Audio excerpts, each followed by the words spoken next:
Reduced to just standing around. How absurd.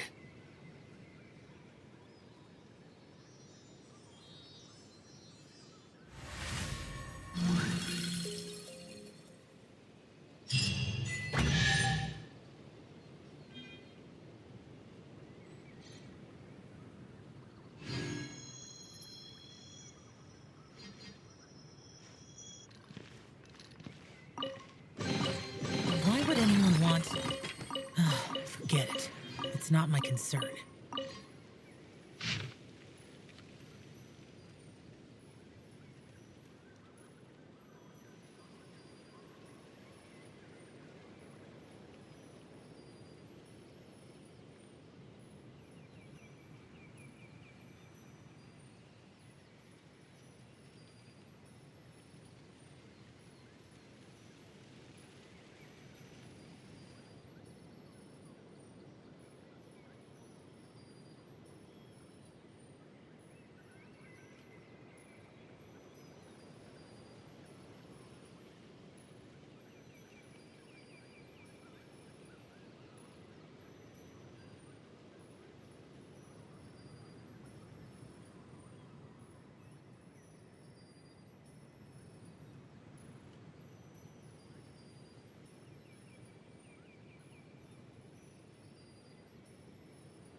If it's useful, I'll take it.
Here!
If it's useful, I'll take it.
Dead meat!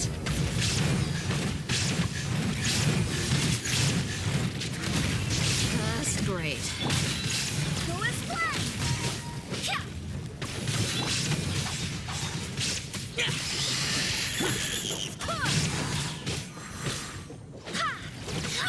Evil conquering!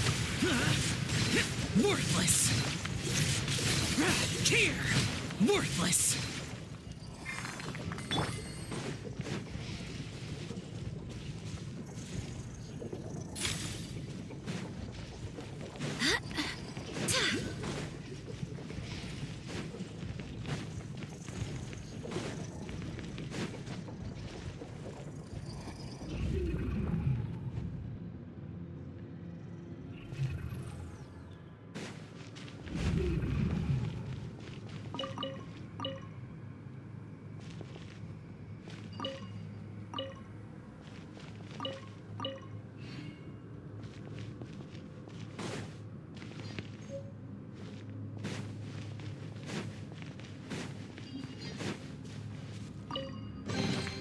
What a pleasant surprise.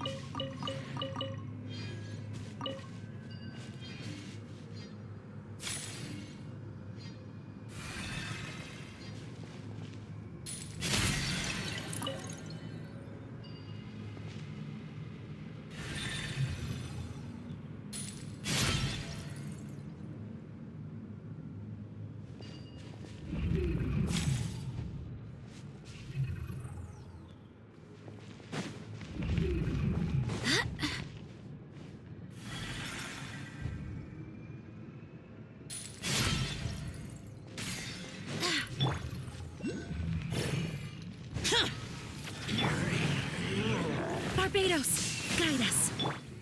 Look alive! Ha! There is no escape!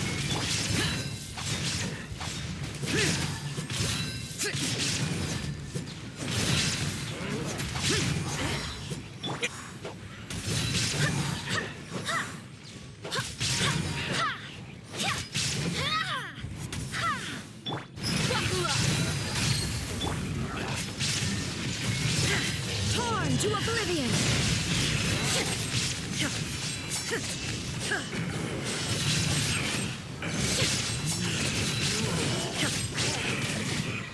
Illusion shattered! I swear by my sword! Gloves off!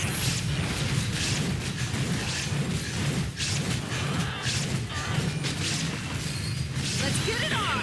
Hi! Lament! Here! Here!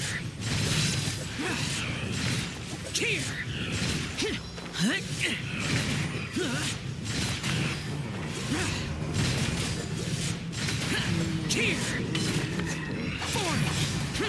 Boring!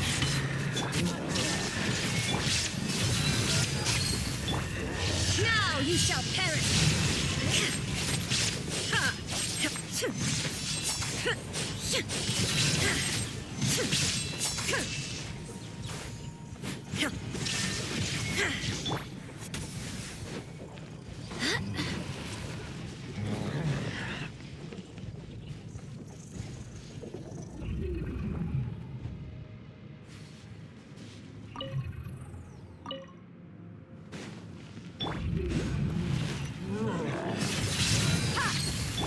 There is no escape!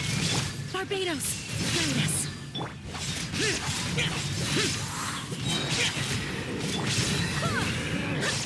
Disappear! Worthless! Worthless!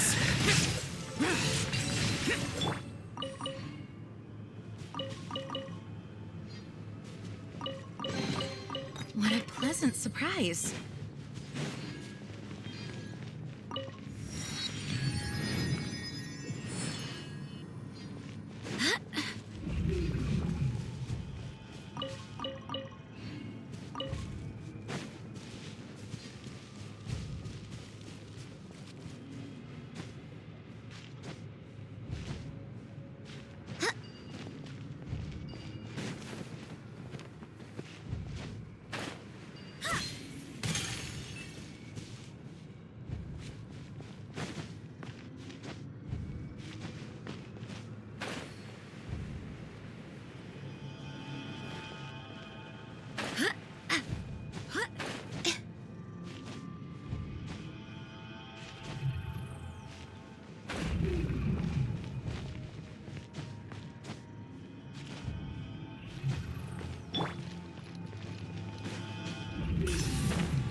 ask for it.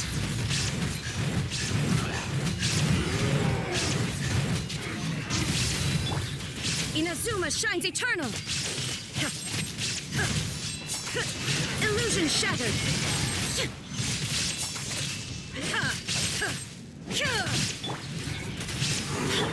Look alive. Lament! Here! Worthless!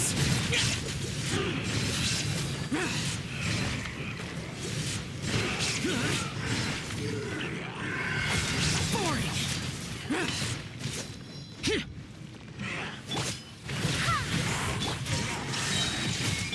Buckle up.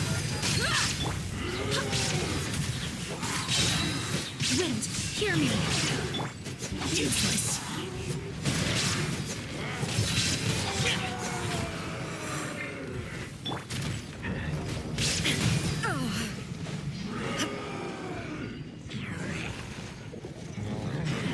Torn to oblivion.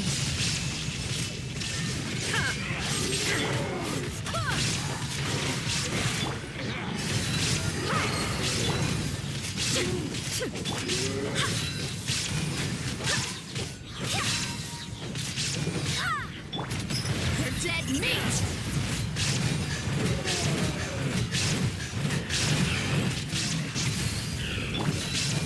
Go as planned. Barbados, guide us. Evil conquering! Worthless! Worthless! Here! Worthless! Boring!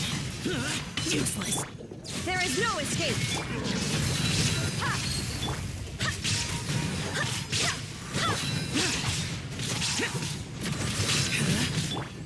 Now you shall perish.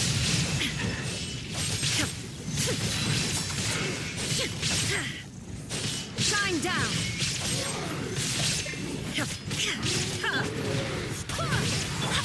Look alive. Wind, hear me. Lament! Here! Worthless! Here!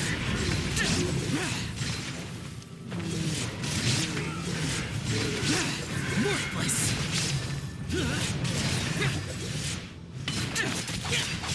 Boring!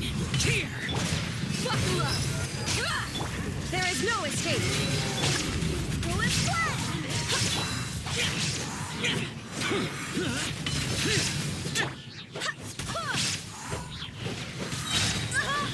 Gloves off.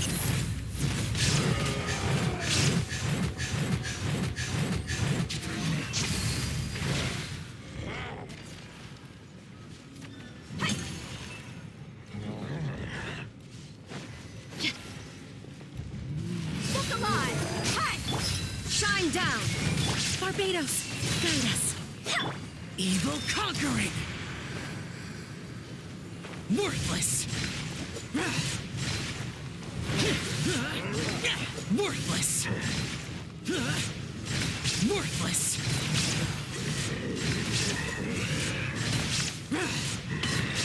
Boring! Useless! Here!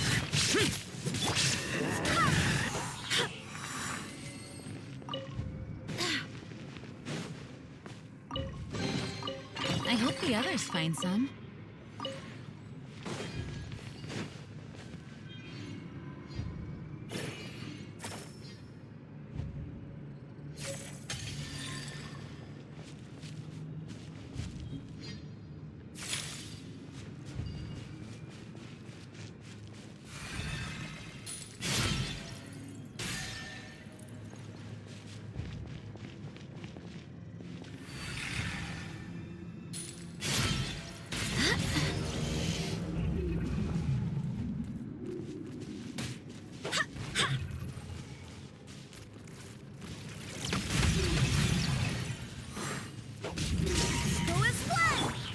Get it on!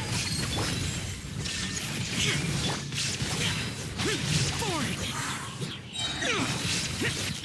Wind, hear me. Disappear!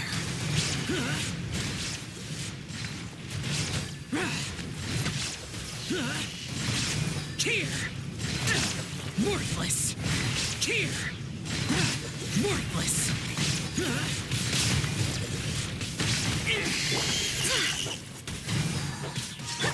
You're dead meat!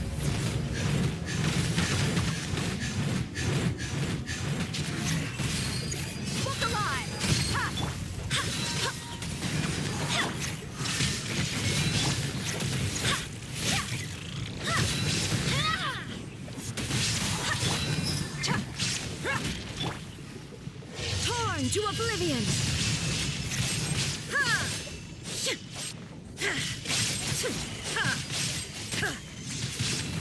Lament!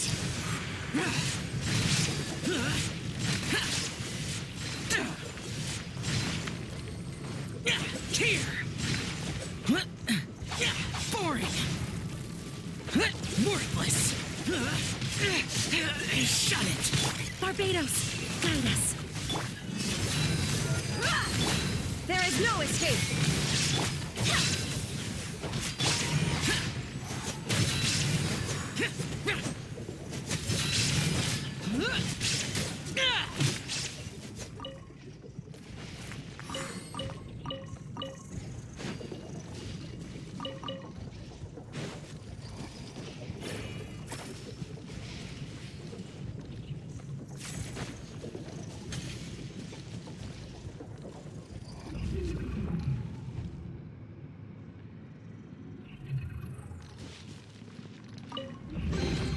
If it's useful, I'll take it.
Worthless!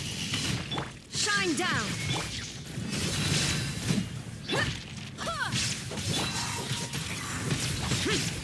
Boring! You asked for it!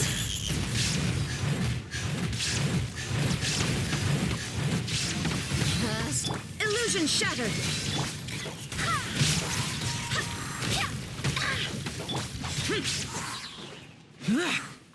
Useless! Wind, hear me! Disappear! Here! Here! Worthless! Here! Worthless!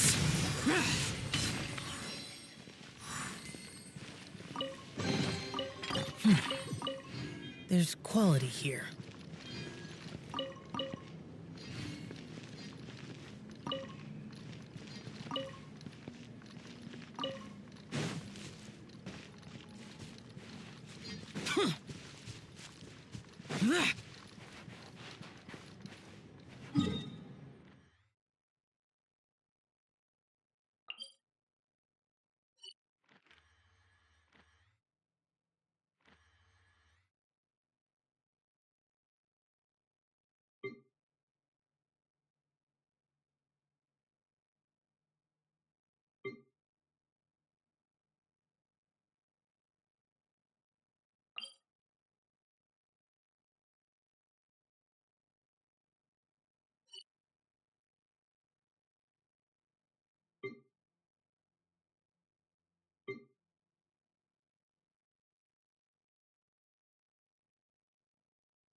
Those memories.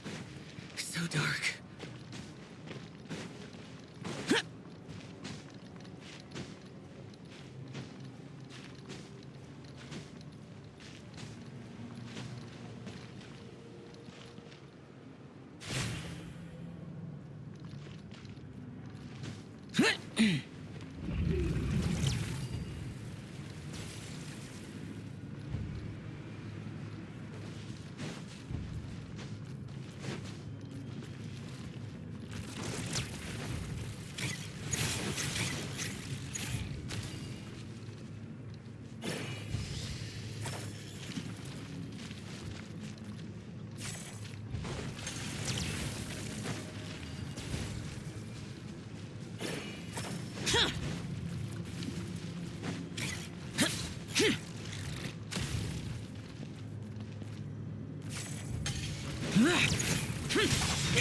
Useless.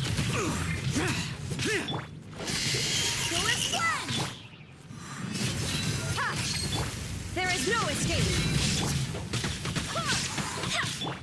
Evil conquering. Here. Worthless. Here.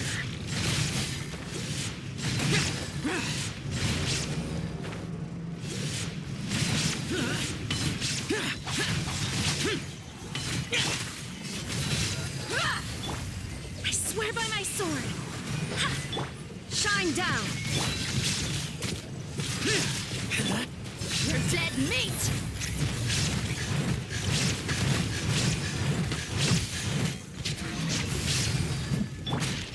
Inazuma shines eternal! Ha! Ha!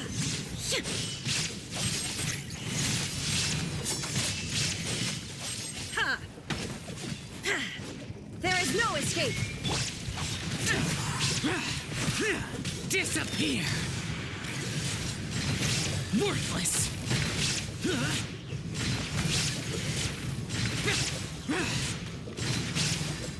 Worthless.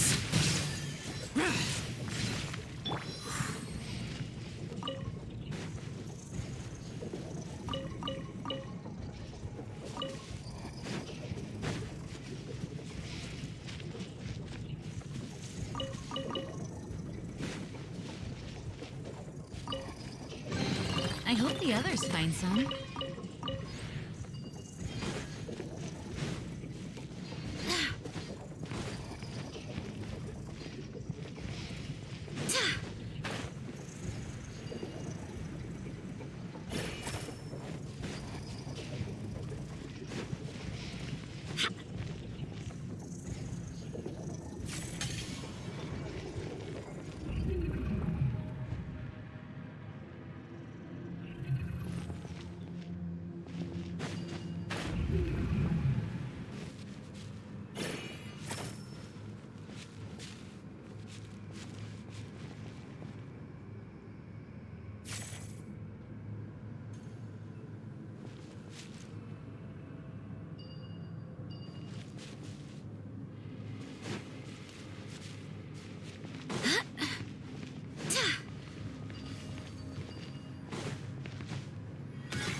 Buckle up!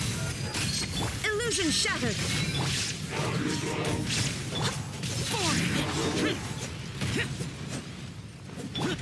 Barbados, guide us! Ha! There is no escape! Worthless. Now you shall perish! Ha!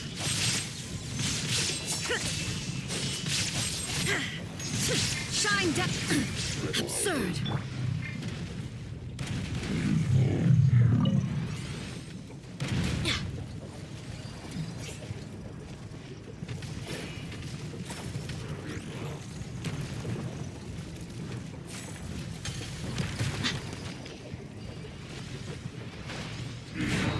Look alive!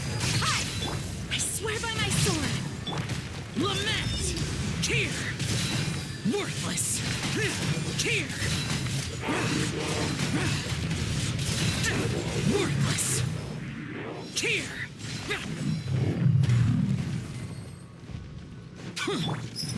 Let's get it on! Ha! Illusion shattered! Go and play! Worthless!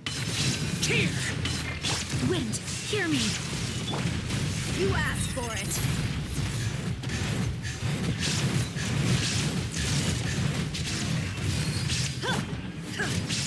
Inazuma shines eternal!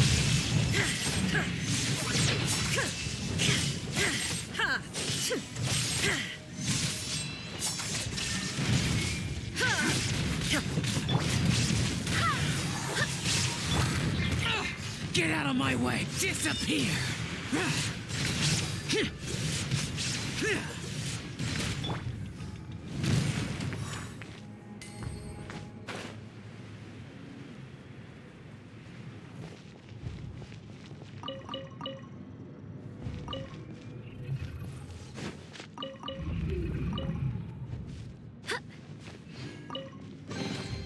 What a pleasant surprise.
Boring.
All these broken machines on the ground. Someone got here before us. Could it be Arlecchino and Sandrone?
That's quite a welcome party.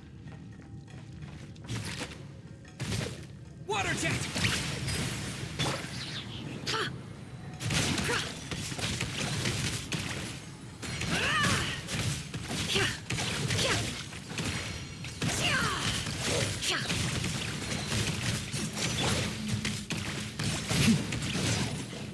Be silent.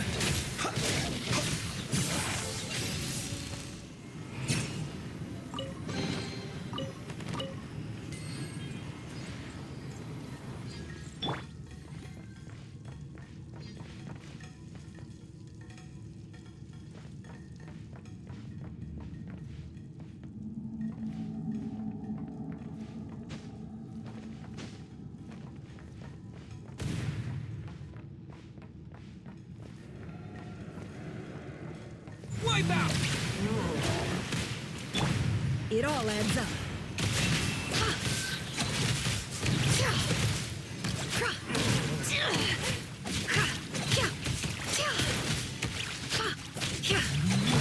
Forest, protect us.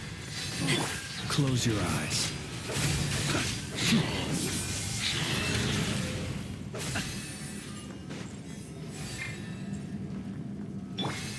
Get back! I said get back! Do you hear me?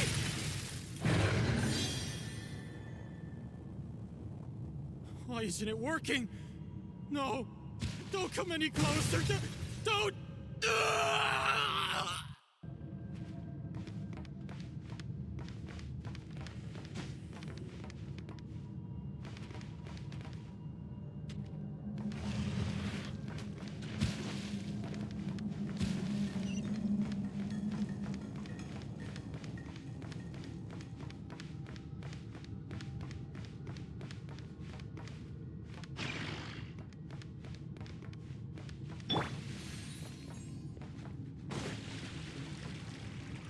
Water jet!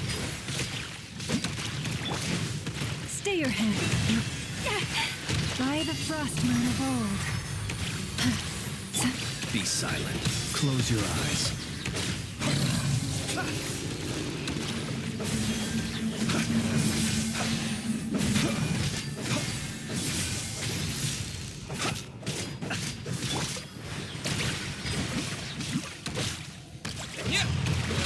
No more lies. It all adds up. You poor souls. May your spirits find peace. Grab that key on the ground. We'll probably need it at some point.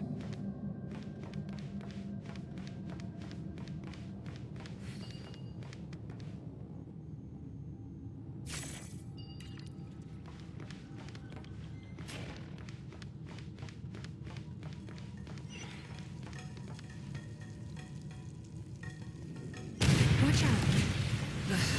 There's no way through. Let's go around.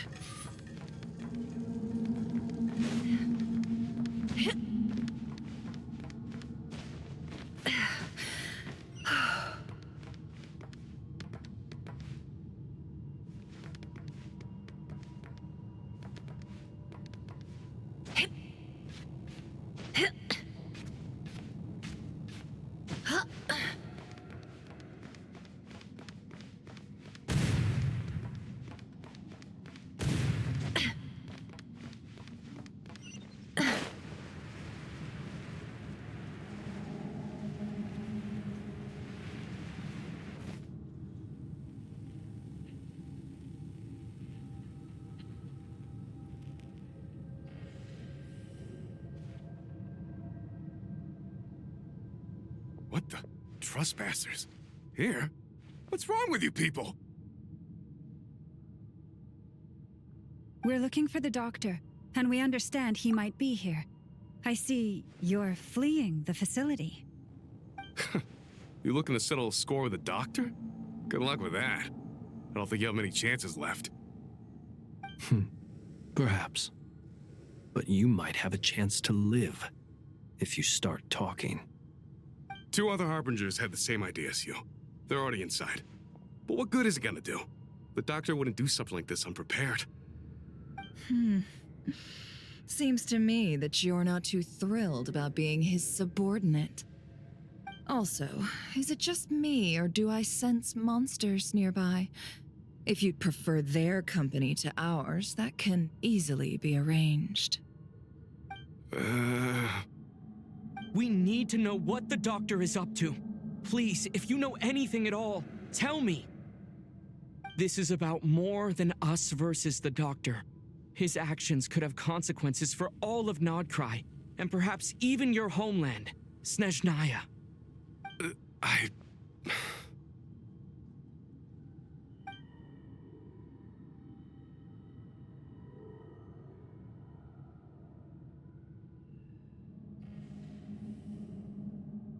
He's building something. Ambitious doesn't even begin to describe it. Feels like this could be the big one. God knows how long he's been planning it. A while back, he told us he'd be returning to Snezhnaya. We weren't expecting him back so soon. This time he brought some gemstones with him, or something. 2 of them. The moon marrow spheres. He stole them from their rightful owner, Columbina. Oh, Lady Damselette? Last I heard, she left the Fatui.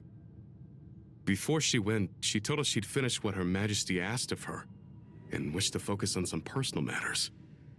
I remember thinking that leaving us might not be the best choice. I mean, I always looked up to the captain the most, and... Back when this all started, the higher-ups dispatched 3 units to Nodcry to execute their plan. They were led by the Doctor, Marionette, and the Damselette, respectively. I was a part of the Damselette's unit to begin with. She never really interacted with us much. In fact, she seemed sort of detached from everything.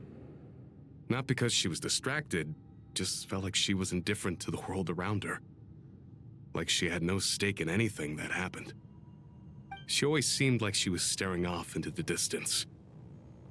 Almost as if she didn't see anything worth living for in the present, so she had to look further afield.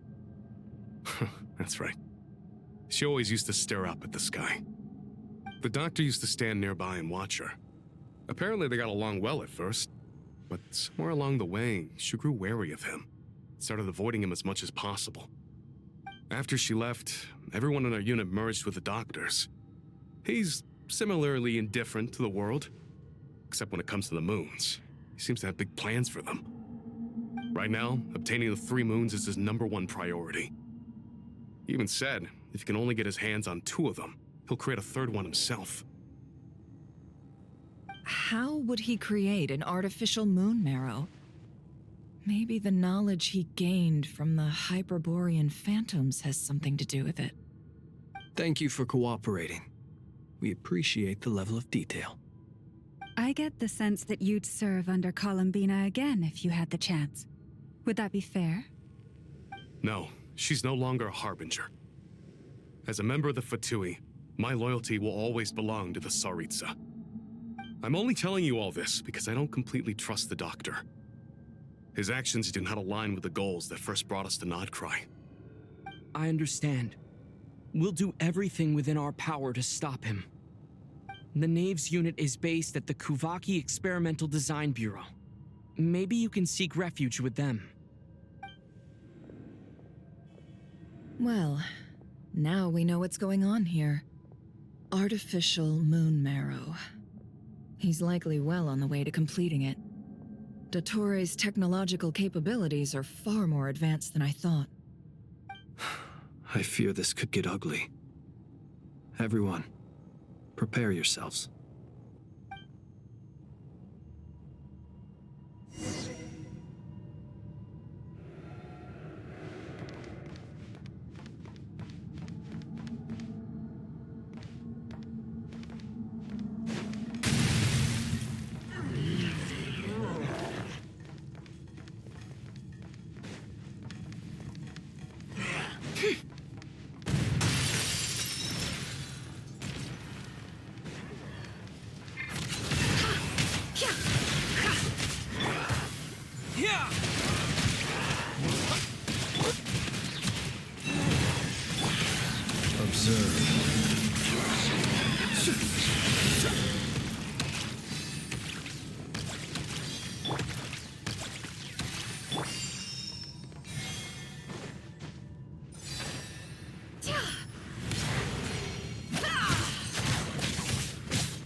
Protector, seek within.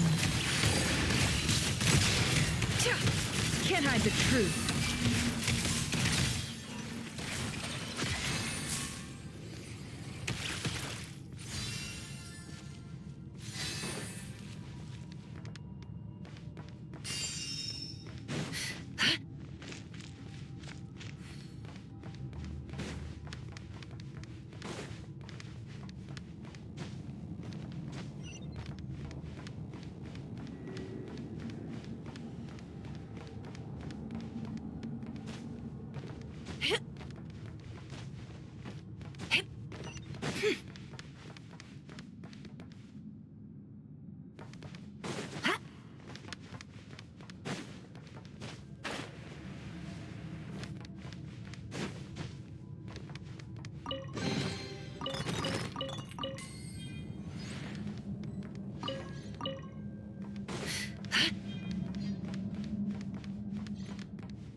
Welcome, one and all.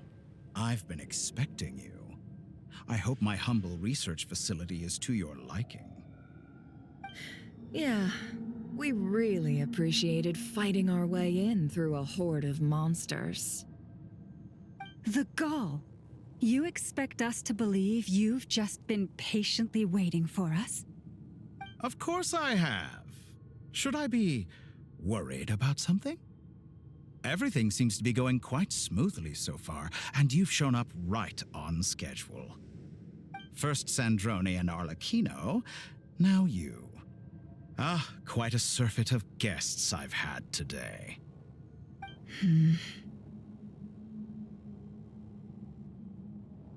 If you were looking for them, I should probably mention that Arlecchino disappeared as soon as she entered the facility. As for Sandrone, why, she stood right here only moments ago demanding answers from me at the top of her voice. Hardly out of character. She never was one for basic courtesy. But I have to admit, I was a little surprised to see her showing concern for someone besides herself. Does everyone you associate with undergo such a change in temperament? Speaking as a researcher, I have to say, it is not a change for the better. It threatens one's ability to remain objective. Well, since you ask... So you've got your hands on the moon marrow, and now you're claiming godhood. Don't you think that's a bit of a stretch, Dottore? I must protest what you are insinuating with that phrase, claiming godhood. I am not claiming anything. I am stating a fact. You're a researcher. I'm sure you appreciate the distinction between the two. Huh? Wait, you really think you're all that? You'll excuse me if I'm not being a polite little lady for you. We're colleagues. We both know what kind of person you are.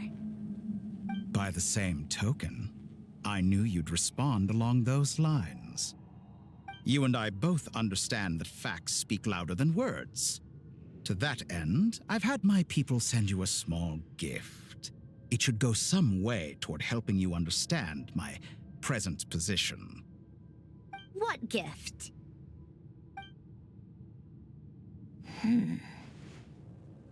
Where have all your troops gone? Who knows? Perhaps they are already marching toward a new world, following in the footsteps of an unknown god. As vulgar and arrogant as you may be, dear Sandrone, I have no intention of taking out my displeasure on your subordinates.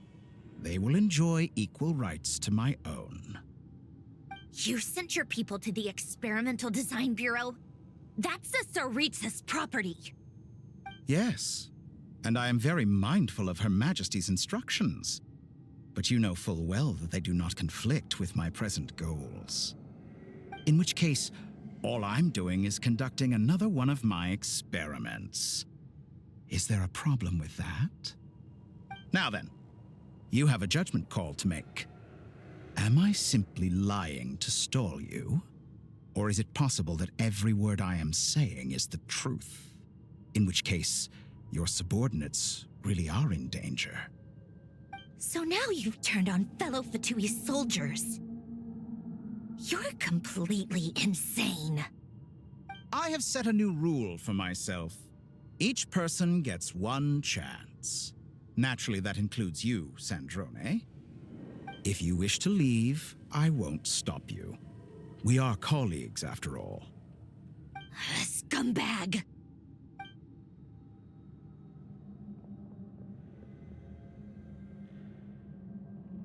Still, I hadn't counted on Sandrone sparing any thought for the people of this world. Shame. I always found her self-centeredness to be one of her few better qualities. How can she ever hope to achieve greatness when she's so obsessed with protecting her little design bureau? It's more than a little disingenuous to speak of achieving greatness while taking hostages. Or does honor no longer mean anything to you? Honor? I have the marrow of 2 moons in my possession and will soon complete the construction of a 3rd. I will be the god of a new world. And you speak to me of honor? How charmingly naive. Those are sacred relics. You do not deserve them. In my view, many in this world do not deserve to be alive. And yet, I mercifully permit them to go on living, do I not? You'll come to regret your actions. Will I now? Let's see if you can make me.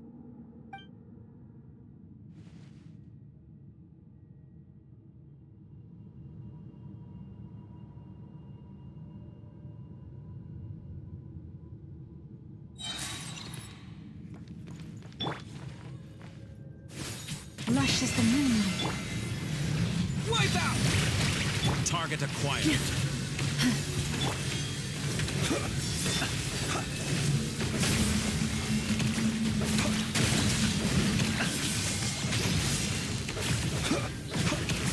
No more lies. You won't feel a thing. Water jet! Leave this place. Be silent. Get lost.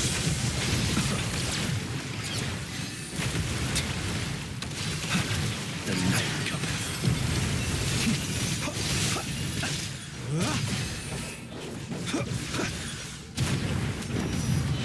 Arlecchino. Thanks for the assistance. Arlecchino? They see you as an ally. What a farce. You're clearly here to destroy my research, not me. I'd say your research is more valuable than your life. Am I wrong? Your actions betray your fear of me.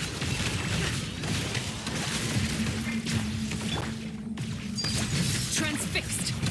Get lost.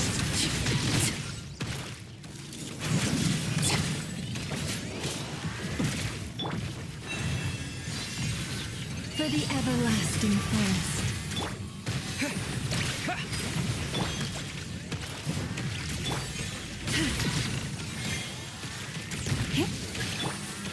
Is that the best you can do? Night falls.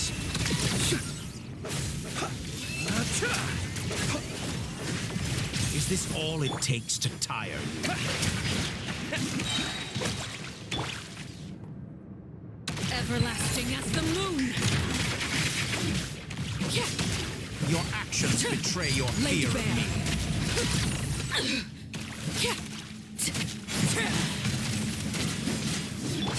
Yeah! Target Poor acquired. lost lamb.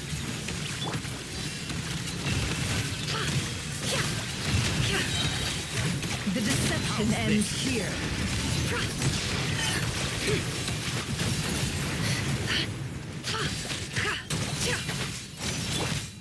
Close your eyes. Water jet! Leave this place.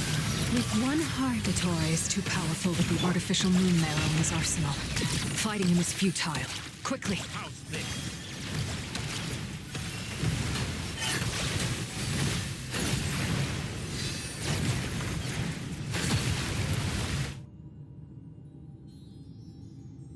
Let's go. I've always thought it is wiser to flee than surrender.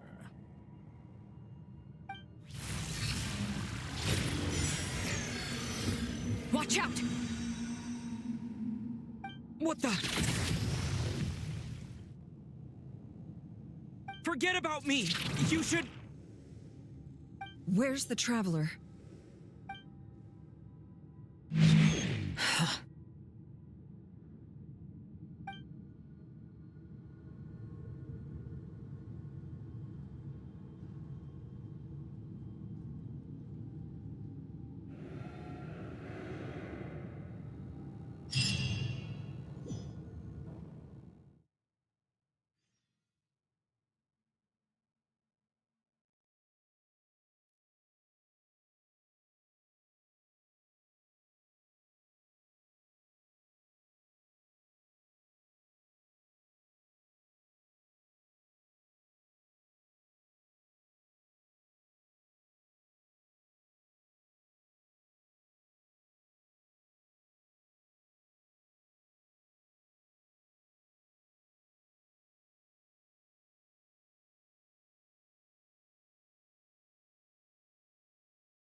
What just happened? Nasha Town? How did I get here? Strange. I remember being trapped by Dottore during the battle. And now all of a sudden, I'm here. Something weird is going on. I guess I'll start by exploring the area. Huh? Traveler? What brings you here at this hour? Huh? What are you in the mood for today? A hot dog? Or something else? We've got some special discounts at the moment. Want to see the menu? Sorry, I'm not hungry right now. Ah. Well, feel free to take a seat for now. Let me know if you change. Everyone seems to be acting normal. Am I just overthinking? Oh, darling, look who it is. One of our regular customers. Get the traveler something to eat, would you, dear? Wait, why is he talking like that? Well, I'd love to, but can't serve a customer unless they order something. Anyway, I take it your business is wrapped up? Yes, thankfully. It was a long trip, and it's left me feeling pretty exhausted. But the upshot is, I won't have to leave again for a good while. We can have some quality time to ourselves. Wait, these two are a couple? I see some kids around too. I didn't know they had a family. Hey there! I haven't seen you in ages! What's keeping you so busy? I've been looking forward to playing with you again. You forgot already? You're silly. Daddy brought you over to our house recently. We had some snacks together. What is she talking about? We've had a lot of customers over the last few days, so we've been real busy. And like my mom always says, some people are more than just customers. They're friends. Oh, another customer's arrived. I better go see what they want. This is all wrong. I never once heard the owner of this restaurant talk about their family. It certainly isn't a family-run business. And that child? I don't recognize her at all. Could this be a false memory? Very good. I knew you had it in you. Aren't you going to try the house special? When did he show up? No. None of this is real. You don't seem to like it here. That's fine. We can change venues.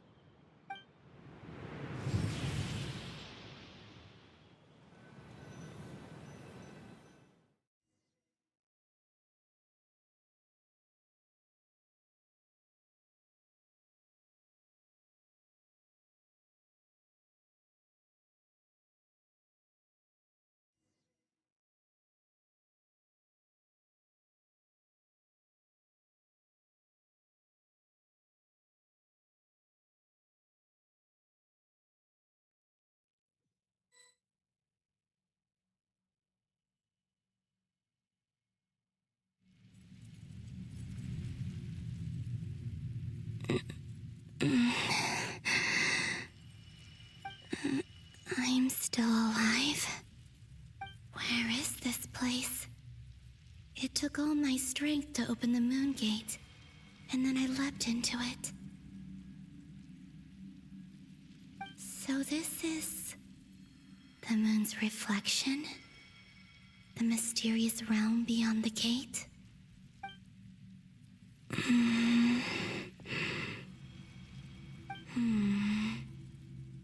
I can't sense anything. I guess I could try opening the gate once more.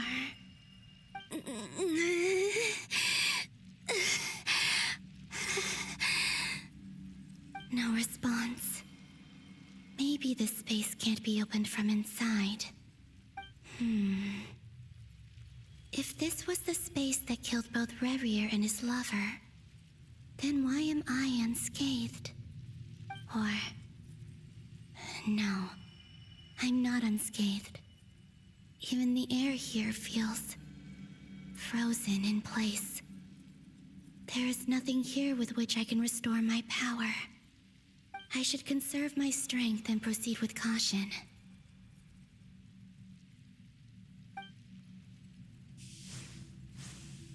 I don't believe Dotori's scheming will stop just because I escaped. If there is any chance that I can get back to the others, any chance at all, I must return.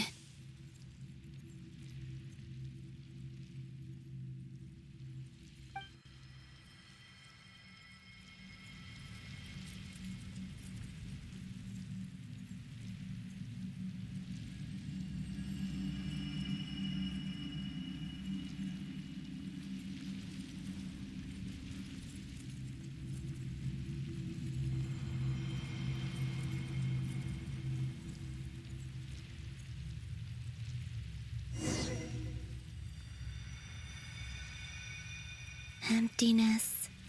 Silence. What is this place?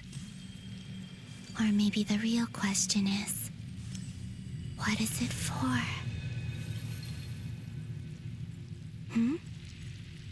What's this? Looks like it responds to my power.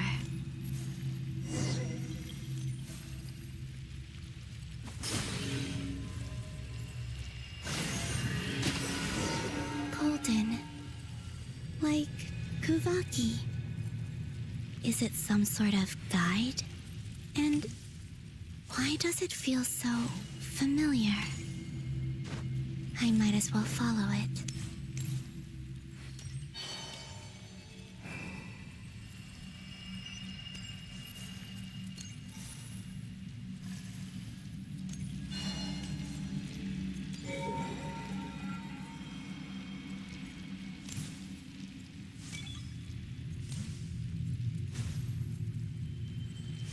Where does this lead?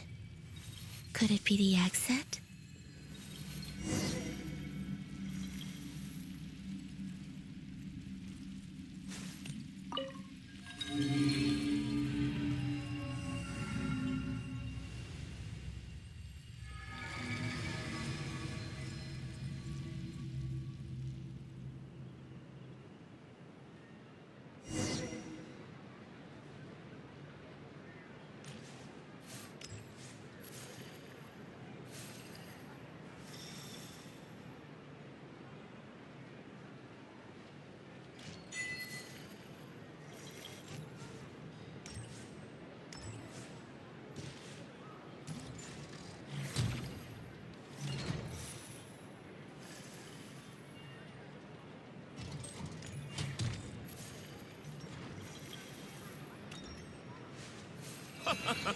Welcome home, Moon Goddess.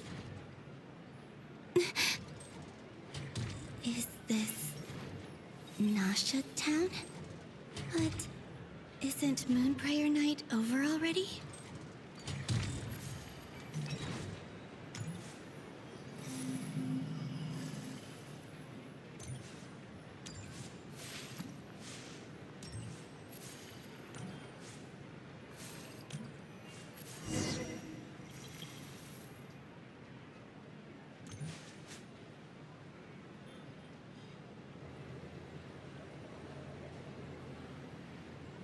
Goodbye for now, Columbina. I hope you have a wonderful night. I will. Lama, everyone else, and me? Are these my memories?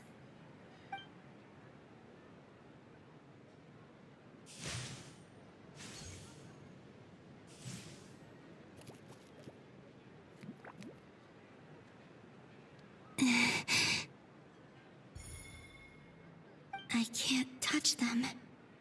It's as if we're separated by some impenetrable power.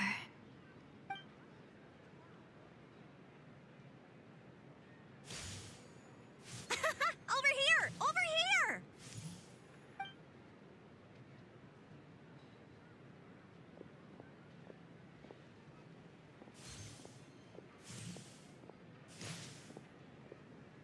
But the people in these memories pass right through me. Just like when I disappeared. If only I had known what would come to pass after that. Even so, I should still take a look around. Just being back here, it gives me the strength to keep going.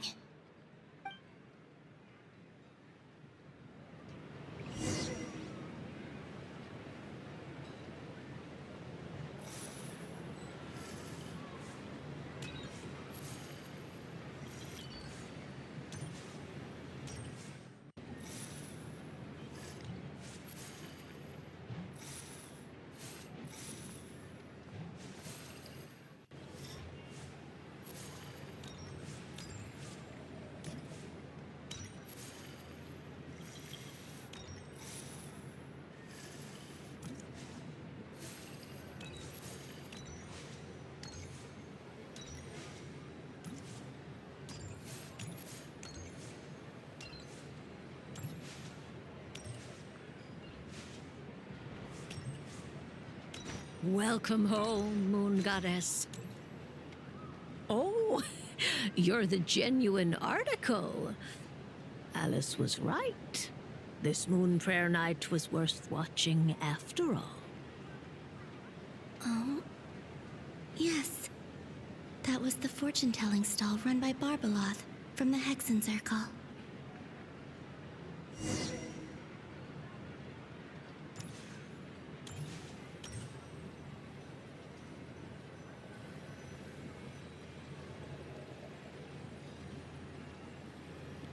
Please, draw the first lunar arcana.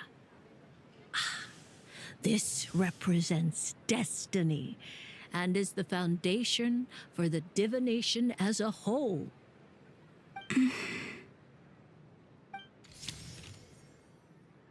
My destiny. I believe the card I drew was the moon. Now that I think about it, Barbalot's divination was absolutely right.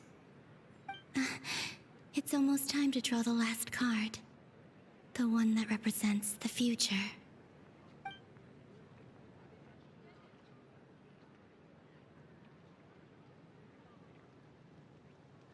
That was the card that popped out on its own. From here, I think.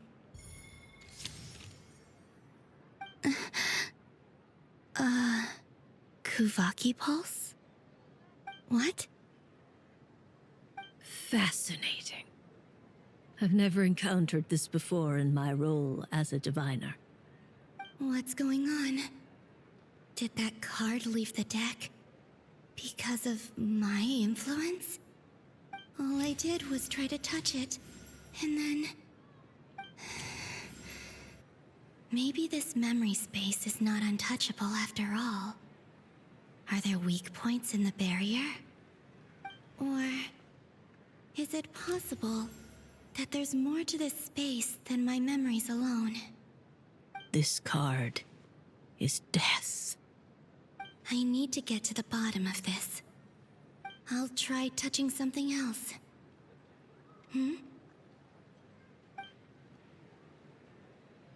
Is this... the wind? No, it's gravity.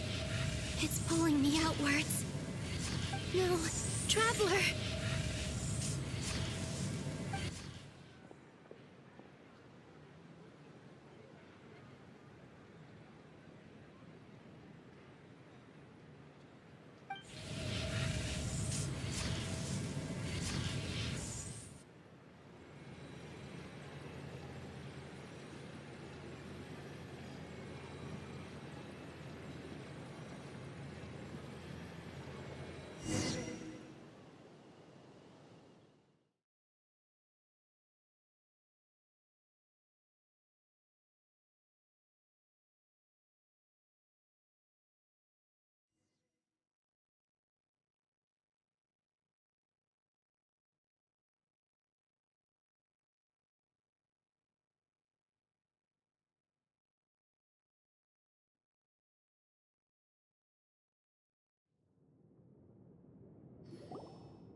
Haimon, listen to me.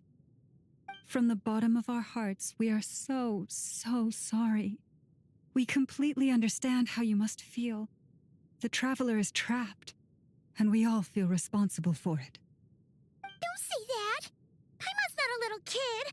You didn't leave him behind on purpose! There was nothing you could do! But... he's all alone in there! What if something happens to him? What are we gonna do then? We've barely spent any time apart since we met. Is he gonna die? We must find a way to rescue him. We were all involved in the operation where he was captured, and we do not abandon our comrades. That being said, it won't be easy. Through conversation with the others on our return, we've arrived at a basic idea of what we're up against. Dottore lab has clearly been in operation for a lot longer than we realized. We found many monster samples stored there. In all likelihood, they were materials he used to research his latest technology. We also know that through his contact with the phantoms of Hyperborea, he gained knowledge about the moons and certain Hyperborean technologies. Using this knowledge, he then fashioned an artificial moon marrow to serve as a replacement for the frost moon beyond the sky. Unlike Columbina, Dottore is not being rejected by Tevat. And even with 2 of the 3 moon marrows, his power far exceeds all of ours combined.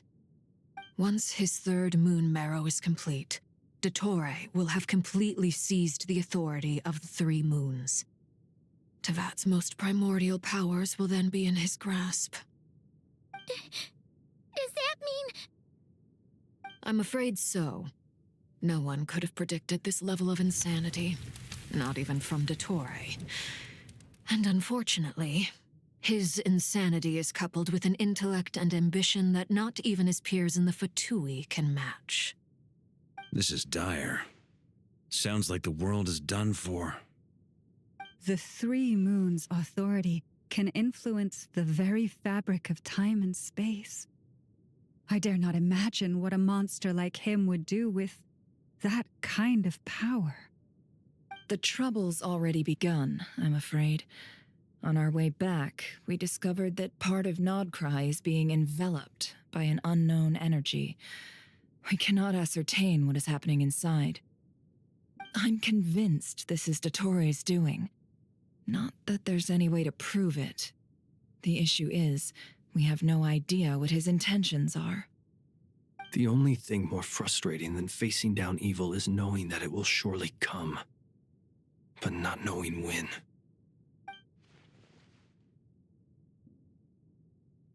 The doctor is guilty of numerous crimes in Mondstadt as well. One of our knights, well, former knights. His father was murdered by Dottore. His ideology and methodology are a danger to everything in his path, from individuals to entire nations. He does not feel guilt, even when he acts against his own people. He doesn't see them as his own people, that's why. People like him see everyone else as beneath them. Right. He views other people only in terms of how they can benefit him. That's the basis of all his social connections. Granted, he's hardly the only harbinger to pursue their own interests. We all do. And Her Majesty is gracious enough to permit it. Still, her mercy has its limits. Dottore's actions have gone beyond even what the Fatui could have imagined. Usurping divine authority to become a god. For a servant of the Tsaritsa, that goes beyond being disloyal. It's treason of the highest order. We can't expect him to heed the Tsaritsa's will once he gains the 3 moons' authority. Even we harbingers consider him the most self-interested among us. Poor Traveler. Of all the people to get caught by... We have to go save him right now! Please! We gotta find a way! Paimon, I promise you, we are with you all the way. I get how you feel. I do. But it's gonna take more than strong emotions to take down an enemy like Dottore. What we need now is more information. Right. We can't even guarantee he's still at his research center. Before we can think about mounting a rescue operation, we need to confirm the Traveler's location. I'll find a way. Paimon knows, but... She's so scared. If anything happens to the Traveler...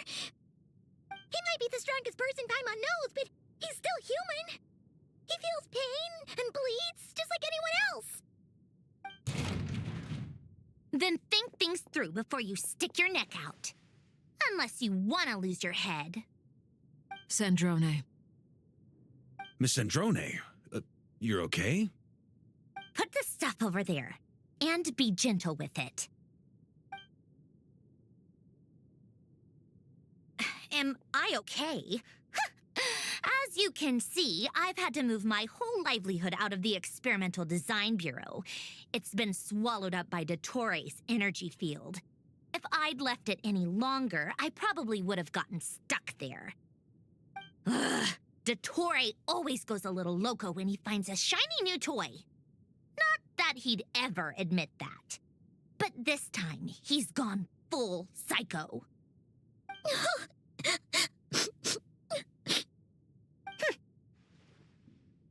Just go ahead and cry already. Sorry. Paimon's not trying to make a scene. It's just, she can't. Oh, Paimon. Let it all out. There's no shame in it. When you're overwhelmed by fear and despair, crying can help get it out of your system. You'll feel better for it. Okay then, while the baby of the group is having a moment, how about the grown-ups get to work? Give me your hand. You've made a discovery? Polonia, scan.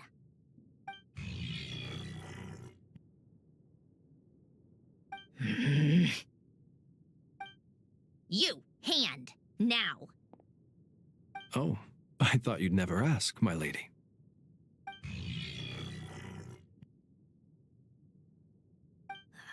Curses! You're next, then you.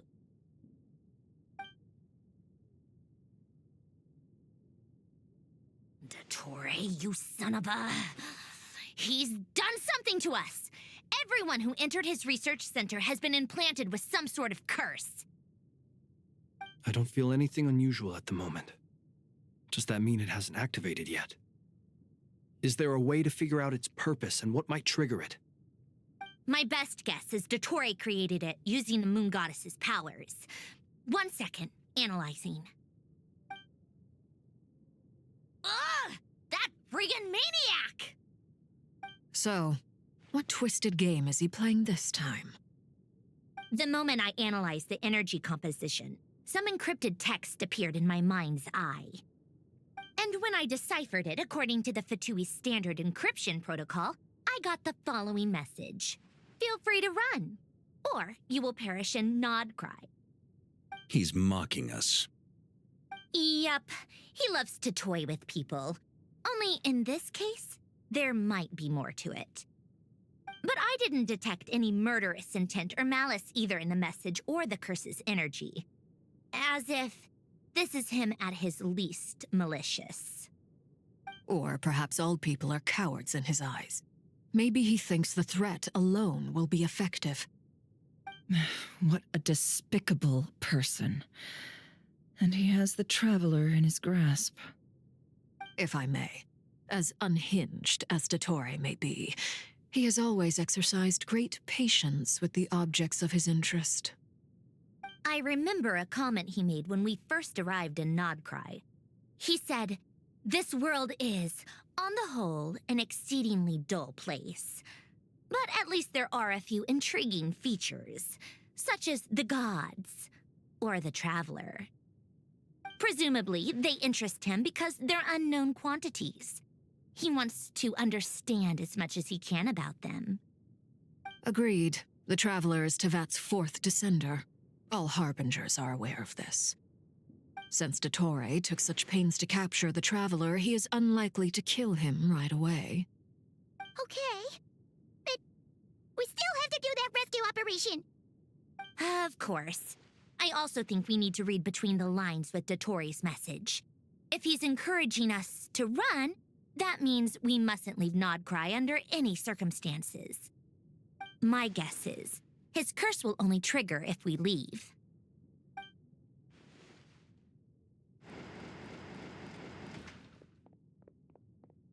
We've discovered multiple energy fields. Albedo is still attempting to analyze their structure. He told me to report back first. Each field is slowly growing, swallowing up more of the surrounding area in the process. And the pace of their expansion has increased since we first examined them. He's probably trying to swallow Nodcry whole. His nefarious ambition knows no bounds. If this continues, the whole of Tevat will be in trouble, not just Nodcry. The loss of Columbina could not have come at a worse time. Do we think she's truly gone for good? She entered the space beyond the Moon Gate, knowing what became of Rerir and Thalindus. I'm sorry, but I fear the odds aren't good. Don't be ridiculous. If I know her, she's busy finding a way back as we speak just so she can annoy me. She isn't dead. Whatever has become of her, the fact remains that we are two comrades short on the eve of a decisive battle. We need to find out the Traveler's location. But there is also other work to be done. Agreed. Whatever Dottore planning, we have to get the local populace somewhere safe. So, as well as a rescue mission, we have to organize a mass evacuation at the same time. It would be best if someone could approach leaders of neighboring nations and negotiate emergency asylum for Nodcry's inhabitants. Can anyone handle that? Snezhnaya is one option. I'll see what I can do. This would be so much easier if the Traveler was here. No! Stop thinking like that, Paimon. Paimon will join you. She's pretty well connected thanks to the Traveler. Maybe it'll come in handy. Either way, that's what the Traveler would do if he was here.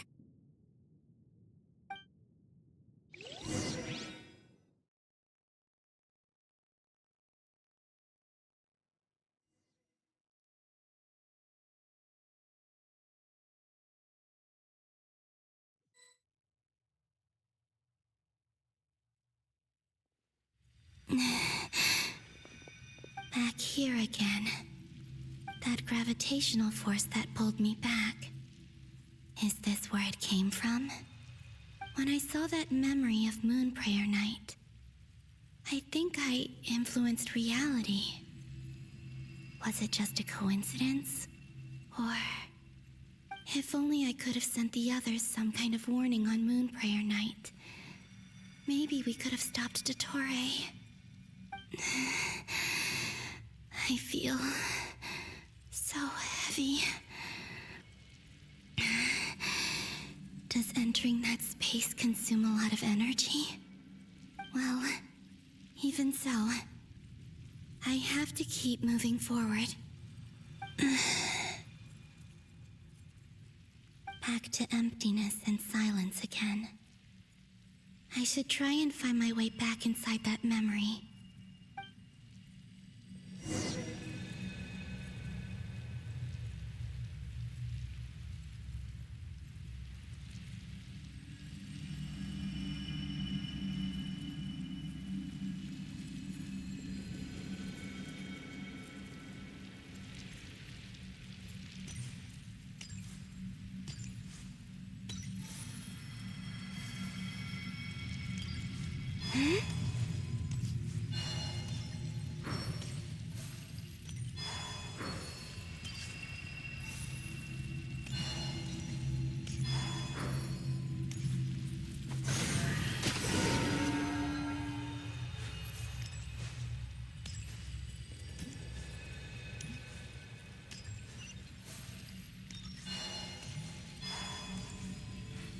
The entrance from last time isn't showing up.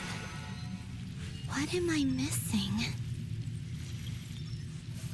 Looks like I need to gather these scattered fragments.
It worked.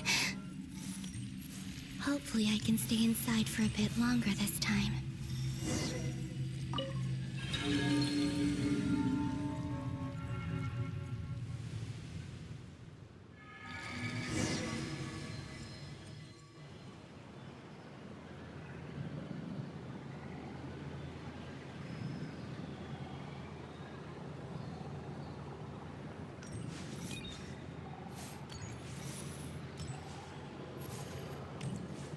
Ad Astra Abyssosk. Welcome to the Adventurers Guild.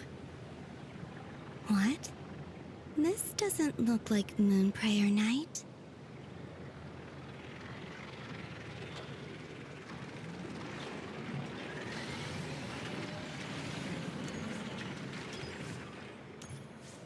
Extra, extra! Latest issue of the Nasha Express! I don't think I've ever been here. Maybe this space isn't comprised of my memories after all. There aren't any festive decorations around. Is this Nasha town after Moon Prayer Night ended? Did Dottore plan not affect the town? Or is no one aware of what happened because he used the Three Moons' authority? Let me see if I can influence anyone else.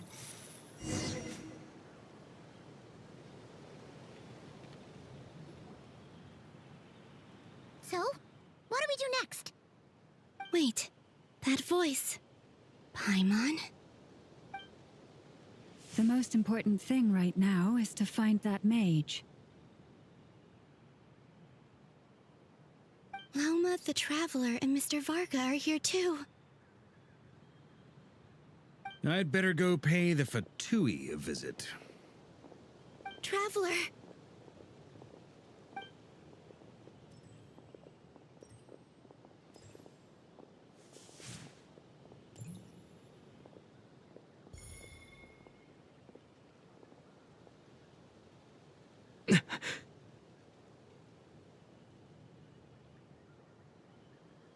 Columbina? I made contact. It's me, Columbina. Huh?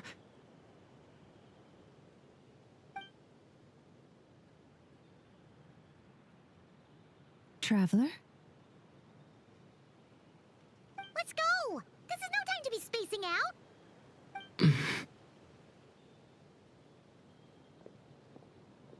Huh? Wait a moment. This has happened before. Huh? This is what happened when I disappeared. I stood right over there, thinking that no one would ever find me again. It was only when he called my name that I decided to follow them. But did he turn around because he sensed my touch just now? Is it really possible that from in here, I can change the past? If I keep following them, maybe... Huh? It's that gravity again.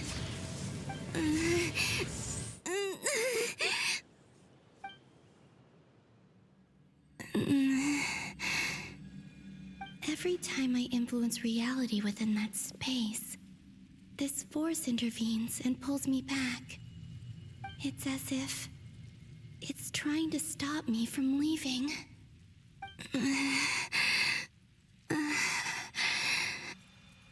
I'm getting weaker and weaker. I'll just have to try another approach next time. Come on, Columbina. Keep going. You have to tell everyone what happened.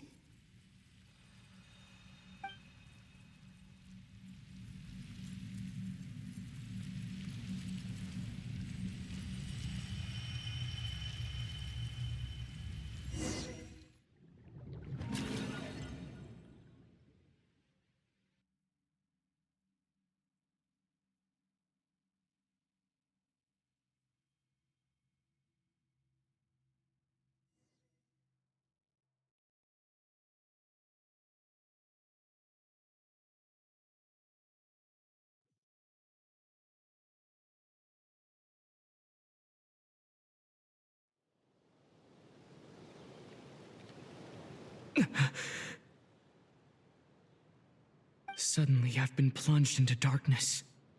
Alone. It feels strange. As if something has grabbed hold of me. Is Torre now powerful enough to interfere with space itself? Look at you, standing so still in total silence. I almost didn't recognize you.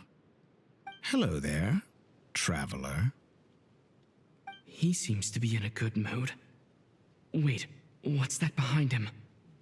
Ah, so you noticed. This is the completed trilune.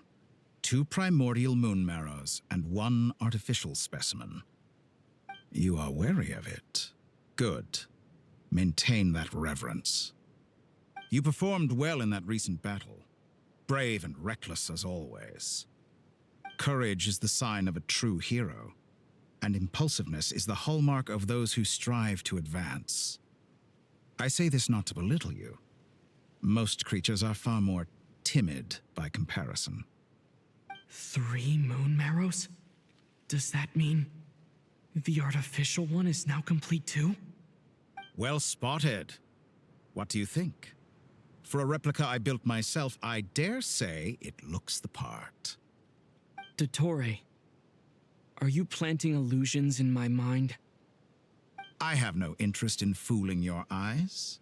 On the contrary, I hope to show you the true essence of all that you see before you. Is this not a beautiful city? People live in peace and find joy in their work. The streets are safe.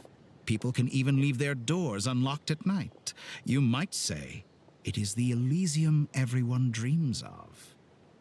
All available data indicates your values and worldview conform with the mainstream. This kind of society should be quite to your taste. False beauty is deceitful. Lies are to no one's taste.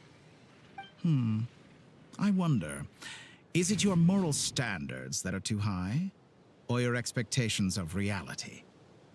Answer me this. If someone existed in a sweet dream from the moment they were born, a dream in which they never once felt pain, which do you think they would consider superior? The dream or the reality? That's pure sophistry. It has nothing to do with your actions. As I suspected. You have yet to understand all of this for what it really is. What do you want from me? You sound impatient. Do you think the only reason I'm keeping you is because I want something from you? If it's not, then why haven't you killed me yet?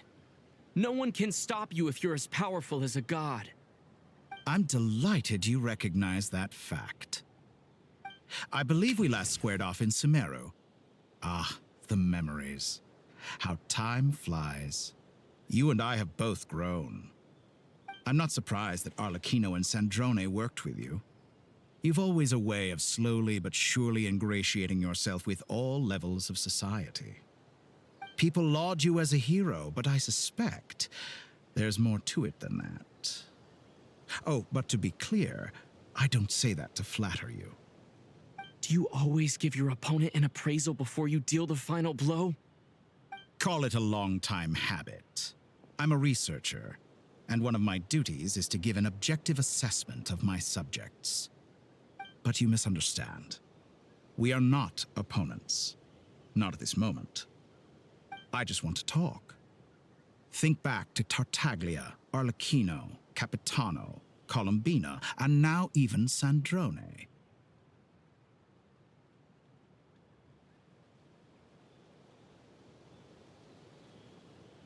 You've worked with each of them in the past. I believe you can work with me as well. What makes you so sure? Well, why not? Should the good associate only with the good and the bad befriend only the bad? I like to think we could have a more mature relationship than that.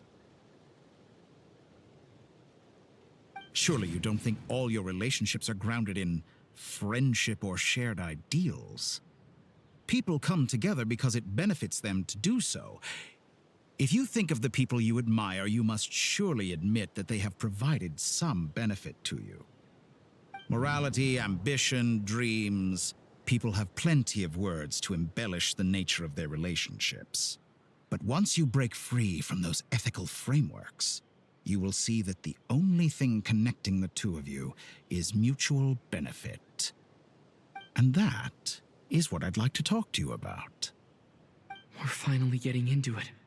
He's probably been planning to kidnap me for a long time now. But for what exactly? He has the authority of all three moons. I won't be able to gain the upper hand in a fight. Best if I pretend that I'm willing to negotiate for now. You say you're a god, but you also speak of mutual benefit. What could a god want that the three moons cannot provide? Excellent question. But before I answer, I would ask you the same thing. Gaining Columbina's allegiance was a rare and extraordinary feat. But the Moon Marrows are now in my hands, and I have the edge over her. For this artificial moon is not being rejected by Teyvat. Her identity and lineage may have been a thing of glory in the old world, but they were also shackles that prevented her from ever integrating into Teyvat. I, on the other hand, you may view me as a thief, but I have overcome that limitation. So what is it that the three moons cannot grant you? What stops you from negotiating with me to get what you want? I don't make deals with lying psychopaths. That's quite an accusation. Are you expecting me to get angry with you? Well, this is one aspect in which my personal growth has served me well. In the past, my less mature self might have been disappointed, perhaps even angry, over a small setback like this. Like when you and Lesser Lord Kusanali joined forces to oppose me, for example. But things are different now. Just as the rich do not quibble with the poor, I no longer find myself perturbed by these trivial affairs. Human relationships end with conflicts of emotions and interests. But relations between humans and gods are different. And ours is even more unique. I have ascended to the highest heights and laid claim to unprecedented horizons. And you were no ordinary person to begin with.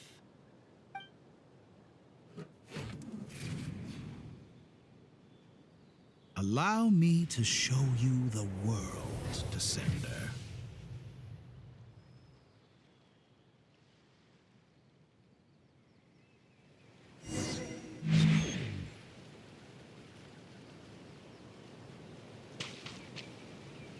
To stand, walk, jump, sit, and lie down. These are the most common of behaviors.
Have you ever wondered why we were born following such laws?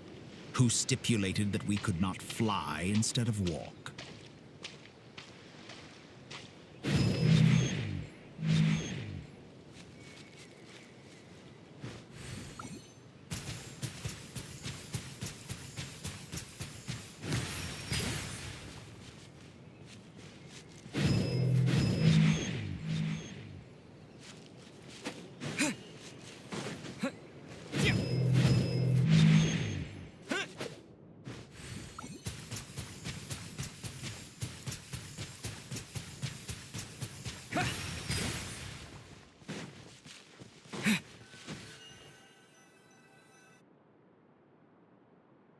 Someone of your talent and experience must surely know of the 4 great rulers who serve the heavenly principles. They govern life, death, time, and space. One wounded by a blade will die from blood loss or infection, and one who falls into a lake will drown in agony. The elderly wallow in solitude, and the solitary age faster. Eventually, new life is born, only to embark on the same path of suffering. These 4 divisions anchor the world and shackle those who live in it. But they themselves transcend its boundaries, squandering the power bestowed by the heavens. All who live yearn for equality, but unless the gods prostrate themselves and profess that they are mere servants of the living, equality can never exist. Who makes the rules we must follow? Who has the right to restrict us? The limits of the body can be rejected.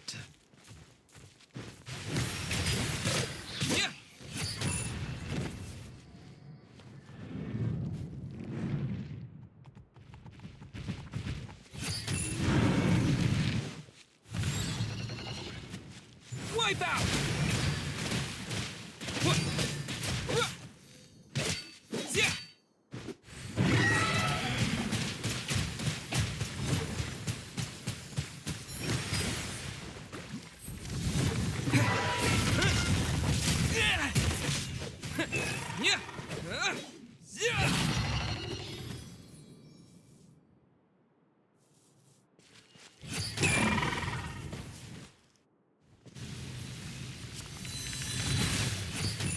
How does it feel to be among those with absolute power? You cannot conceive the extent to which your flesh hinders your mind and spirit.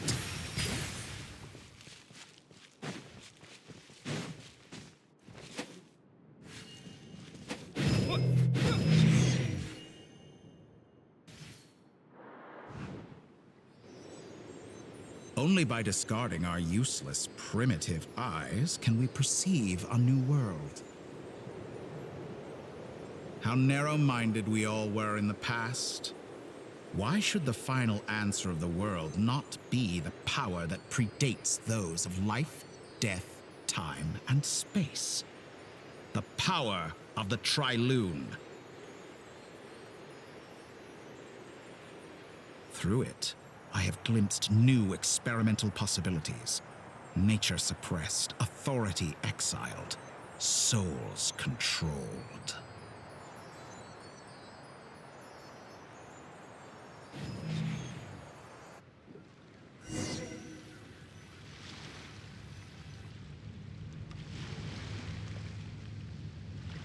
You know, I heard recently that a group of critics reviewed countless stories and drew an interesting conclusion.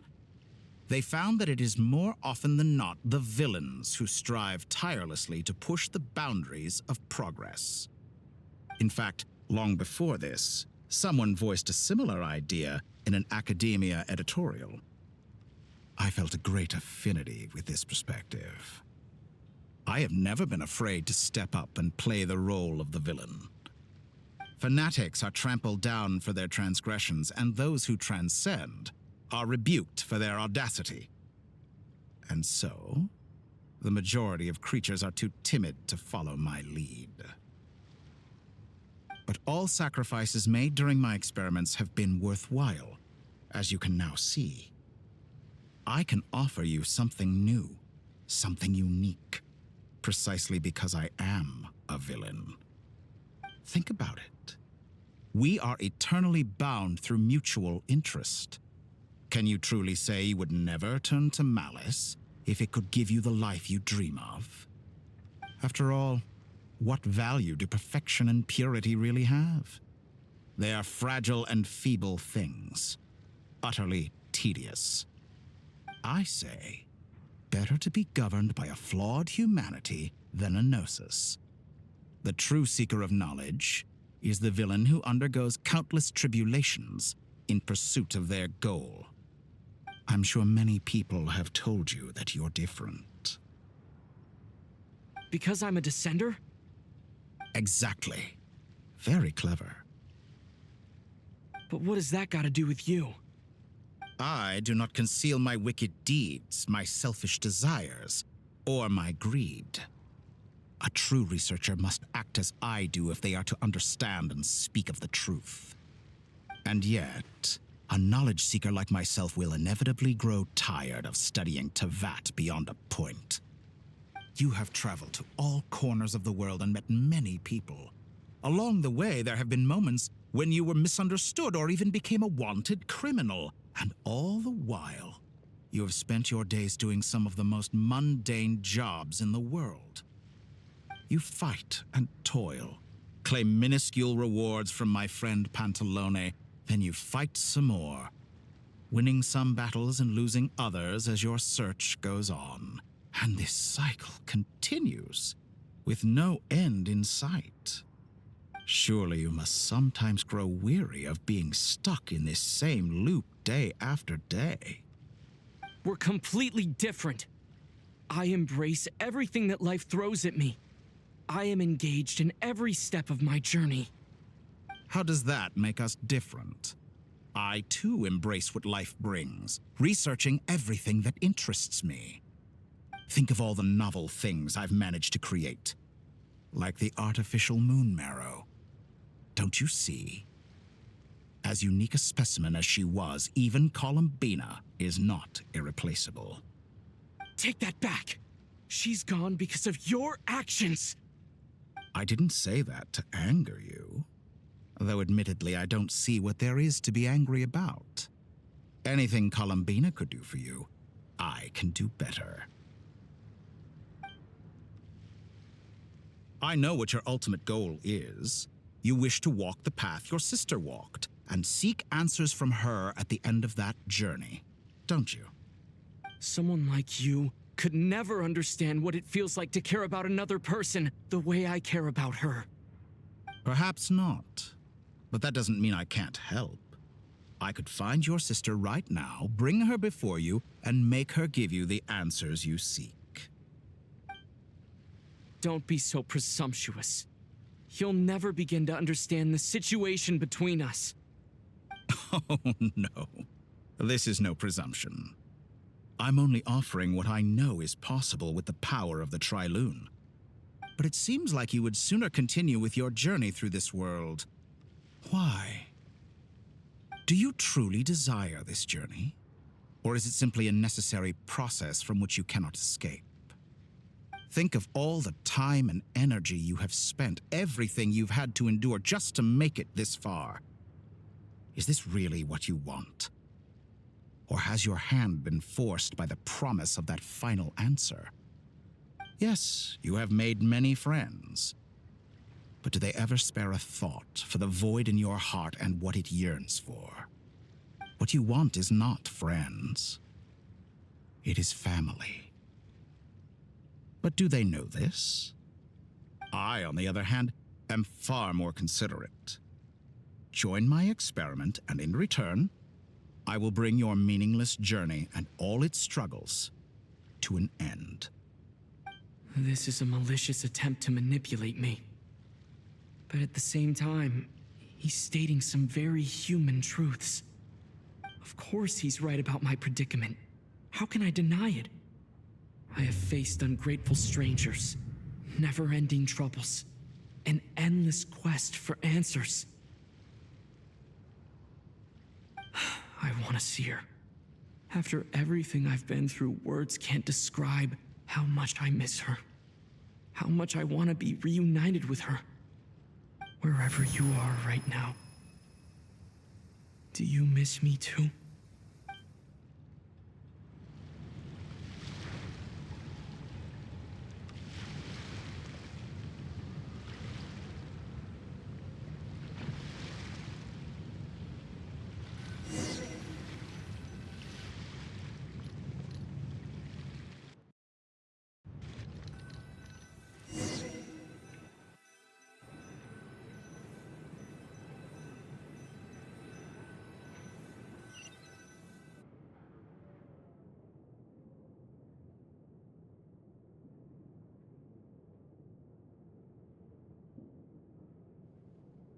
All right, everyone. Our next mission is clear. We need to contact all the major organizations, explain the situation to the public, and then begin the evacuation. The residents of Notcry are quite dispersed. The two most populated areas are the Southern Isles and Pyramida. Miss Lauma, I will leave Hisi Island and Nasha Town in your hands. I will liaise with the Fatui and Pyramida. Agreed. We will reach out to Natlan and Snezhnaya. Anyone found north of the Experimental Design Bureau should follow the Fatui to Snezhnaya. As for those dwelling south of that line, I will ask the Voynich Guild to help persuade them to leave. Then I, Mr. Varka, and the Frostmoon Scions will escort them to Natlan. The Voynich Guild has dealings with the Curatorium of Secrets. I will send them a letter vouching for your credibility. Yehoda, you should help Lauma. This is too big of a task for one person. My wish has come true. You're willingly lending me your most capable employee for the day. Well, good for you if all this only takes a day. Of course, if it takes any longer, I'll be charging a fee. Boss, wait! Don't I get a say in this? Oh, I'm sorry. Something to add, Yehoda? Well, no one's more important to me than you, boss. And remember how Lauma healed your eyes after that big battle? I think that's worth at least 2 or 3 days' work for the Frostmoon Scions. Are you completely incapable of acting in your own self-interest? Or do you simply devalue your own labor? Are you sure you don't want to come with us? Who will see to our other work if we're all busy evacuating residents? Sandrone insists that Columbina is still alive, and we have a traveler to rescue. There's much to be done. But boss, I'm just worried that... Well, Nefer, I'll link up with you once my tasks are complete. What makes you think I'd need you to do that? I'll need it. And considering the way you approach certain matters, I think you'll be better off with me present. That's quite enough. Just focus on your work first. I bet we're in for an uphill battle here. But we can help out too. Inefa and I are gonna help Nasha Town's residents carry their stuff. Loading schedule.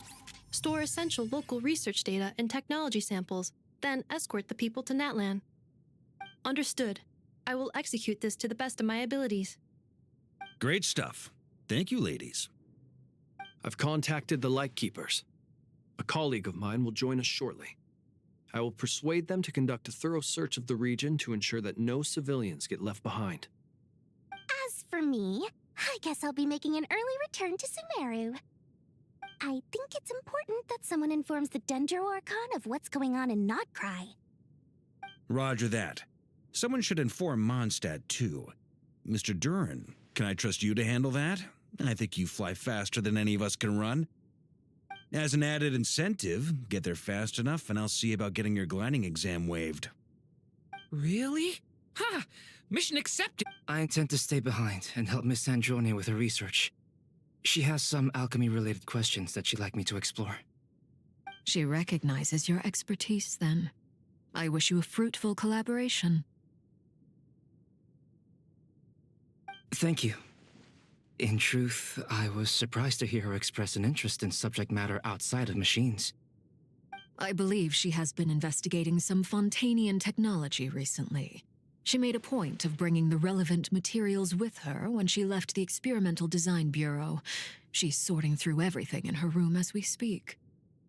I should mention that we have one other friend who isn't present. He hasn't made his position in all of this clear. But if we know anything about him, he's likely investigating on his own. Paimon's been very quiet today. But I know how close she and the Traveler are with the Natlanese. She should come with us to the border. Okay. Paimon will do her best. Make sure to heed Sandrone's warning. Many of us have been cursed by Dottore. As such, under no circumstances should anyone cross national borders. Remain within Nodcry. That aside, personally, I have faith in Columbina. Things look grim, sure, but who knows how it'll play out. Same goes for rescuing the Traveler. Both of them are important allies and friends. We'll be counting on you to gather intel on them, Miss Nefer. Oh, wonderful. You're all here. That voice again. Nicole? Whoa, that was loud. And it came out of nowhere. So mysterious. Sorry, this is the only way I can speak to you all right now. Please accept my apology. Anyway, time is short. I'll cut to the chase. We're still facing quite a catastrophe here at the world's borders. Alice has roped in every Hexencircle member she can get a hold of. Except for me. She told me I had to come and help you all out as a matter of urgency. I quote, "You love talking, don't you? Well, now it's finally your time to shine. Take these. Make sure the whole party gets one each. You'll be in charge of making sure everyone stays connected." Huh? Is this a Dodo communication device? Scanning. Unknown device. Analyzing. Unknown device. Conclusion. Cute. Affirmative. It is cute and good. I believe that I quite like it. This is no ordinary Dodo communication device. It's my very own special modified version, specifically... sorry. I almost went off on another tangent there. Anyway, help yourselves. It will allow us to communicate over long distances within Nodcry.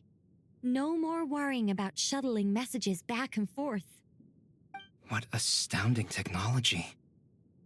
Am I right in assuming that it relies on your personal abilities to function, Miss Nicole? Yes, exactly. Right on cue, Albedo. I'd love to brag to you all about how it all works. But no, next time. Anyway, I'll be right with you all, serving as a communication hub. That's all from me. Head off as soon as you're ready. I'll be staying here to keep watch, and I'll...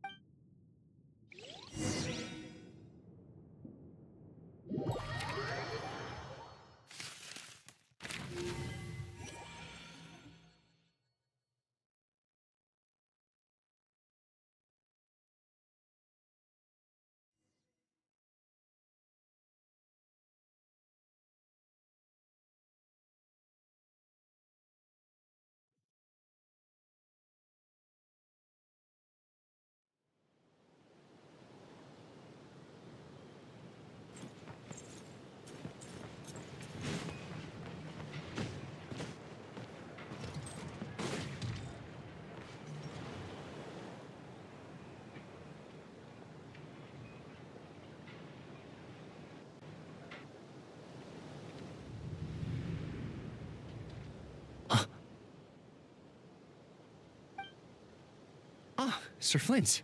Perfect timing. I just arrived myself. You are most considerate, Master Eloa. But in fact, I know you have been sitting here for quite some time. If you saw me, why didn't you say something? I was curious to see how long you could sit still for. Also, shouldn't you have managed to sense me approaching? That would be a first. You always seem to appear out of thin air without making a peep. Also, how many times do I have to tell you not to address me as master? I don't qualify. I beg to differ. Why should a young man so well versed in social graces as yourself not be worthy of that title? Please, Lord Flint's... Sir Flint's. I'm begging you, don't flatter me into complacency like you do with everyone else. You understand me better than most. My newest acquaintances tell me I love complimenting others. What do you... I think they don't understand why you do it. You just love puffing people up till they're a big, happy ball of hot air that floats away into the sky. In all sincerity, I can only hope that they bring good tidings when they come back down to Earth. Is the situation that bad? We just held a strategy meeting. Let me fill you in.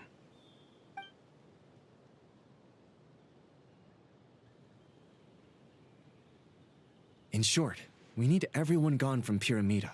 We also need a team of Lightkeepers to scour the more remote regions of Nodcry for civilians to evacuate. I only hope we have enough personnel. We do. Old Man Nikita will definitely help, and we can recall anyone out on patrol to focus on this instead. Good. I'm sure you and the others will make short work of this. Now, don't forget, once you've completed this task, make sure you and the rest of the team evacuate to either Snezhnaya or Natlan as well. Flint? If you've got something to say, Master Ilua, why not guess what I'm thinking right now? You mentioned that you have something else to deal with later. How difficult is it going to be? I doubt it will be easy. I know you're a Lightkeeper, and it's your duty to protect others in times of crisis. But I have a feeling that you'll be walking into grave danger. However bad things have gotten in the past, Nodcry has never faced a mass evacuation before. But from the sounds of it, you don't intend to come with us. I don't mean to pry, and it's probably none of my business. But whatever it is you're intending, you don't have to go through with it, you know. I've been afflicted with some sort of curse, and I'm told it may well trigger if I set foot outside of Nodcry. As such, I cannot leave. I have to act, if for no other reason than to fight this curse. What? No. Why? Why would anyone want to curse you? There are plenty of people out there willing to trample over others in pursuit of their own goals. Frankly, Sir Flint, I am furious. You're making light of what is an incredibly serious situation. Indeed I am. And what? I told you, I'm furious about this. Nothing I can do about it, I'm afraid. Things happen, and we just have to deal with them. If you find yourself feeling angry, perhaps start by drinking a big glass of water. Hey, you mean you're completely unmoved by my anger? I'm devastated. Then allow me to express my sincerest regret. Come by the lighthouse sometime.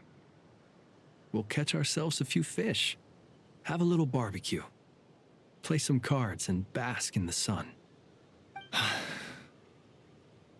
Maybe I need to spell this out. Lean in a little, Flint. Oh my, this doesn't bode well.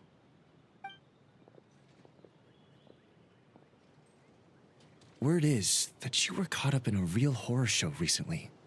People were amazed that you returned safe and sound. They've been debating whether you're even human.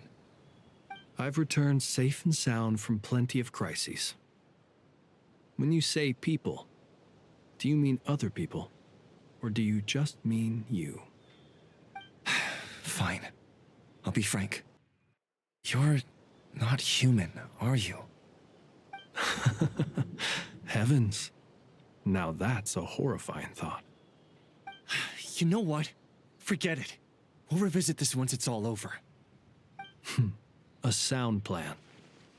Albeit a little ominous sounding. Just promise me you'll come back in one piece, all right? For you, Master Ilua. How could I refuse? Also, please pass my regards on to our colleagues. Tell them, thank you all for your assistance. Please put safety first as you proceed with the operation.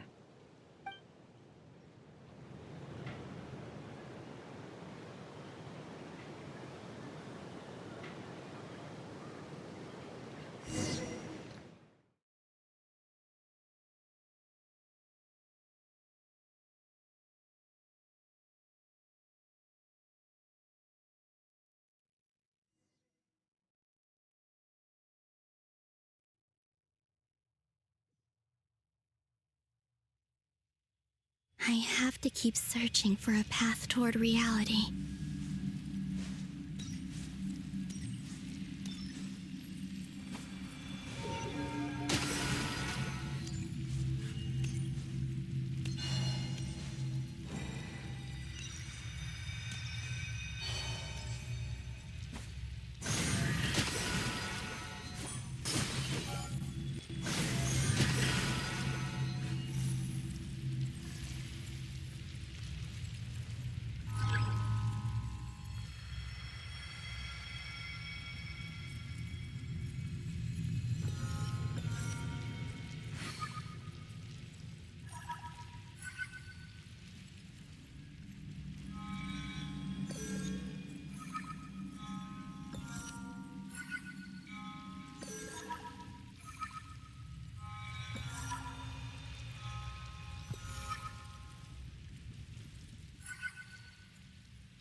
This should do it. The last 2 times I tried to influence reality in this space, it consumed a lot of Kuvaki. I'll try and be more careful this time. I need to leave key clues behind using less power. I hope everyone still remembers what I said on Moon Prayer Night.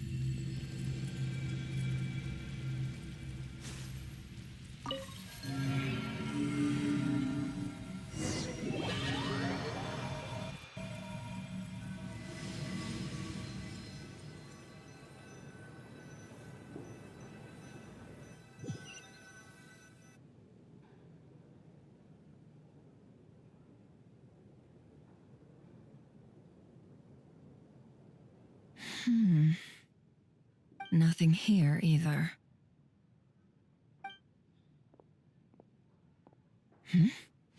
Flints? Ah, Miss Nefer. What are you doing here?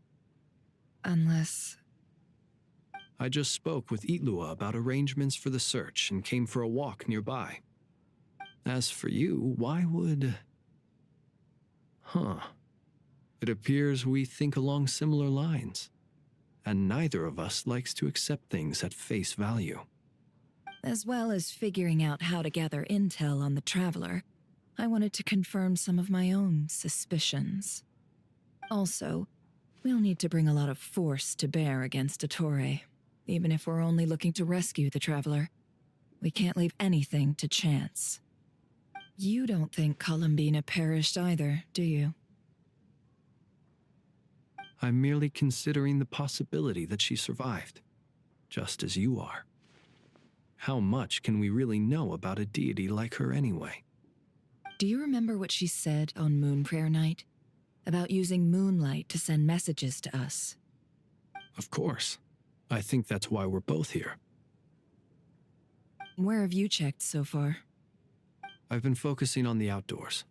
Anywhere the moonlight shines. I checked most of Nasha Town, but didn't find anything. I checked the Curatorium of Secrets, and a few rooms where I thought I might find some leads. But no luck here either. The only places I haven't looked yet are the rooms in the flagship. But process of elimination isn't the only thing that brought me here. Oh, really? What's your other reason? After all that build-up, our mystery ally never showed up even once.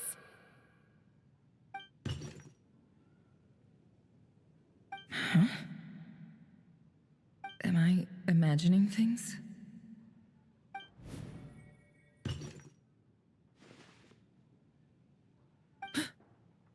Come on, let's see what's going on. Oh no. I knocked over a vase as soon as I came in. It must have been caused by a Kuvaki fluctuation when I entered the space. Although, it seems like I'm not about to be pulled away this time. It looks like as long as I'm careful with my actions, it doesn't count as influencing reality. Anyway, is this the flagship? The Traveler mentioned that's where he was staying. I only went into the lobby last time, so I've never actually been here before. How does this space work? If nothing else, I can now be sure that it is not simply memory. He mentioned where his room was. I think it's this one.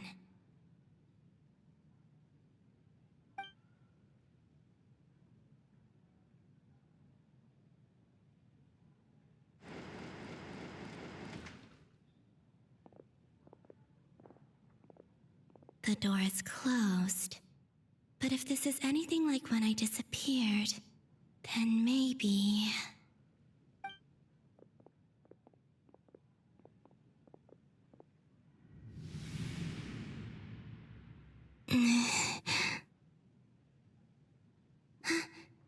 I'm in.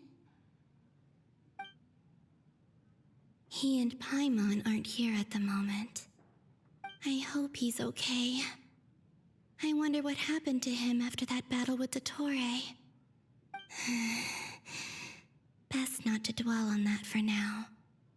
I need to try and leave them some clues.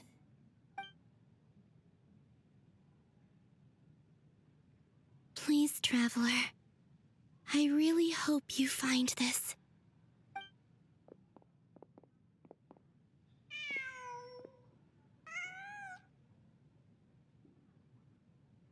Huh. Just a cat. Nothing else here strikes me as noteworthy.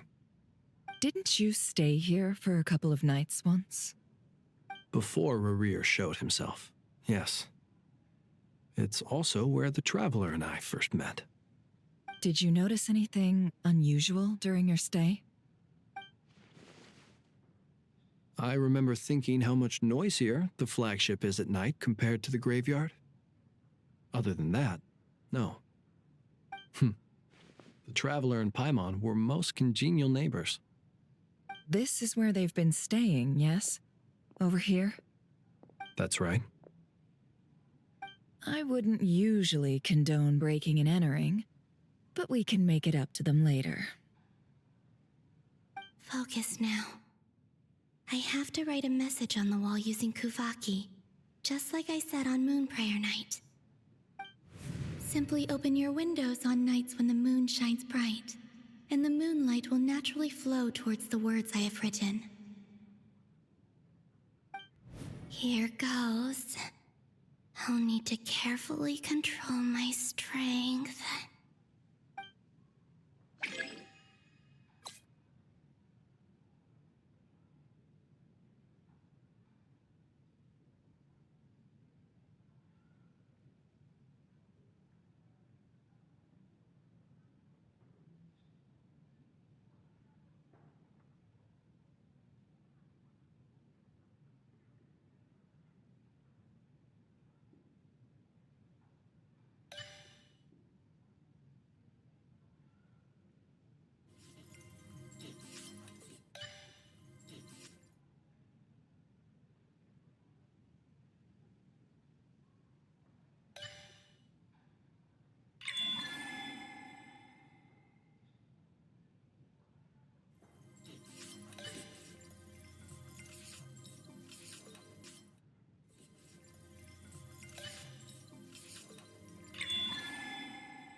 There's a noise outside the door.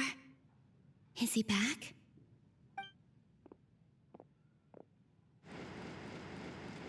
Please, you have to see these words.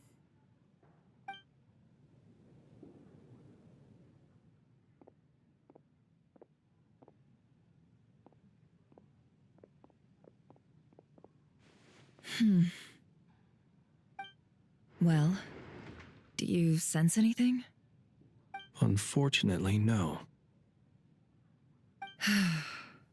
And this place was our last chance. Not necessarily.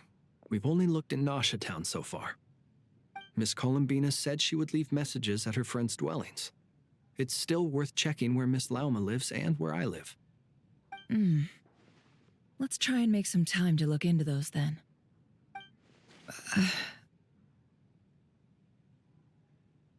Wait. What are you waiting for? Oh, Paimon might have overeaten slightly. What's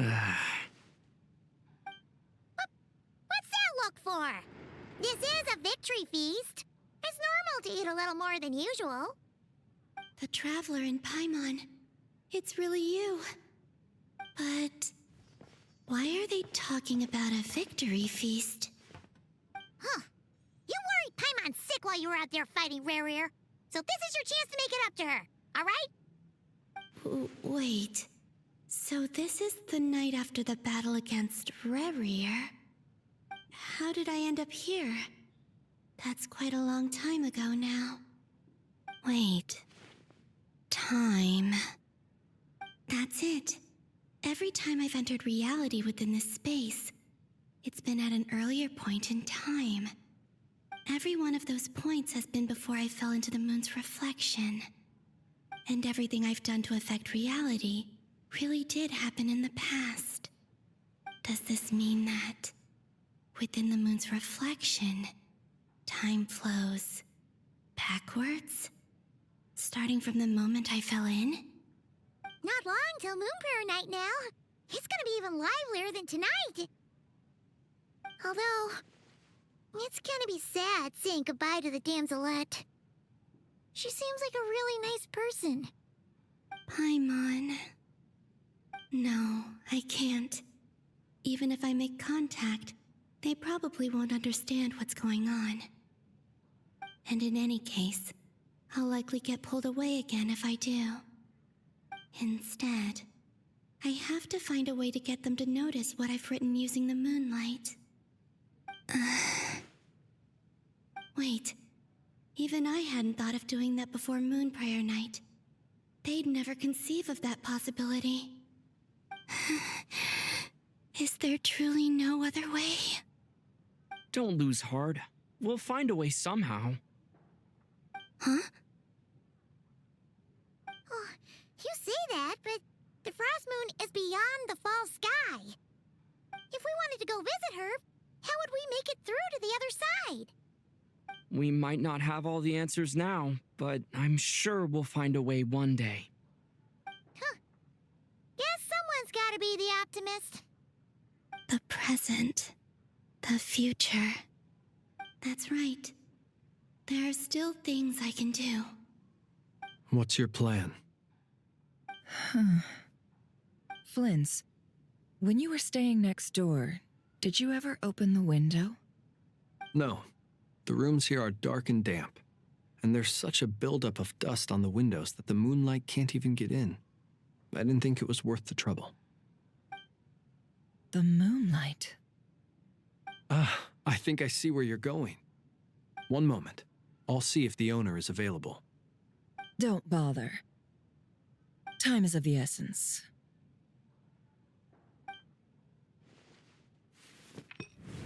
Time. Even if no one sees what I've written at this moment, maybe someone will remember what I said after Moon Prayer Night. I need to write down as much information as I can. And maybe one day...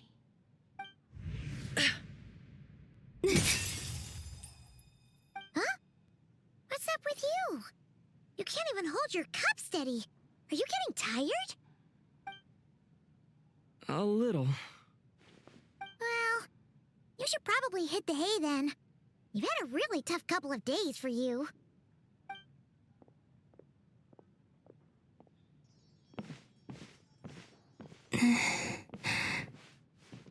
You truly have. You helped defeat Rare, helped me reclaim my name, and you helped the others organize Moon Prayer Night. Wherever you are right now, I'm sure you're still fighting against the injustices of fate. This is all I can leave for them. How I wish I could stay here. But it's time for me to go. I hope to see you again in the next time. And if the opportunity presents itself. I will surely return to your side. Huh. Columbina. She's alive. Not only that, but she's left us an entire wall's worth of clues. She even wrote down what would happen on Moon Prayer Night. It's just a shame we found it too late. I am here. Time in this place flows backwards. I am constantly moving forward. It sounds like she's found a way to influence the past using Kuvaki. But her future is our past. So, these words have been here ever since we defeated the Reikir of Solnari. We just never discovered... Which came first, the chicken or the egg?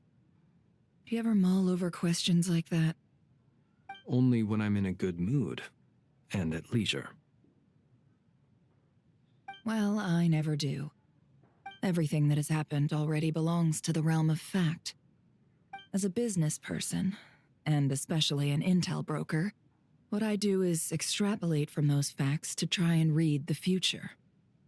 An admirable philosophy. It's a means of survival. Let's go. We have a wall's worth of clues to share with the others.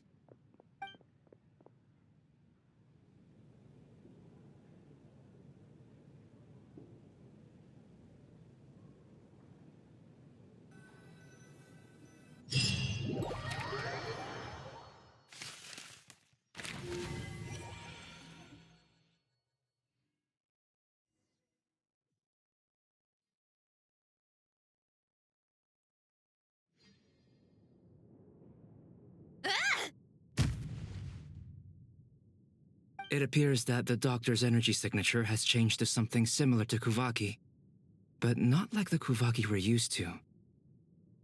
Nodcry's Kuvaki devices will only have a limited effect on it. I can see why you've chosen to place your hopes in alchemy instead. Also, I must say these books are rather profound.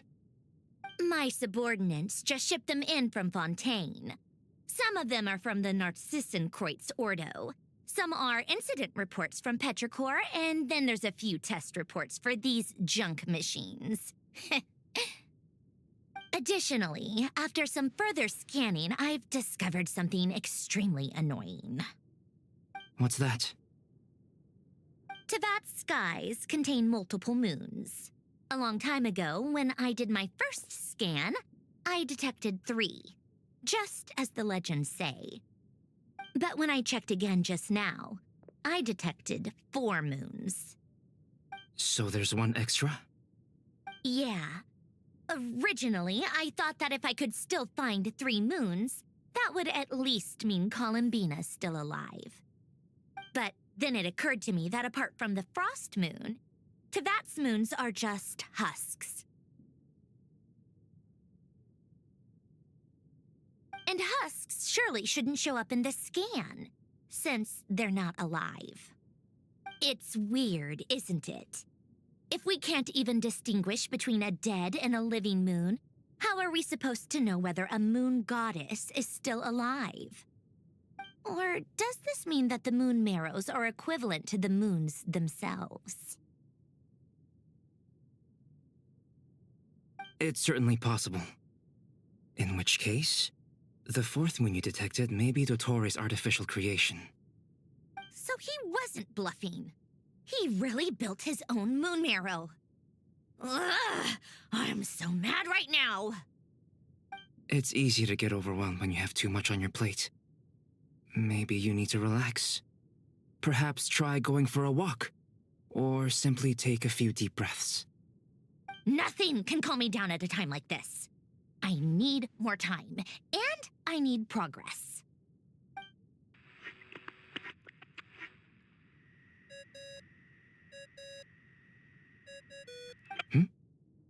It's Mr. Flynn's. I really hate that ringing tone. Ugh. First the 4 orthants of the Narcissenkreuz, then moon marrows. Now what? Oh, sorry if we're disturbing you. Might I ask what's troubling you? What do you want? We're busy. Are you still at the Curatorium of Secrets? Yeah. Look, everyone else is still out, so there's no hurry. Plus, I'm busy, so I would appreciate if you gave me some space.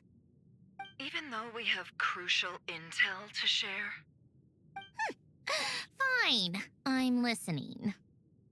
Do you intend to share it via the Dodo communication device? Ordinarily, I would, but this is a unique situation. I think it's best that we discuss it in person. See you at the Curatorium.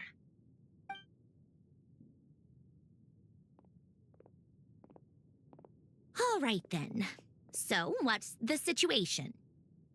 The rest of the team is still out working on their missions and evacuations, but we've decided to fill you in on the most crucial information first. Sandrone, you were right. Columbina is most likely still alive.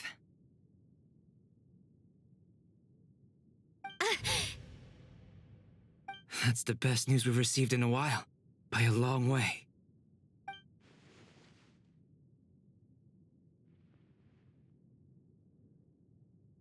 Random locations. Appearing in reverse order?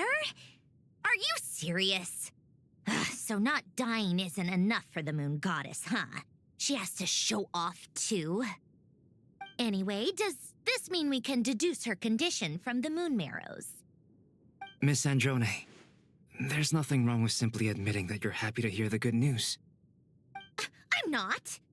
And she's the least of our problems. We're facing a huge crisis.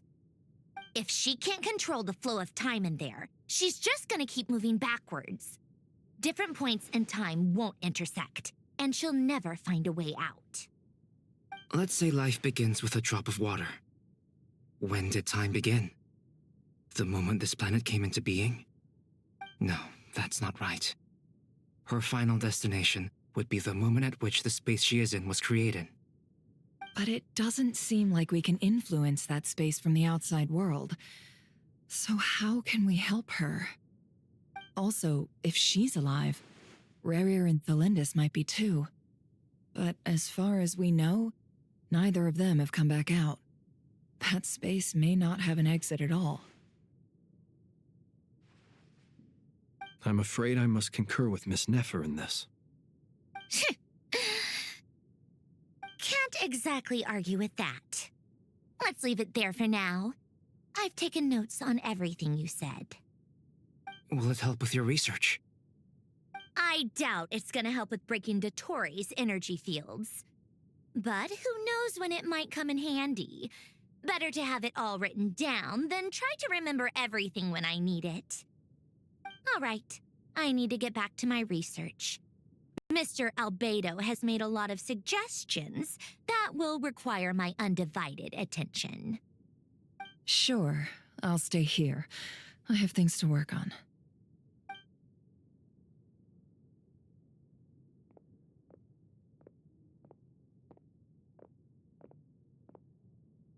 Paimon, are you there? Oh, right. She went with Varka to Natlan, didn't she? Good thing we've moved her and the Traveler's luggage in here. Speaking of the Traveler, where could they be? There's a note from Paimon. Paimon here. Not in at the moment, but if anyone needs to borrow her stuff or the Travelers, go ahead and help yourself. Paimon won't be mad. Also, Traveler, if you get back before Paimon, make sure to get some rest. Paimon misses you a lot, but put your health first, all right? How sweet. Well, since you offered, Paimon, don't mind if I do. This is the Traveler and Paimon's luggage. All the items they use day to day are here. It's well organized. I wonder which of them is responsible for that. What do we have here?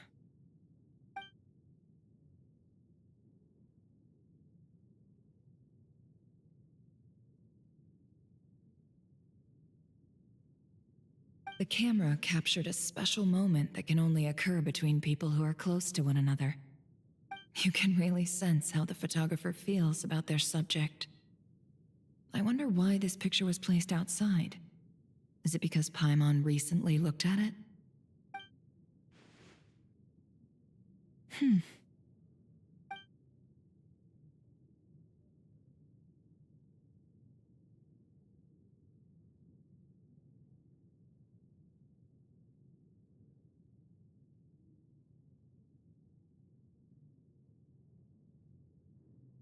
This must belong to the Traveler.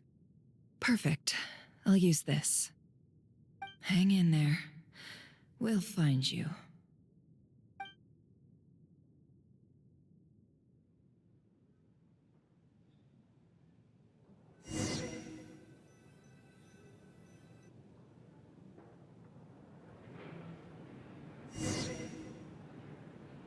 Polonia.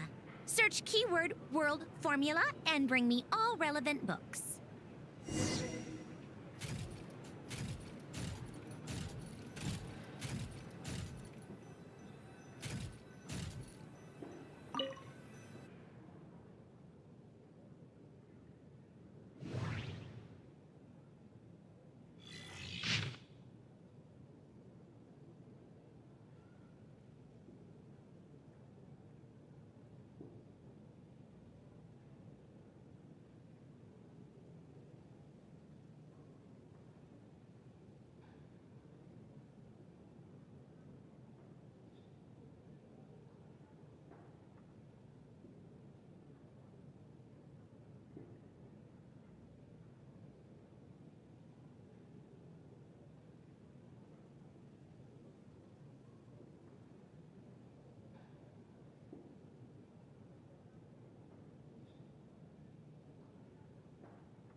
Let's see.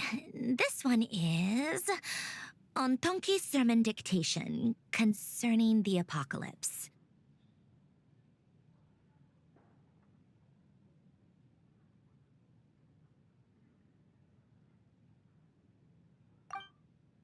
I believe that the correct term for this is Fortuna. This was an ancient Romorian technology, a wisdom unparalleled. I never imagined that Romorian ideas would be so similar to the diagram I have named, the World Formula. This is strong evidence that human civilization should gradually shed possibilities as it continues to explore and evolve. The end of humankind may well be upon us right now.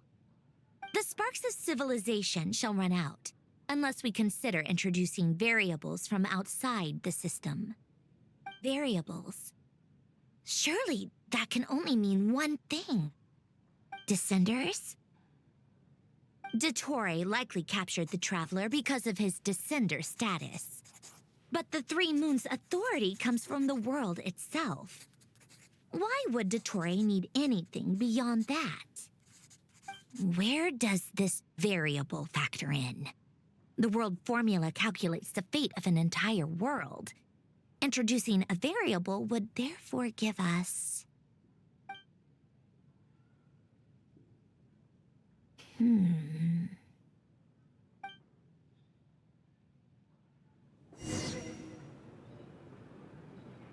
Polonia, search keyword pathway and bring me all relevant books.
Otonki Sermon Dictation.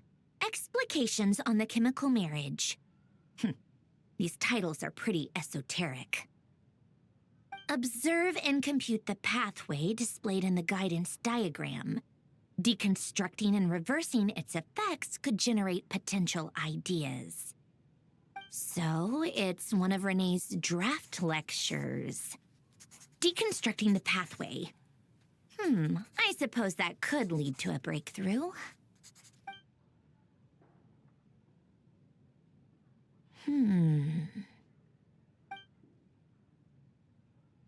This is so long. This guy sure loves showing off his knowledge.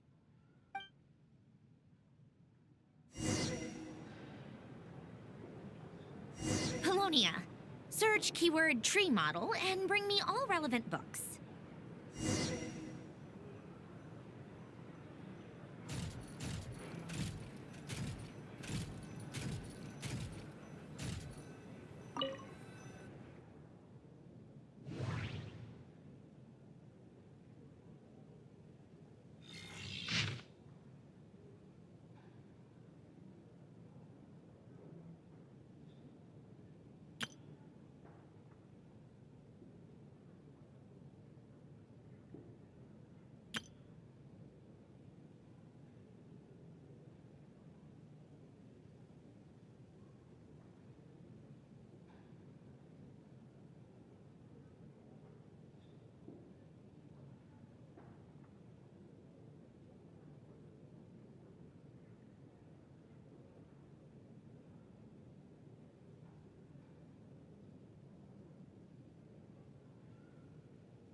Most of the experimental devices proposed by the Lilia Crucis Ordo are built based on the simple and basic logical structure of a tree model. Lilia Crucis. Guess they were trying to cover up the name of the Narsissenkreuz Ordo?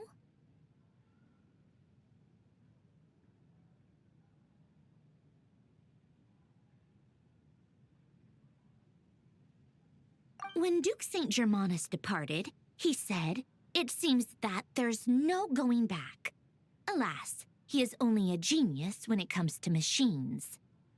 In all other things, he is but ordinary. Excuse me? I'm sorry. That's just ridiculous. What kind of book is this? Great Detective Herlock, the Alchemist and the Clockwork Saint?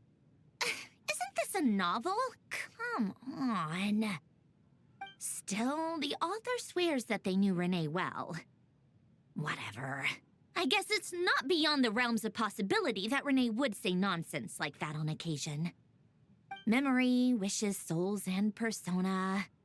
Frankly, this sounds more like occultism, but if Albedo vouches for it, I suppose there must be some alchemical basis to these techniques. The way Alain Guillotin saw it, the world was comprised of machines. The universe needed machines, and thus his technologies were created. That's why I was born.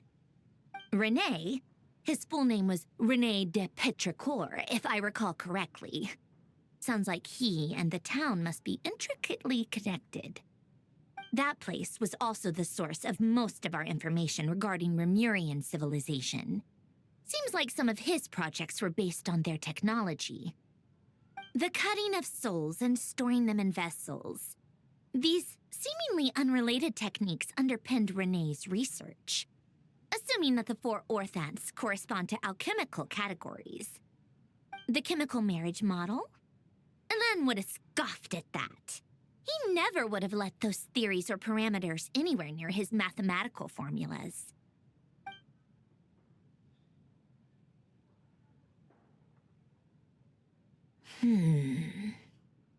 What was Alain's view on Renee? I know he mentioned the name, albeit very rarely. Oh, now I remember. Alain's old notes are here too. They mentioned Renee once. Renee seemed most out of sorts when he spoke to me. A lack of sweet foods has dulled his mind, I should think. Either way, his words are not to be believed. Yep, that sounds like Alain.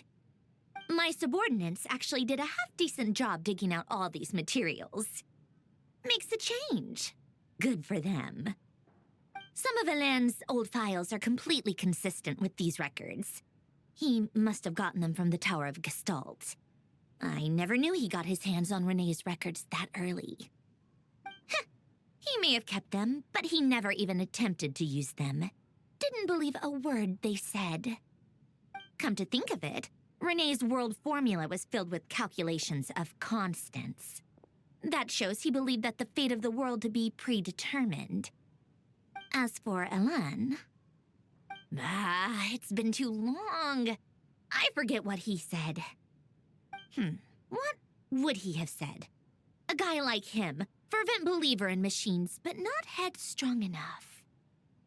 The world can be changed. It is worth persevering. Yes, that's how he used to think at least. He created that procedure to save this world. Yet the scale of the world's fate proved too enormous. The result was beyond his ability to calculate. He died having never seen the outcome. And there I was, left behind in the ashes of his dreams. Did you really never take a close look at Renee's research? Or did you read it, but deem his philosophy incompatible with your model? The very thought of trying to incorporate his ideas probably made you feel sick to the stomach. Well, don't worry, because there's a whole new category of lunatic in town. Next to Dottore, every other madman looks sane. You once asked me what I wished for. Should have asked him instead. He's the one pining for things you'd sooner die than witness.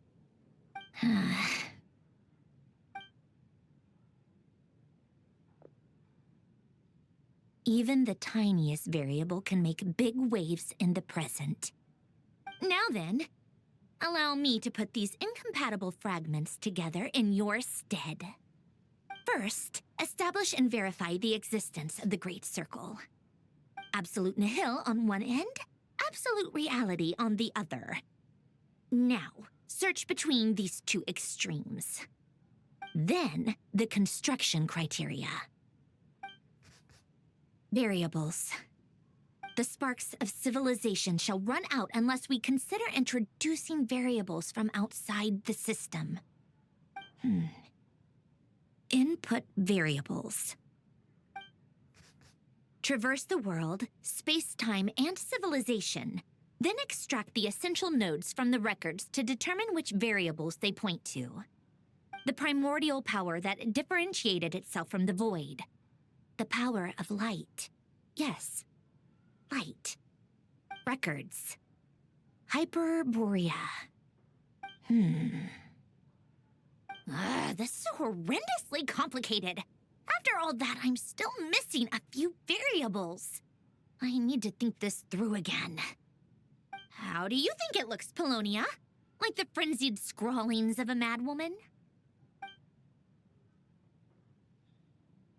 Fine, keep it to yourself. It's not like you can talk anyway. I'll assume you gave it a passing grade. I jest. But true madness does often start with trying to save the world. What would Arlecchino and Columbina think if they saw this incomprehensible hen scratch? They'd probably have me institutionalized. So would Rosaline. She's been dead for a while now. When I close my eyes and think back, I can still see her face. And that enormous dress she used to wear. Such a bizarre choice. What possessed her? Oh, and the clack-clack of those heels used to drive me insane. No one's asking me, obviously, but I hope you all know that I never wanted to save the world. I'm not crazy. I don't have delusional ambitions, and that's a clinical fact.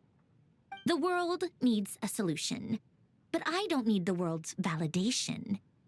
It's the world begging me for answers, not the other way around.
Oh, cookies to go with the tea. Let's see. They must be from that person who brought those documents.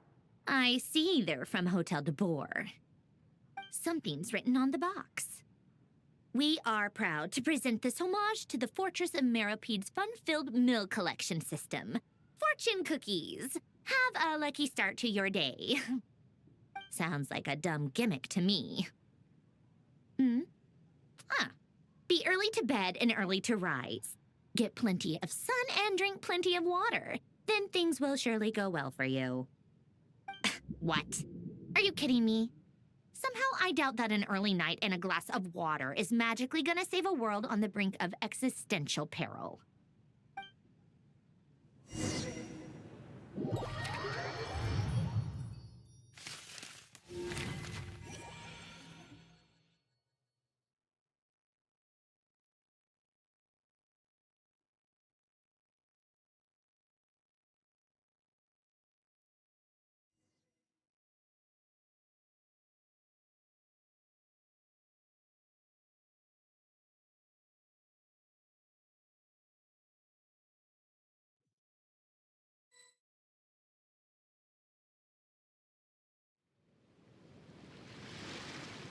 Lady Arlecchino, word has reached us that Lady Marionette's troops are all in position. They are ready to act as soon as the order is given. Excellent. The only thing is, they are fewer in number than we expected. It looks like many of them must have lost their lives at the hand of the monsters released by the Doctor. Can't be helped. Allow them to join our ranks and keep in contact. As you wish.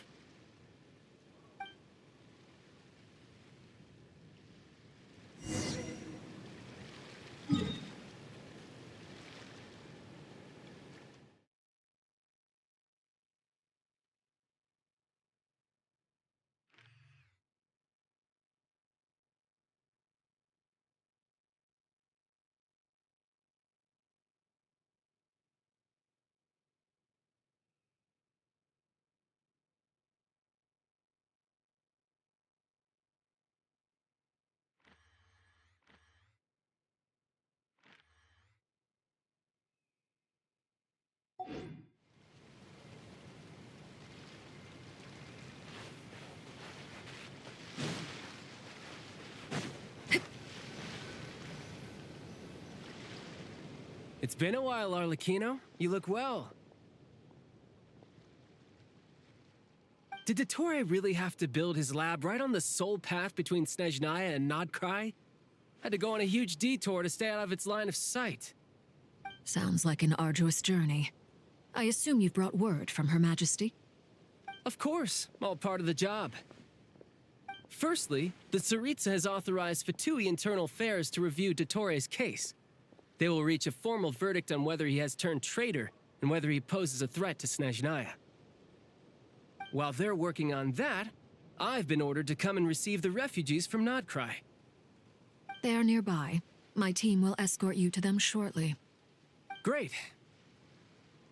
Aside from that, Her Majesty has a message for you and Sandrone personally.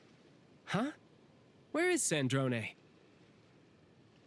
She stayed behind to work since I was making the trip anyway. It seemed sensible to have one person on standby at base while the other came out to meet you. All right, guess that's just how she rolls. In that case, tell her that the Tsaritsa's decree this time is pretty awesome sounding. I think she'll like this one. Still, I wonder what... Wait, what's that? Did one of our troops turn into a monster? Take him out.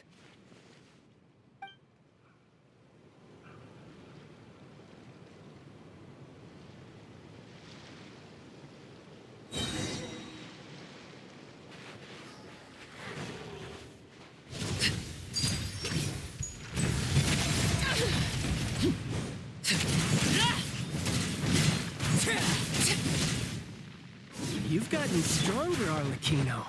Nice. Stop that right now.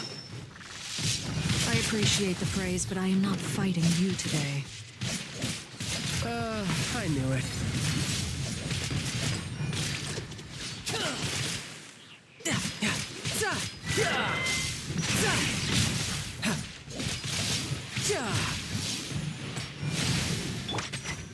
Overruled.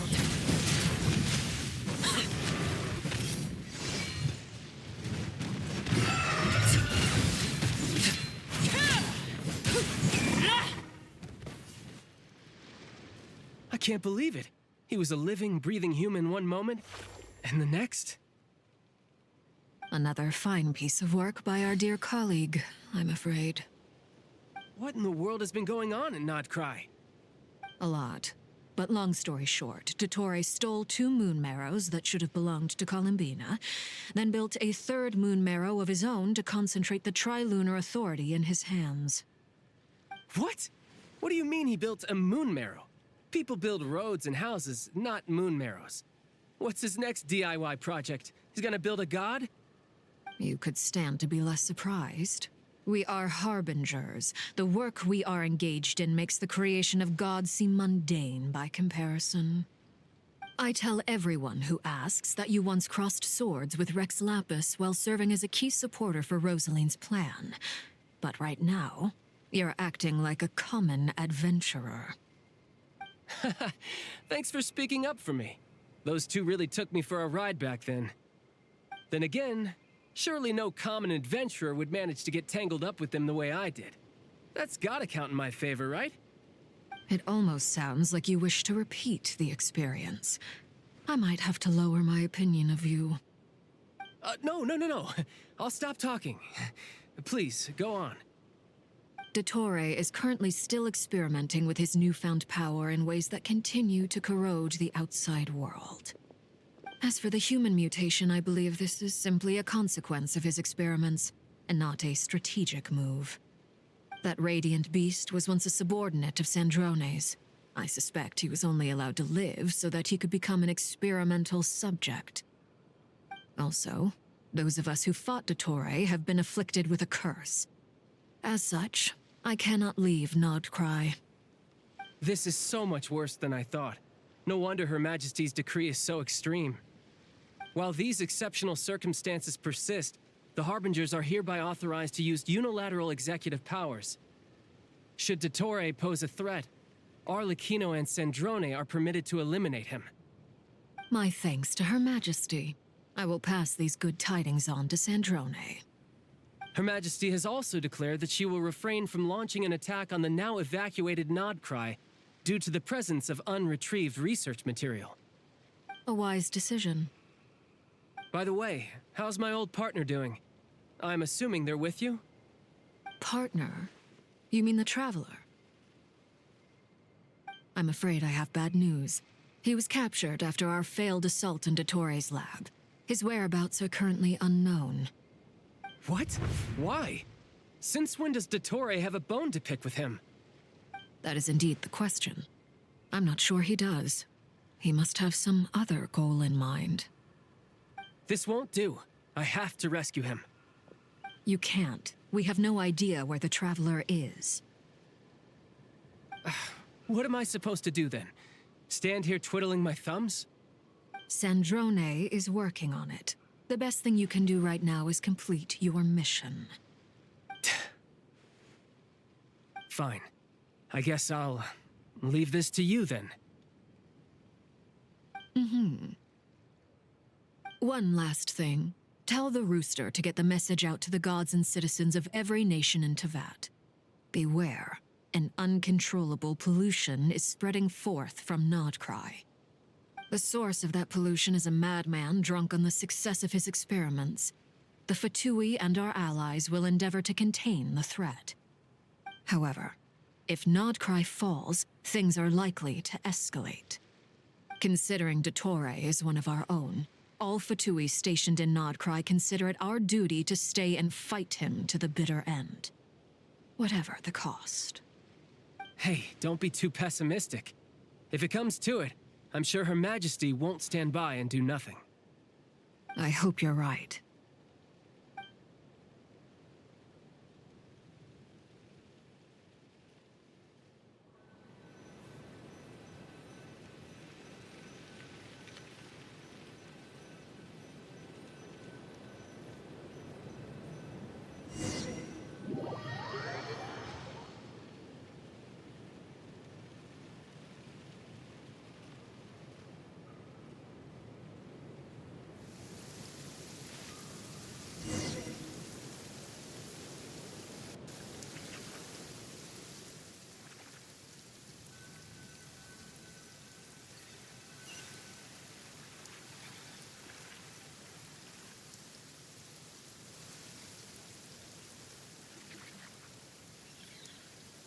You're right on time.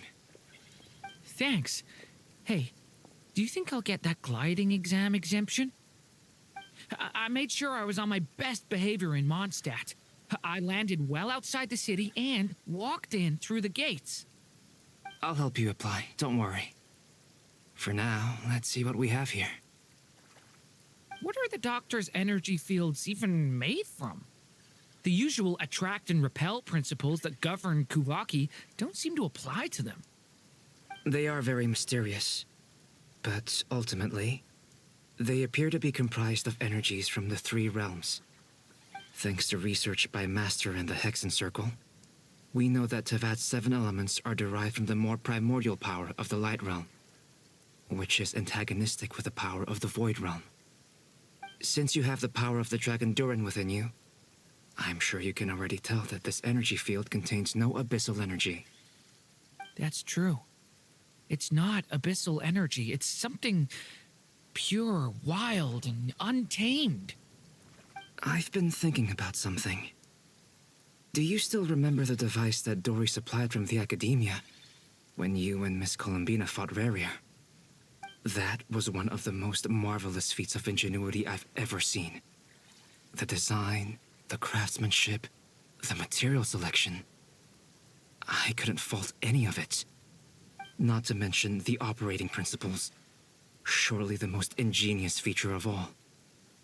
Dory didn't go into detail on how it functions, but I have a working theory. The clue was that Miss Columbina was somehow able to use the pyro energy that you provided, despite the fact that, as a moon goddess, she should only be able to use Light Realm energy in principle. Now, all elemental energy is, of course, derived from Light Realm energy to begin with. Hence, I suspect that the device works by restoring elemental energy to its original state. This presumes a theoretical model of the 7 elements akin to that of light refracted through a prism. Perhaps it is no mere analogy. Maybe there is indeed a prism in this model. I almost wonder if the idea for the device was conceived based on direct observations of said prism. It would explain how such an ironclad design concept was achieved. It is at once a masterwork of engineering and a groundbreaking application of the Academia's latest elemental theories. I suspect only Lesser Lord Kusanali herself could have devised such an ambitious technology. But back to the energy field before us. If this is pure Light Realm energy, its relation to elemental energy is one of integration versus division. Or you could say that the former contains the latter. Could this mean that elemental energy can dilute the power of the Light Realm? Should we give it a try? We should.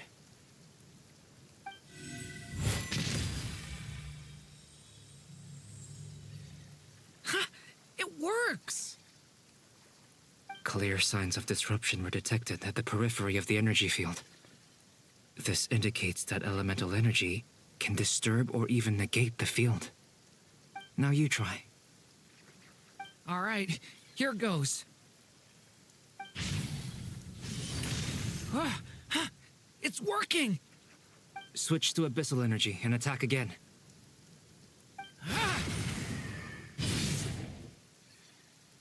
No surprises there. Abyssal power drains the energy field to a significantly greater extent. I now feel confident in asserting that the energy field is indeed pure Light Realm energy, and that elemental energy can dilute it. But the energy field is huge. How much elemental energy will it take to neutralize it? We don't have to neutralize it completely. We can try other approaches. That's all for theory. Would you like to continue watching? So you knew I was here. Huh? When did you get here? A while ago. But Albedo sounded like he was working on his thesis defense back there. Back in Sumeru.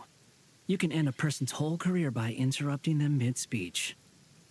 Very thoughtful of you. I'm truly touched. Could I ask you to lend me a hand? With what? A little test. Try using Anima to unleash a concentrated assault with circular blades, with the goal of breaking through at a singular point. Nice! This time it tore through the field. Tremendous. This is a major breakthrough. Should we go through? We probably shouldn't risk having mutually antagonistic energies in such close proximity. Durin, you stay here and watch the entrance. Hat Guy and I will go in to investigate. Sounds sensible to me. Keep your eyes peeled, Durin. Don't worry, I got this. You two be careful in there. Just give me the signal if you need help, and I'll dive right in. What do you mean, signal? It's based on a new alchemical concoction I developed last month. When 2 bottles of it are smashed on the ground together, they emit a blinding burst of light. If it comes to that, remember to shield your eyes with your hat. Glad I asked. Thanks for the heads up.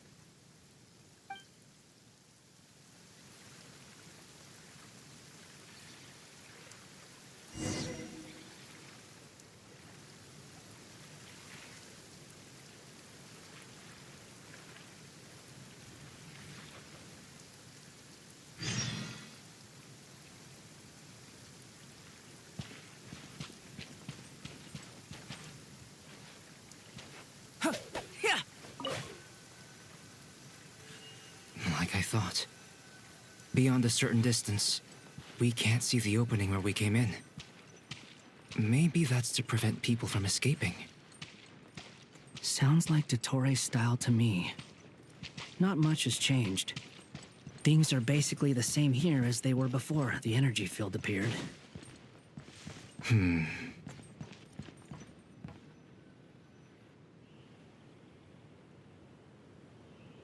They have no heartbeats and they're not breathing. We can only assume they're dead. But there are no visible wounds. Also, there's an animal squatting next to each body. It's watching us. That's not an animal's gaze. What are you trying to tell us? Doesn't seem eager to talk. I guess maybe it's just an animal after all. Let's keep looking around.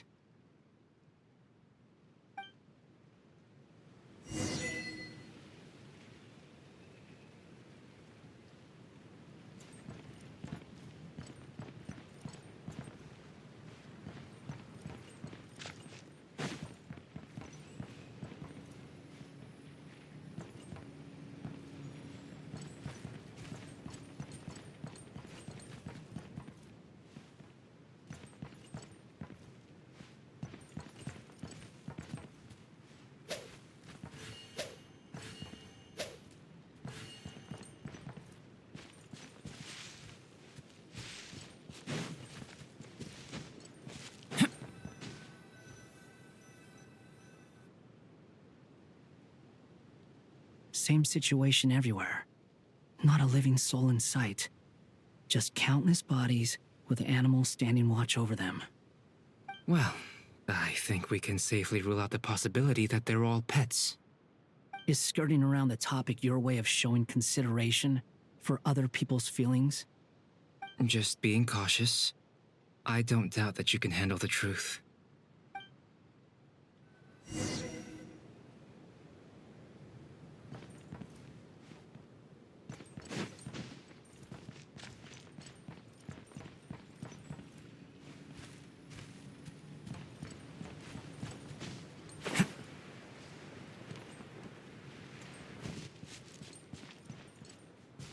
Careful.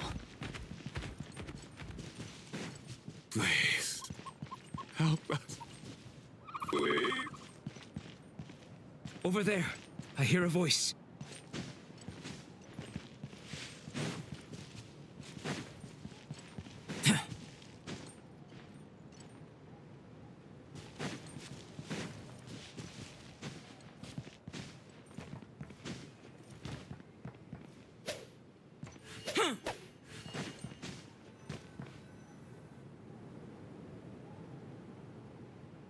Please. Help us. Please. What happened here? I don't know. Suddenly, everyone collapsed. Then my line of sight got lower I still have some of my senses left. I gotta get out of here.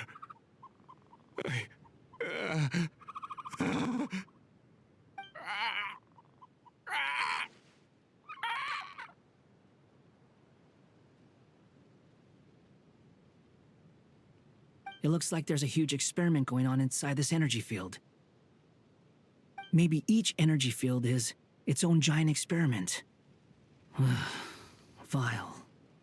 He's swapping human minds with those of animals. Even without the other circumstances, this would be an extremely radical experiment.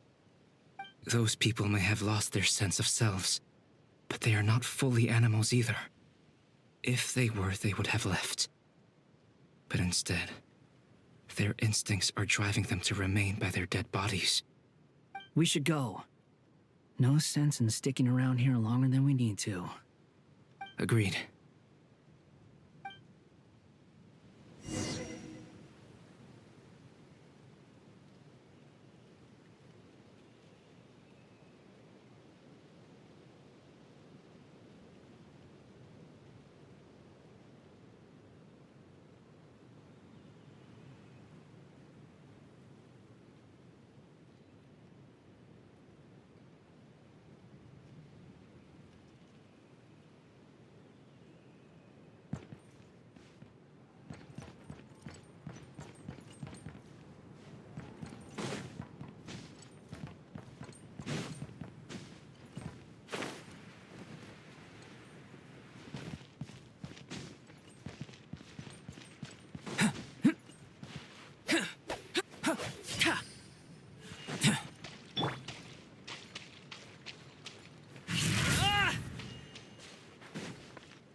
You're back! Everything okay? We saw some things that take a strong stomach. Otherwise, we're fine. We should share our findings with the others.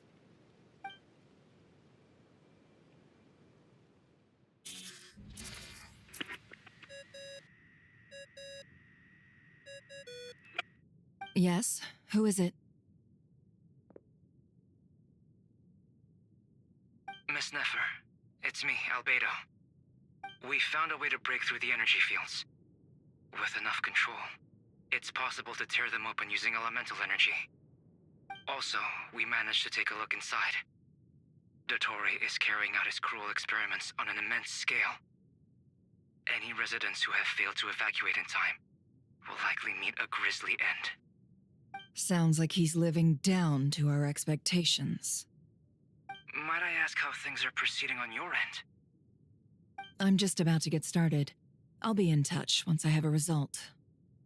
Understood. Stay safe. I will.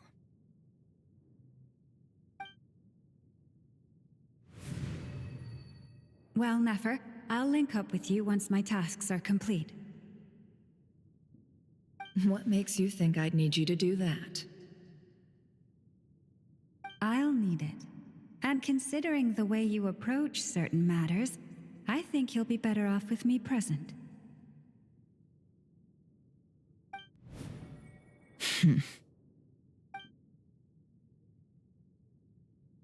Let's begin. Entering simulation mode.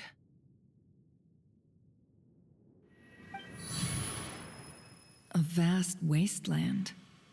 Is this the Traveler's inner world? I was expecting something more vibrant, to be honest. Wait, someone's there.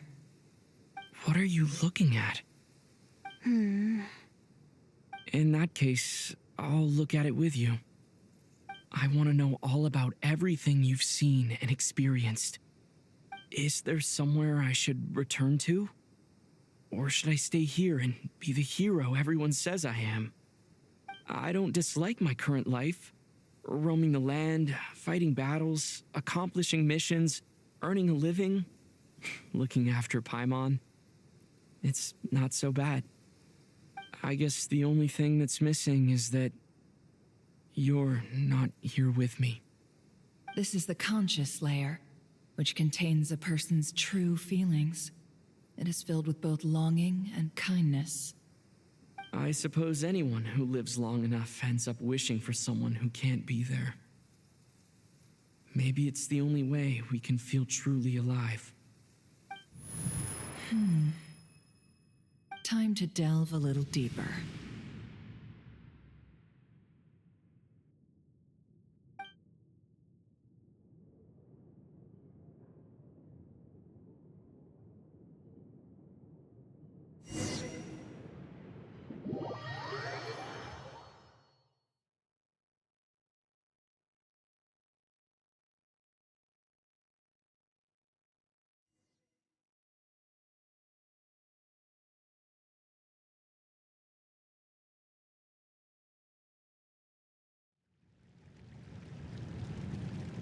Nasha Town is hardly the optimal choice for a place to live, but it has character and a reasonable population density. What are you trying to say? Oh, don't be nervous. I was just thinking where might make a good starting point for your journey. Perhaps I should send you further afield. Conria, perhaps. Conria ceased to exist long ago. Once again, you fail to understand the possibilities that the Tri-Lune creates. Anything that has existed in the past, I can now recreate. You simply do not wish to see that happen. That might be because you miss your sibling and fear getting answers that you are not ready to learn. But this is not for me to judge.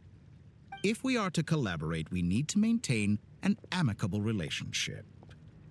In a moment, you will be able to... Oh no. What are you...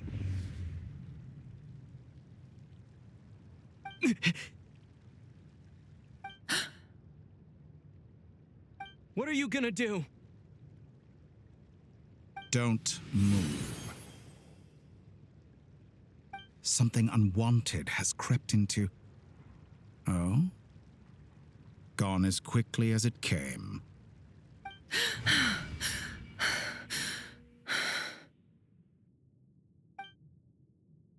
Did you save me? If I hadn't cut the connection, Dottore might have caught you from the other side and destroyed you. This was a good idea, but once is plenty. You were exceptionally brave. Excellent work. Thanks, but now's not the time for that.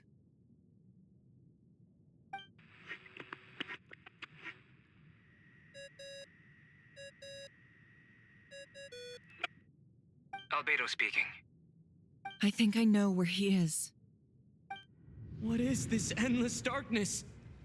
I can't see anything, even though my eyes are wide open. But why? What happened? Ah, sorry about that. I take it you didn't notice. Just now, a friend of yours took a little peek into your mind. Could it be Nefer? How did she do it? Did she use something as a medium to connect to me? Do you think she's aware of your current circumstances?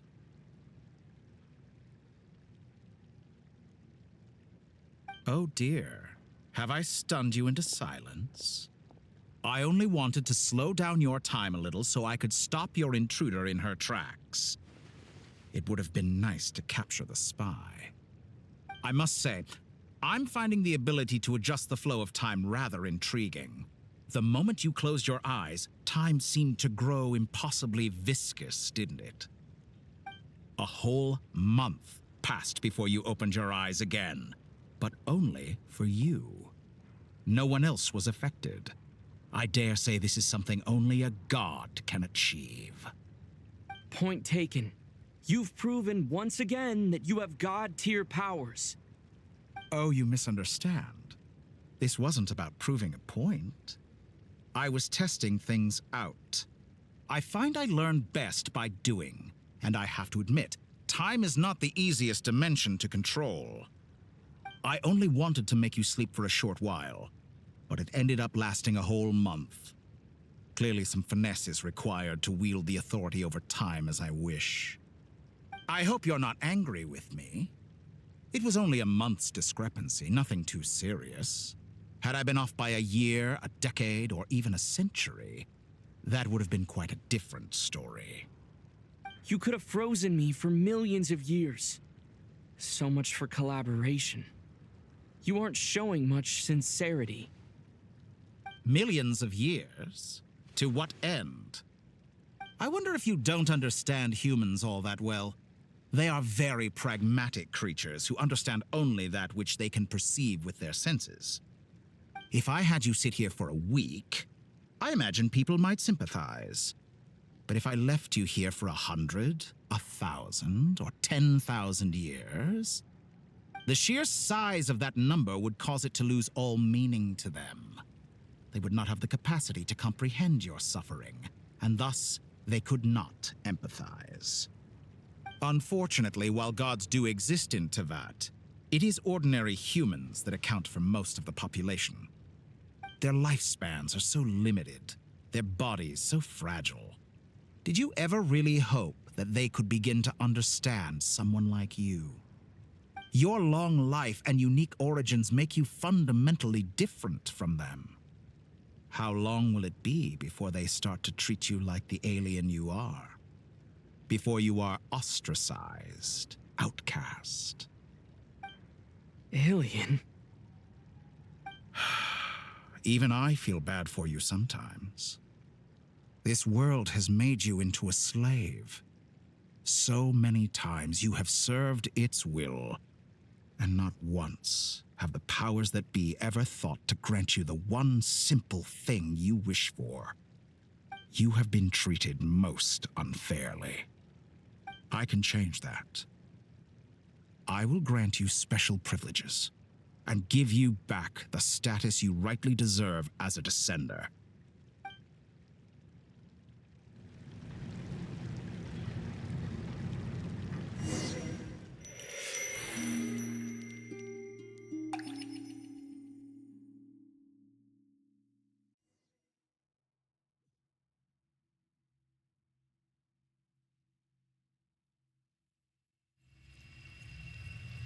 I've entered the past 3 times at this point, but I still have so many questions. For instance, beyond each point being further back in time than the last, what determines the specific locations at which I can make entry? So far, the common thread linking all 3 scenarios is that the Traveler has been present. But it's more than that. I know I sensed something familiar around him. What was it? I'll keep this question in mind as I carry on.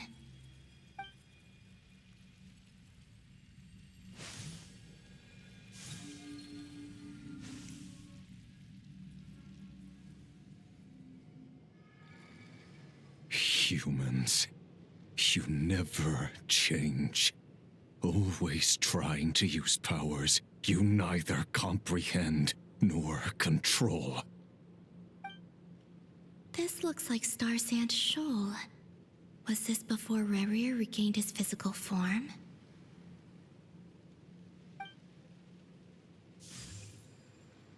You've messed with the cannon again, huh? Sorry, but this round's not gonna go your way. The cannon. That's right. I was at Silvermoon Hall and I sensed an abnormal Kuvaki fluctuation coming from Nasha Town. And right after that, came an ominous power emanating from Star Sand Shoal. My body was once torn into countless pieces and hurled into the swirling chaos of time itself. But even so, my life and will were not extinguished. I wonder if I could try to prevent his resurrection. But how would I do it? What can I do, here and now? Traveler! Behind you! Look at that light!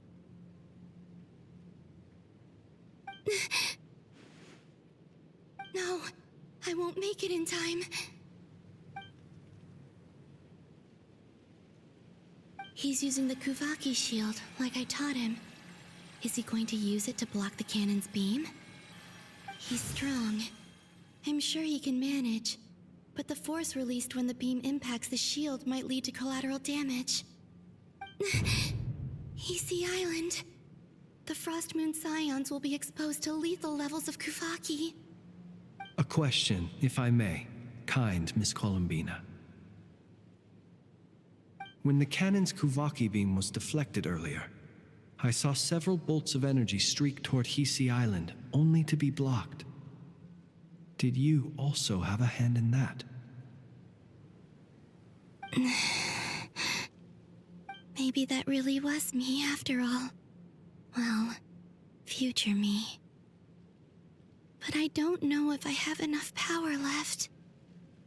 Sigi sato pasa sax, niti ipotuvtos.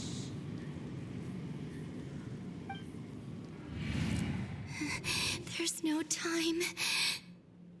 Osestikos paratin tiram to risu iku, topia to aithion feraton. I have to make it. Oh, Frost Moon. Oh, great land. Oh, slumbering moonlight of Nodcry. If you can hear me, if you can sense my call, then please, heed me once more!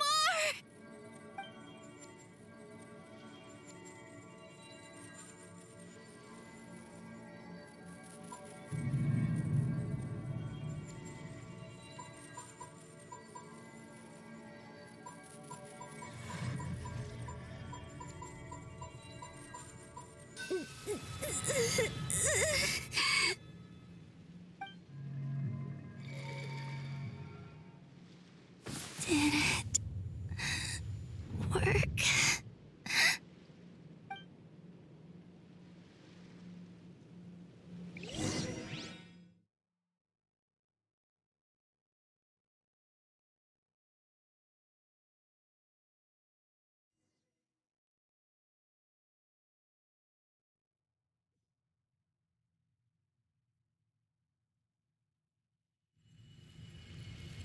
Hey, wake up.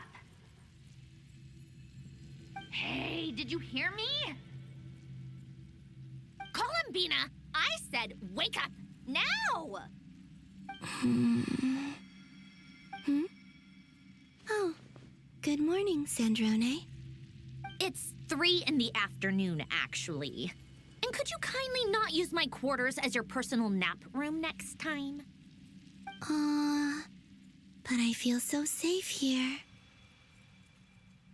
And your coffee, right?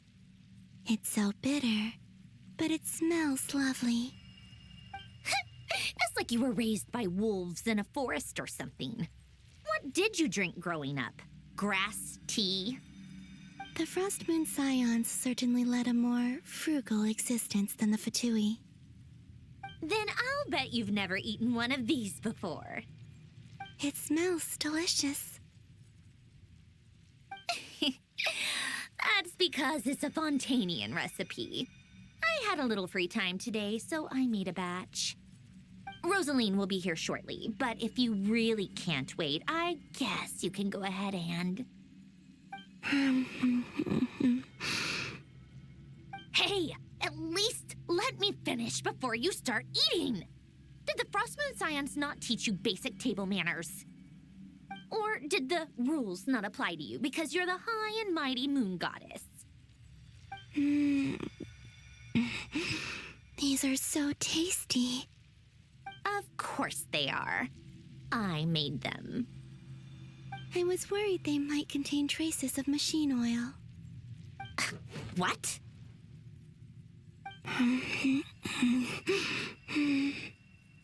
You know, there's something I've always wanted to ask you. Why did you leave your old home and join the Fatui? I mean, I'm sure their food was awful. But There's gotta be more to it than that. Well, life there didn't go quite how I imagined. What were you expecting? You're a god. Your followers are gonna make some demands of you, right? Surely you can just answer a few prayers here and there in return for the free food and drink. How bad can it be? Well, would you help other people just for free food and drink? The doctor told me that you were created by a great mechanic, Lord something Fisher. The Lord Artificer. Ugh, some people can't keep their mouths shut. Oh, Lord Artificer. And didn't he have something to do with the, narcissist? Narcissenkreuz Ordo. Yes, that was it. Narcissenkreuz Ordo.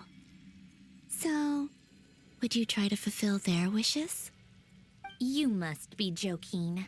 I wouldn't go even if they paid me. I don't even know them. Exactly. Well, I felt the same way. I did not know the people who made demands of me. What do you know? We're on the same page for once. In his later years, Alan did ask me if there was anything I wanted to do. If I had any wishes of my own. Well, I don't. And I'm not in any mood to fulfill someone else's either. Who's Alain? He was the... You know what? Never mind. You're not gonna remember. Anyway, the point I'm trying to make is, neither of us is the self-sacrificing type. Let me ask you this. What sort of place would you like to live in, if you could choose? A place where people don't ask me for things I cannot give them. Where they don't worship me, or fear me, but just want to chat with me like a normal person. I'd also like the freedom to come and go as I please. And ideally, it would be somewhere with the smell of coffee and snacks. Not to burst your bubble, but no such place exists in the world. Now, take your snacks and scram.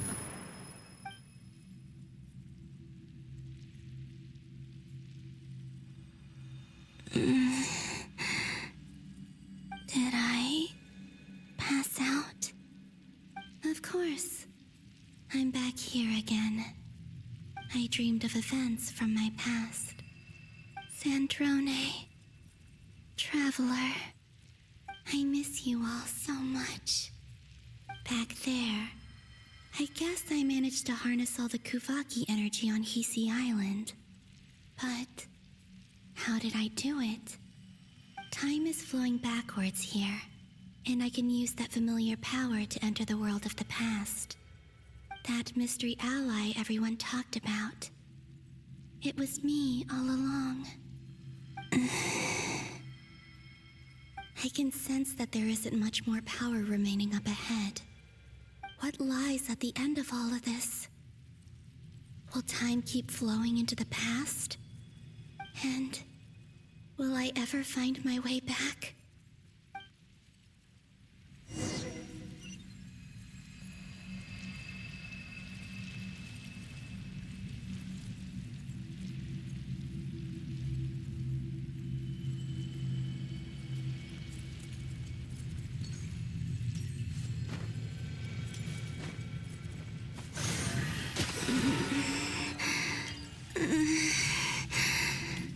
It's getting harder and harder to use my power.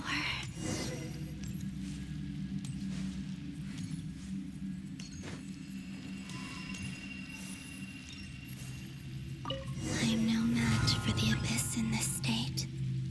I need to avoid the contaminated fragments.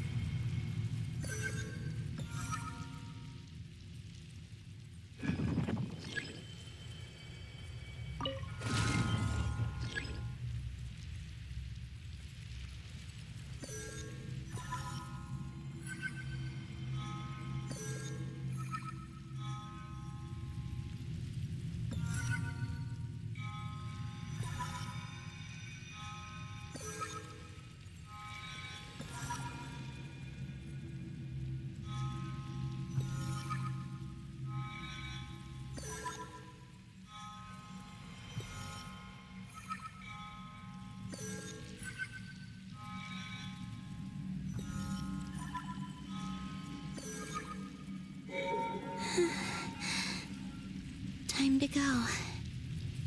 I wonder where I'll find myself this time.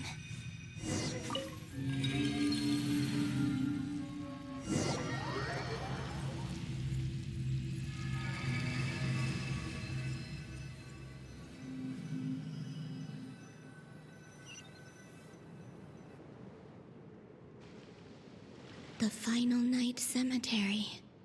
This is where Flint's is based. Or not! How are we supposed to read through this many files?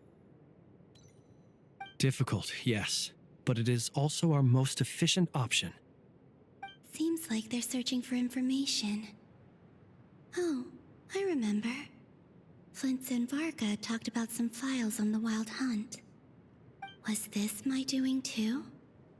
To expose the true intentions of this Rarir, we need to dive into Notcry's history. Are my actions changing the past? Or are they simply completing a process? Is all of this inevitable? Or am I the one making these decisions? If I choose not to help them now, will it change how things turn out? Hope we don't land on our heads then. They're my friends. I can't not help them.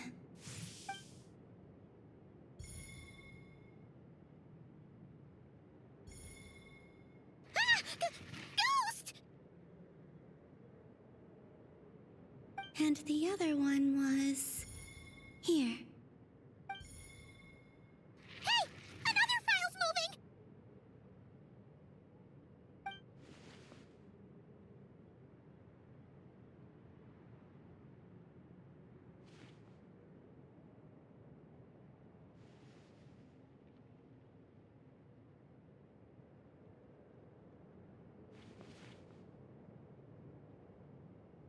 That should do it.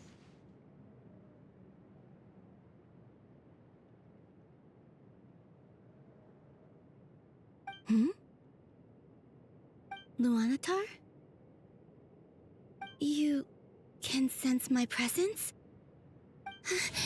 Wait!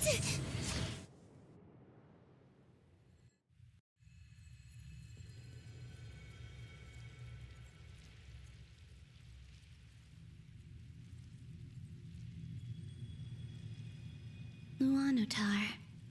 So she's that familiar presence I've been sensing all along. She's always been by the Traveler's side. That explains why the Traveler has been there each time I've entered the past. But why Luanatar? Is it because she has a connection to me as the Moon Goddess's familiar? If so, why not any other Kuhenki? That's...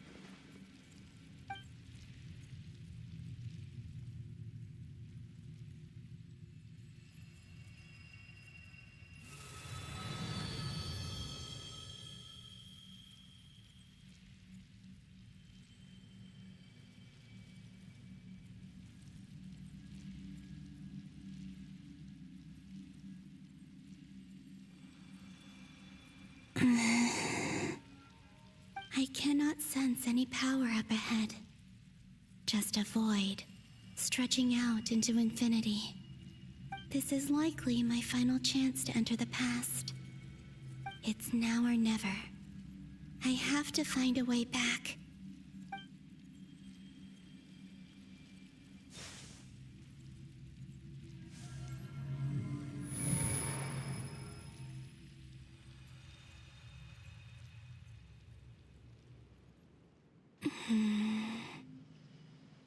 Hisi Island? How far back in time is this? Where's Luanatar? I can't sense her presence this time.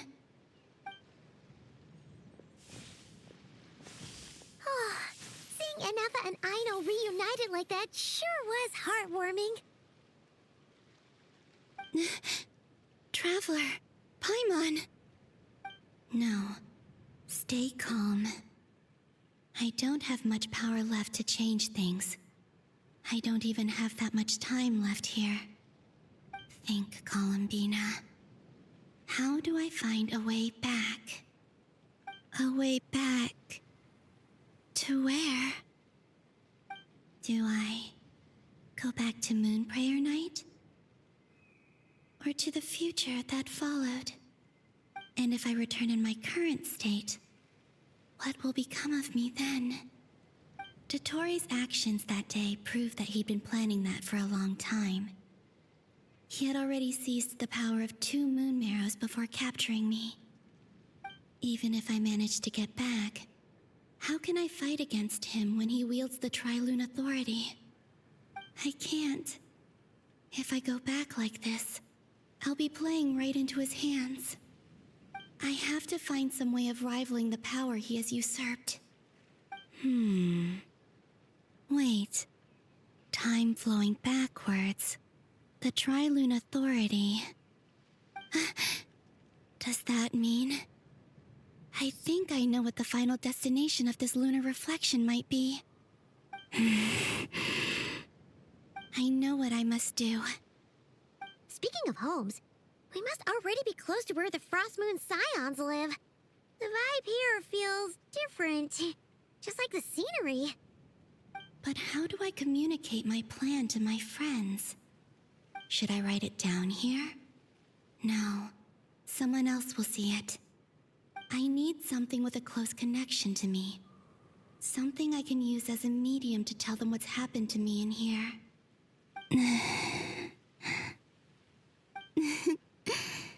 Now it makes sense.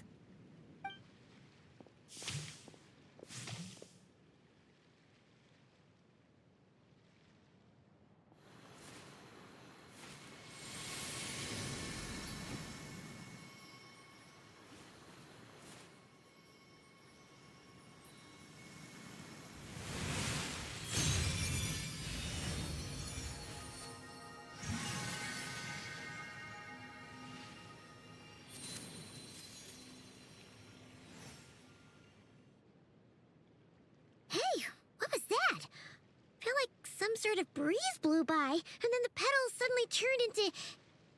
Huh? It was I who brought Luanatar into being. I gave up a piece of my own soul to create her. That's why I could sense a familiar power from the moment I entered this space. It also explains why she's been present in every past location that I've entered. Because we have a deep connection. Hey there! What's your name? And the reason why there are no more gates to the past after this point is that Luanatar hadn't been born then. No wonder I sensed the trace of a blessing when we first met. But I still didn't recognize the soul hidden within you. Back then, I was just a little lost dove. I had yet to become Columbina Hyposelenia. Go on now. We've got stuff to do. Best you find someone else to hang out with. Hey, you scared it off.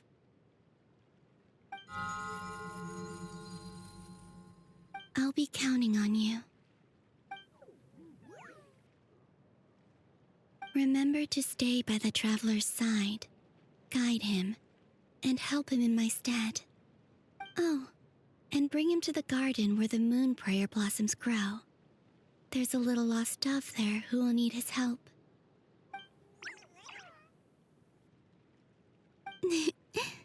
Go on.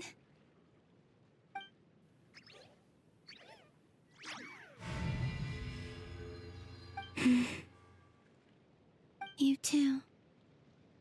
Go and live your story. As for mine must go in a different direction.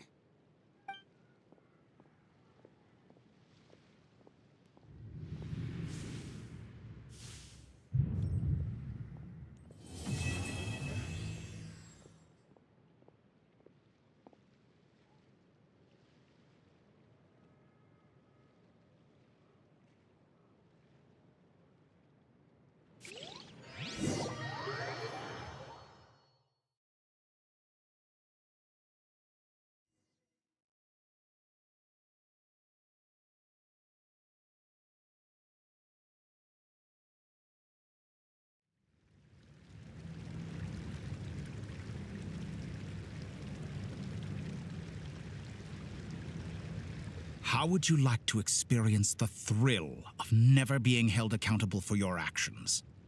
You could crush people like ants without consequence, or tear off their heads or limbs as you please.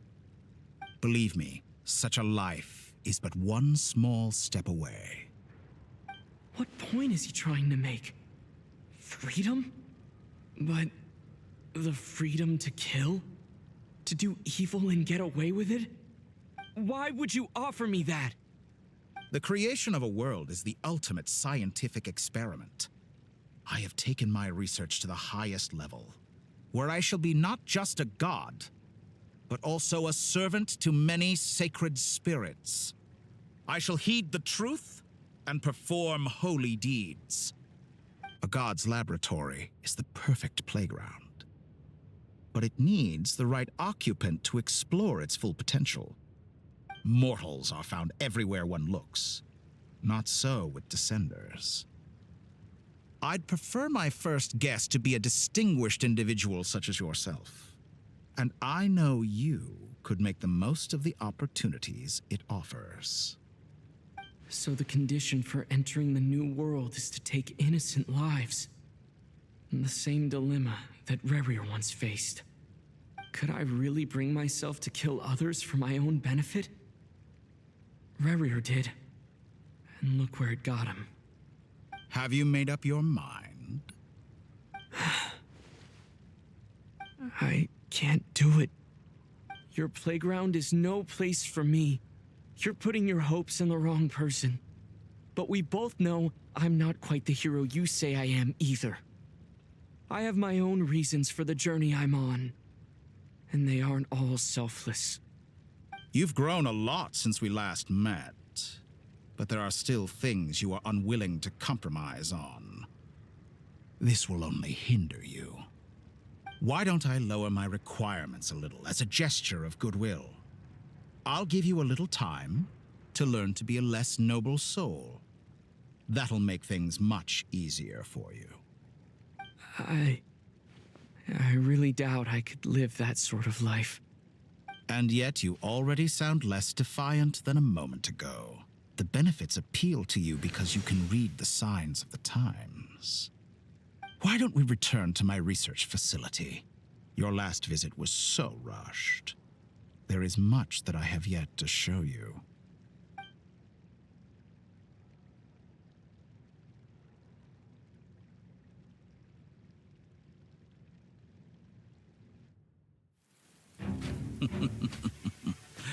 Now to that question,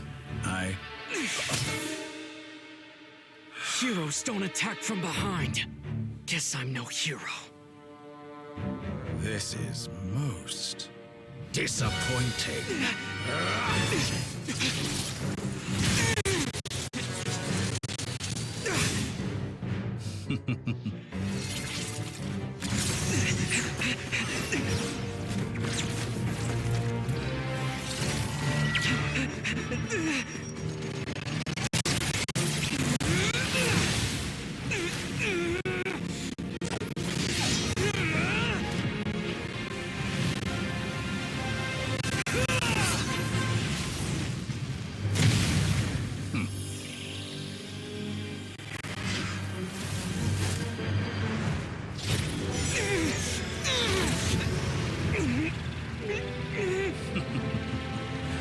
Now then.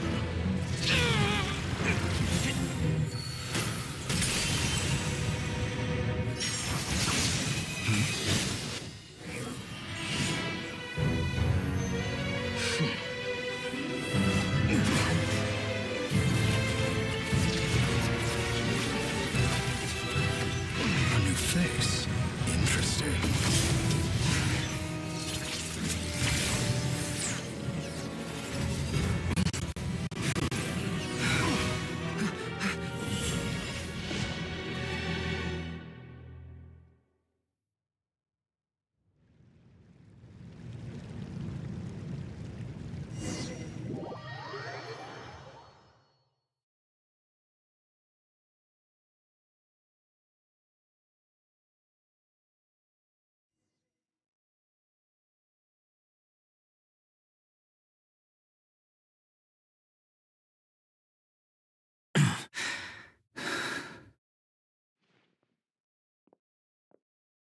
You're still gonna call me Hat Guy after that, huh?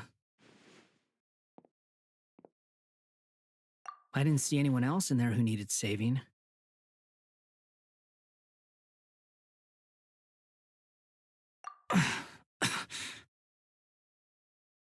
It's nothing.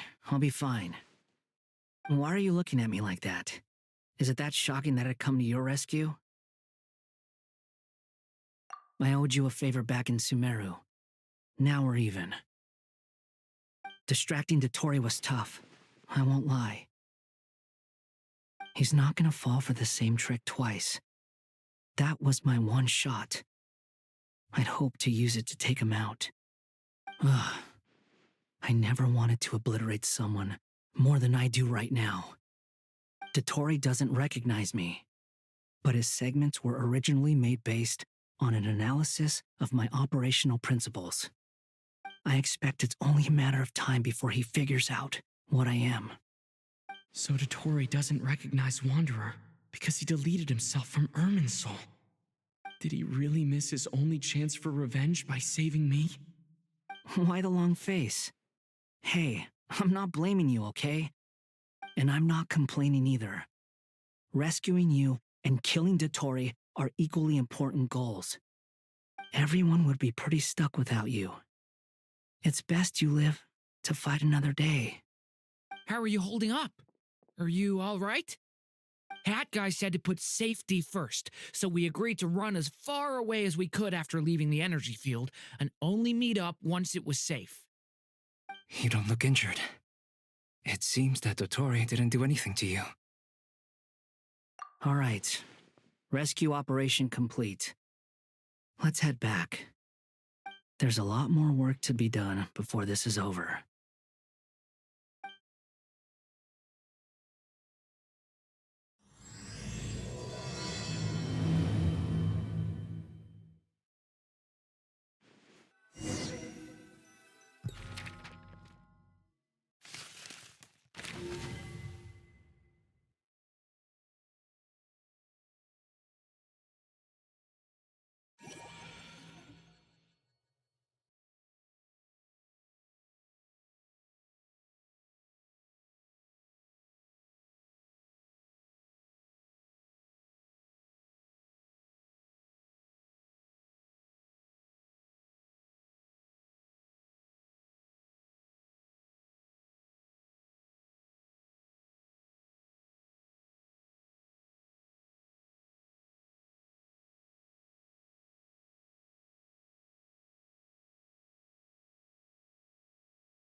Understood.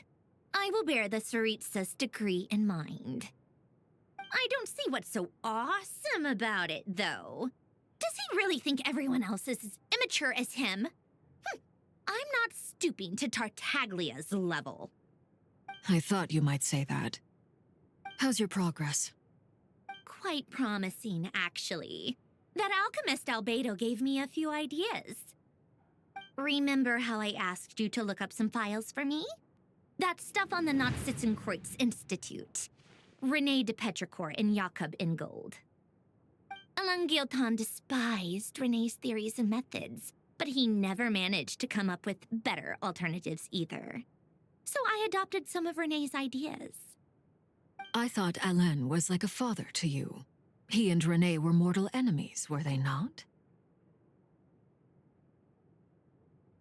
And what would you say if Lenny and his friends one day learned something useful from someone you utterly detested? I would applaud them for it. That would mean that they have surpassed me. For all we know, Alain Guillotin might have thought the same thing. Not that it matters, though. He's dead, and I'm alive. So it's my call to make. Once you die, it doesn't matter how great you were in life.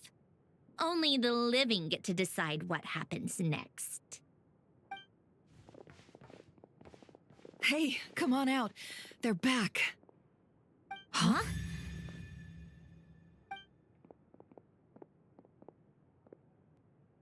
You're back? And your head's still screwed on? And you still have all your limbs? What does it look like? Way to keep your composure, madam. Excuse you. I am perfectly composed.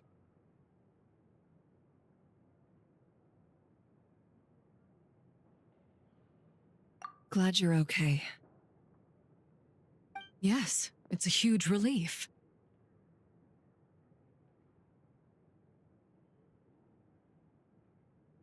Worry? Oh, yeah, right. You think we, the Fatui, were worried about you? We were worried sick. Hey! The Traveler and I were already friends. You are free to join this mission in whatever capacity you please, much like your tea parties. It's a laugh a minute with you guys. I must say, I was quite surprised when Mr. Albedo told me he would need no additional aid.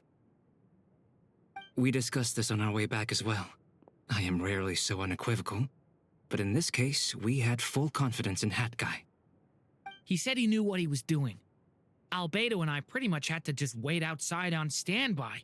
Meanwhile, Hat Guy broke into the energy field and rescued the Traveler solo. You didn't have to mention that. Well, I'm thoroughly impressed. You are a force to be reckoned with, Hat Guy. Is he back? Is he really back?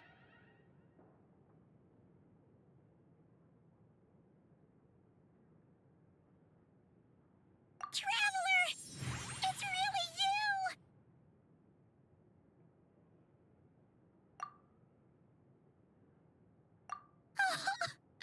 Oh, thank goodness! Paimon missed you so much! You can finally breathe easy, Paimon. It's great to have you back in one piece! Oh, Paimon's been having nightmares the whole time you were gone! Look at them. You know, once you reach my age, there's nothing better than watching a misty-eyed reunion between friends. It's nothing. Same goes when you get to my age, too. I bet Ino and Anefa would be tearing up as well if they were here.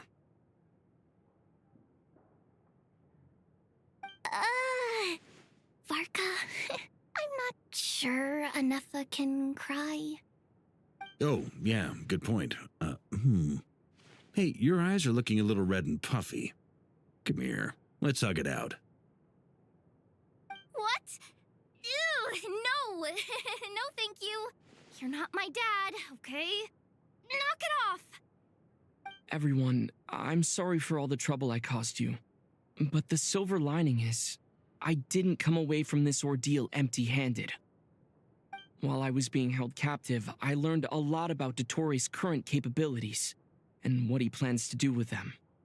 Allow me to explain.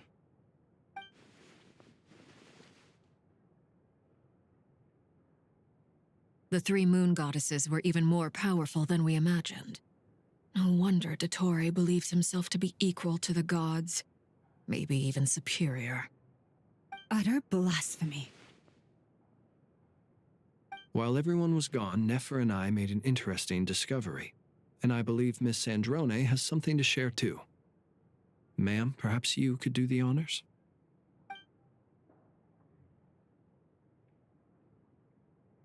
Called it. Getting rid of a pesky troublemaker like her is like trying to clean up after a crumbly cake. It always comes back to haunt you.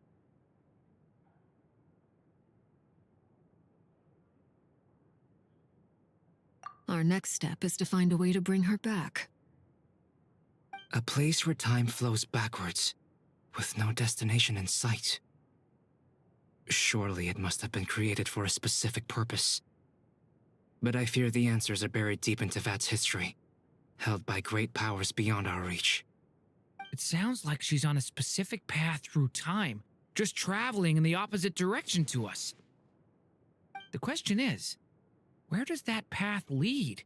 Or will it keep going to infinity? We considered that question as well. Strictly speaking, time is not infinite. Indeed not. Every road has an end. Nicole! You sure love quietly sneaking in mid-conversation. I do, in fact. It's something I've always done at our mages' tea parties. Quiet, mysterious, and persuasive. You wonder what lies at the end of her road. Well, just as the world has a beginning and an end, so too does time. And so, the end of the road is the moment that Tevat was born. But where Miss Columbina will end up along this road, that depends on where this particular river of reverse time began. What about the original moons and the moon goddesses? Do they have a beginning too? All things do. In the beginning, no moons adorned the sky.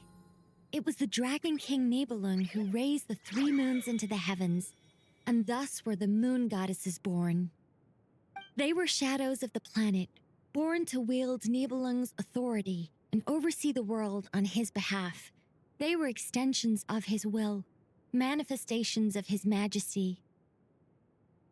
But then one day, they disappeared just as suddenly as they had once been brought into being. Nobody knew where they had gone.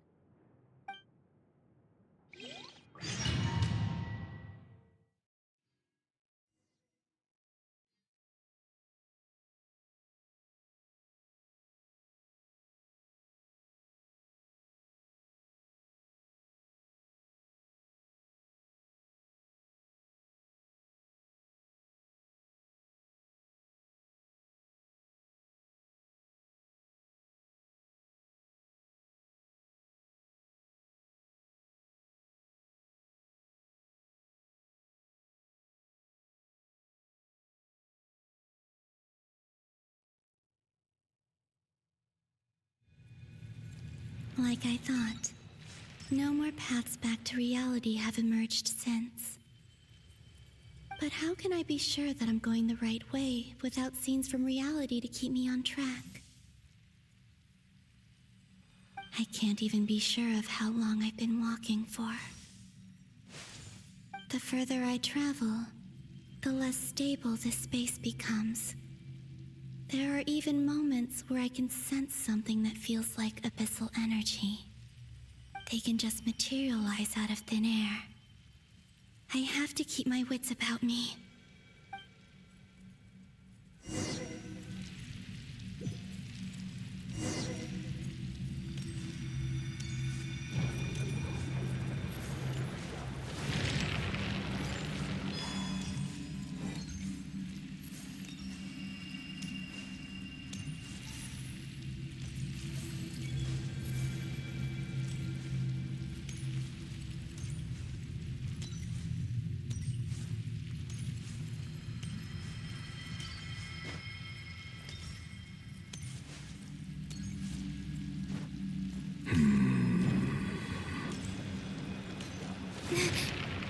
Is that the ray here of Sonari?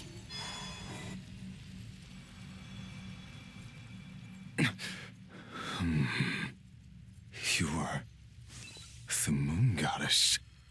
But how? Please, there's no need. I'm not interested in fighting anymore. I find that a little difficult to believe. Yeah. Honestly, so do I. The way you used my own power against me was... It was a brilliant strategy. And then, in the final moment before I was thrown into this space, I got to see an old friend. Mr. Dainsleif. Right. It was so long ago now. But we were friends once. When I first got here, I was filled with hatred, remorse, and rage. How I cursed and devoured. I tore everything here apart. I was consumed by the desire to leave this place and have my vengeance. But to no avail. This is a place with no exit. This is the second time I've entered this space. Though I have no memory of the first. I was torn to shreds the moment I entered. But this time I survived. It must be partly because of this new body, and partly because of all the Kuvaki I absorbed in Nodcry. Are you the source of the abyssal power in here? Not all of it. Some is from when I first arrived here and tried to destroy everything. But there was already a degree of abyssal power here before I entered. And like a venomous snake baking in the merciless sun, it tried to slither into my shadow.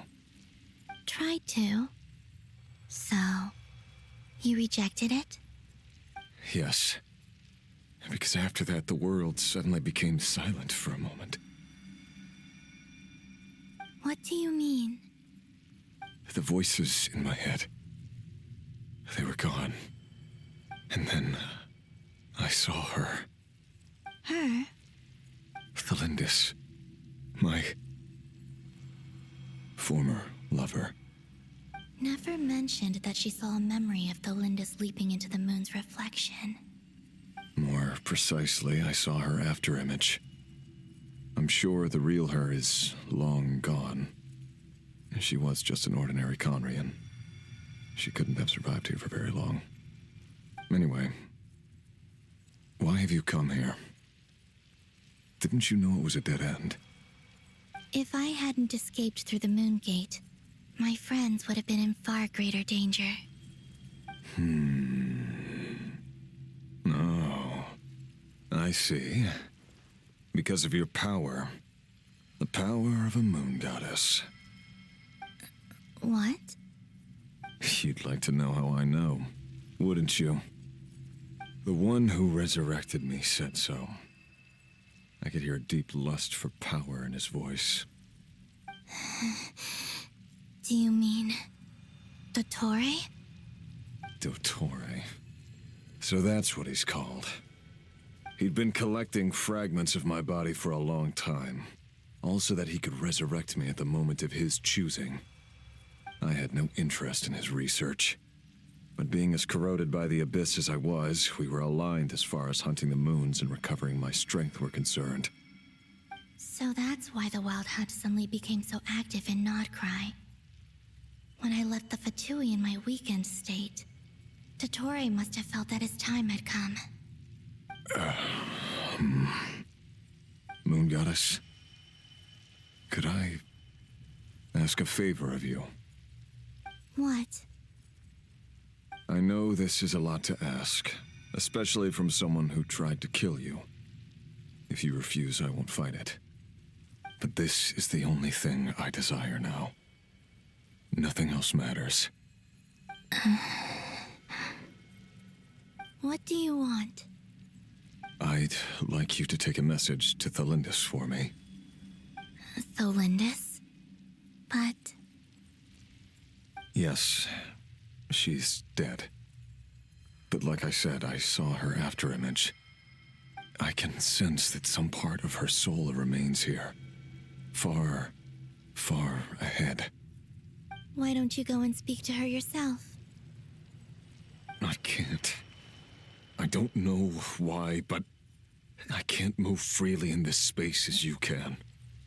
All I can see is a glimpse of her, walking away. Just like the moment when I last saw her in life. In return, I will clear these abyssal obstacles for you. No, not in return.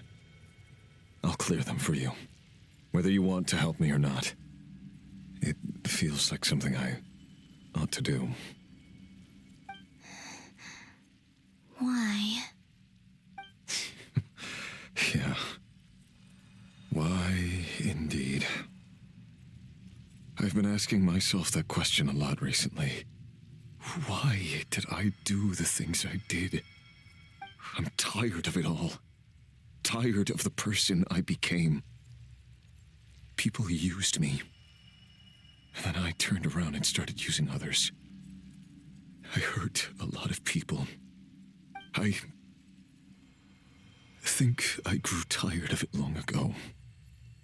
But I wouldn't admit it to myself. And ultimately, that's how I ended up here. What do you wish to tell her? All of it. My past. My mistakes. Everything that happened after we were separated. Is it okay if I give her the abridged version? Yeah, I'm sure there's plenty you can skip over. Just tell her the important parts. Whatever you think that means. Like the part where you relentlessly tried to kill us? It's up to you. Love demands honesty. But my relationship with Thelindis was built on lies. We hid too much from each other. But after living my whole life in the shadows, I don't want to hide anything anymore. I will do my best.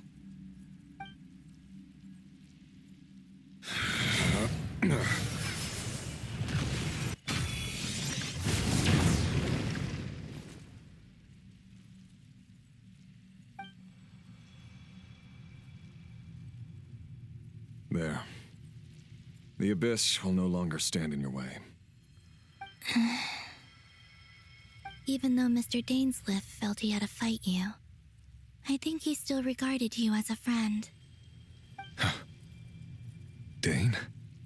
He said that you betrayed him, but he also felt great remorse at never having understood what you were truly going through.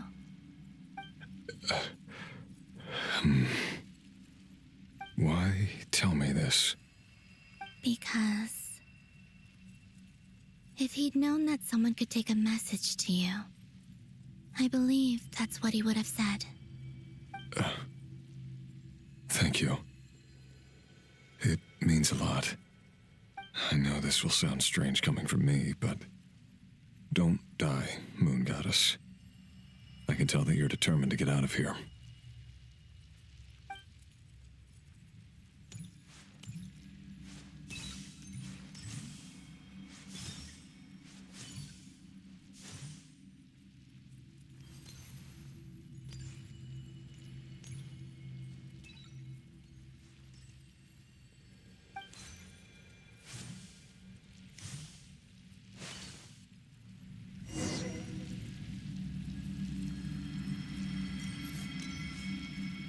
He kept his word.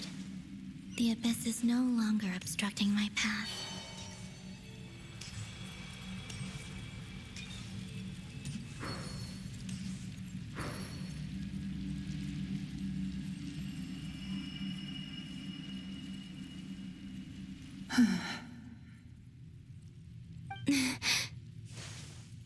Is that the Lindis?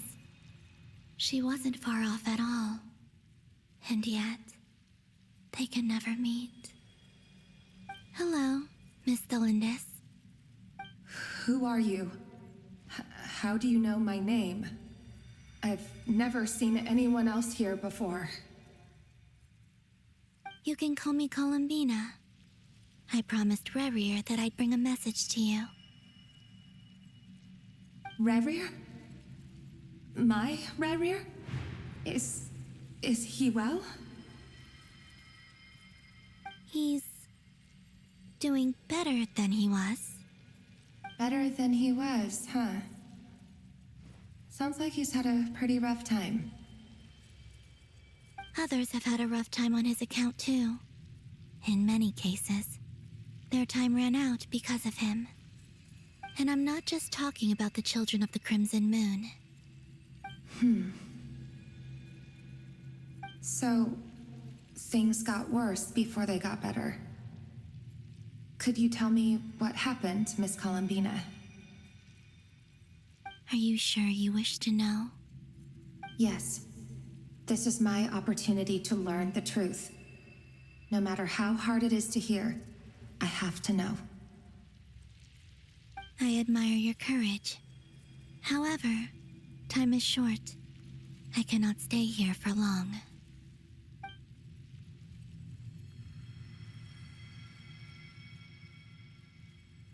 Rerir had seeds of hatred in his heart, and many people nursed them for their own ends. On some level, everything he did was to try and find a way to see you again. But in the end, he came to regret his mistakes. He wanted to apologize for hiding his past from you. Beyond that, he did not say specifically what it was he wished to convey to you. But I'm sure that you've always been on his mind. You are what has kept him going over all these years.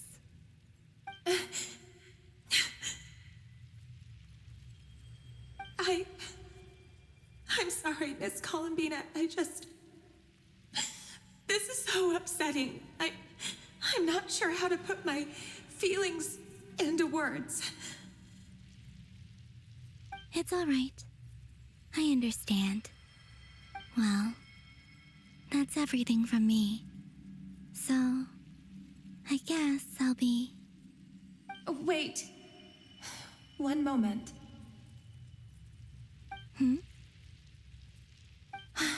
Time flows backwards here. The road ahead only leads further and further into the past. I know. I intend to reach the end of that road. Without a moon marrow, without the 3 moons' power, you won't make it far. Wait, unless... Are you one of the moon goddesses? You could say that. I see. I often think to myself, if life is like a train ride, why haven't I reached the terminus? Where am I even going? And it's not just me, it's this whole place. Wherever it is, it seems like it's existed forever. It's such a mystery. Where is it going? I must seem so ridiculous. I can't answer these basic questions, and yet I jumped right in here without hesitating, only to be torn apart the moment I entered by powerful energy currents. Only my soul remains now. Thinking back, I was suddenly overcome with fear and terror in that moment. Perhaps I too became bewitched by the abyss. I may have been the lover. I used to be a researcher at the Universitas Magistrorum in Conria, researching the iridescent moon's marrow. Eventually, I came to the conclusion that time in here flows in reverse. Rerir was one of the Vinster King's retainers. With me, he was in an impossible position. It plagued him constantly. I wanted to help him escape his lot in life. I wanted him to be happy, so I thought I'd use this place to return to the past. At the time, I thought I could just go back to the day that the Vinster King first found the princess. It was only after meeting the princess that the Vinster King started going too far with his research into the abyss. That was the day all of our woes began. I thought I could stop the king from ever meeting her and solve everything. I couldn't kill the Vinster King himself, so I had to find another way to save Rerir. That's why I wanted to go back, to kill the person who had brought new possibilities to our realm. I'm sure it was a futile endeavor, but the abyss probably enhances the basest human desires. So I naively hoped I could change everything. But I was simply too weak. Like a speck of dust against the whole universe. Look at me. I didn't even survive the journey here. Not physically, at least. I know I'm never getting out of here. But you're different. You can make it, and I want to help you. I owe you that much. How do you plan to help me? Have you noticed the golden energy that exists here? Based on my past research and my observations since coming here, I believe they carry you forward faster. I can share what I've learned and help you understand the pattern in which this energy appears.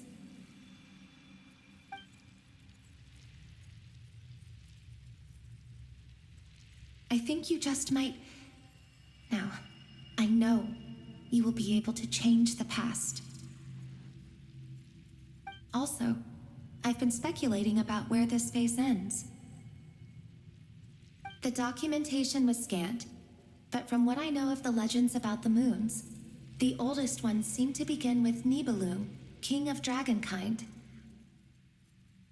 I have no way of verifying any of it by this point, but if it's true, you might be able to reach that era if you keep walking. Understood. Thank you, Miss Thelindis. I'm the one who should be thanking you. If you hadn't entered this realm of everlasting death, what use would my deductions be? Thanks to you, they have some meaning. About Rayrir, I'm so sorry. For everything. It wasn't your fault. That's not true. Because we both feared bringing trouble upon each other, neither of us ever told the truth. And that dishonesty sealed our fates. But enough about that.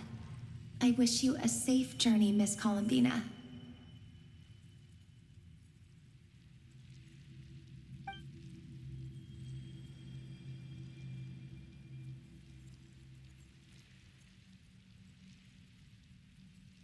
And may the outside world never have to experience pain like this again. Rayrir, you're there, aren't you? I cannot see you, because you exist in the future. I expect we'll be trapped in this prison of space-time for all eternity. But please, gaze upon the past, and then sit for a while. Let's find a place to sit down together, just like we did when we first met.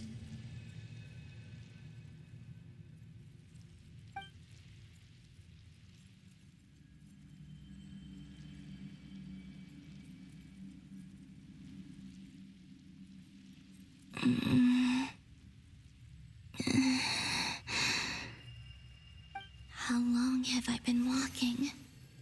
How much further till I reach the end? Is there even an end to be found? Everything's getting blurry.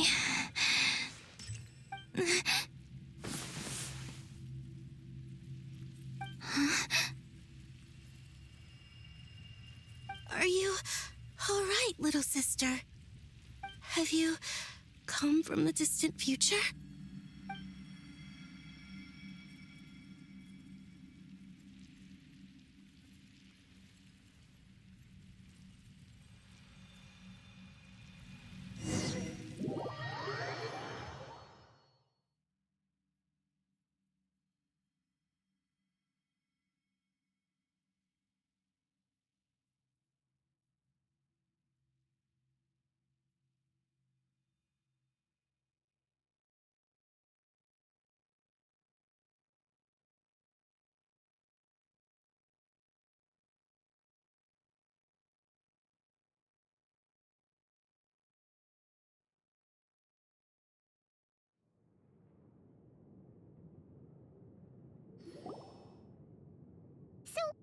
How exactly did the moons just disappear?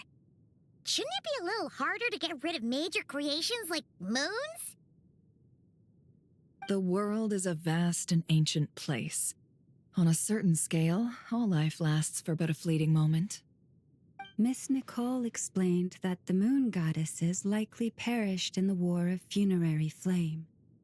The moons themselves were also destroyed at that time, save for the Frost Moon, from which a new moon goddess was later born. Am I missing something then? 'Cause the stories say that the moon goddesses were born on the moon, but doesn't Columbina say she was born in Nodcry? Huh. You're right! Why do their birthplaces differ? What's the difference between the two generations of moon goddesses? Also, remember what Sandrone said? Her scans detected 4 moons. In other words, 4 moon marrows. Technically, the result of the scan means that 4 moon marrows were detected and positively identified as moons in that moment. In other words, this piece of information alone isn't enough for us to know how Miss Columbina is doing right now. Yep. We have no way of staying up to date on whether she's dead or alive. She's on her own for now. But at least she's trying her best to get back to us. Yeah. She's a tough cookie. And a sore loser, too. We have to trust that she'll find a way. Because we really need her power. As much as it pains me to say it, we've got no chance of beating Dottore in a straight-up fight. He's much too powerful. It wouldn't even be close. That maniac is going to devour everything in his path until he reaches us. We need to find someone or something that can stop him before he does anything worse. I'll be frank. Our only hope of defeating this false god is with a real moon goddess on our side. I'm not just saying this because Columbina's a friend and I want her back safe and sound. It's just the truth. And I know that even she was no match for him when he attacked, but I don't have a better solution. We're not giving up on saving her, whether she can defeat Dottore or not. Right. Don't worry, Miss Sandrone. We're all aligned on saving Columbina.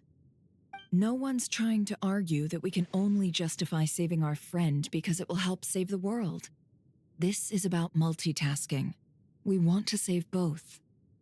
So, she's more than just a moon goddess to you guys? Absolutely. Duh! She's part of the gang! And you are too, you know. Yes, I know. You don't need to labor the point. I knew that the moment I came running over with my documents that I was part of the in-group. I mean, if Arlecchino can fit in, I certainly can.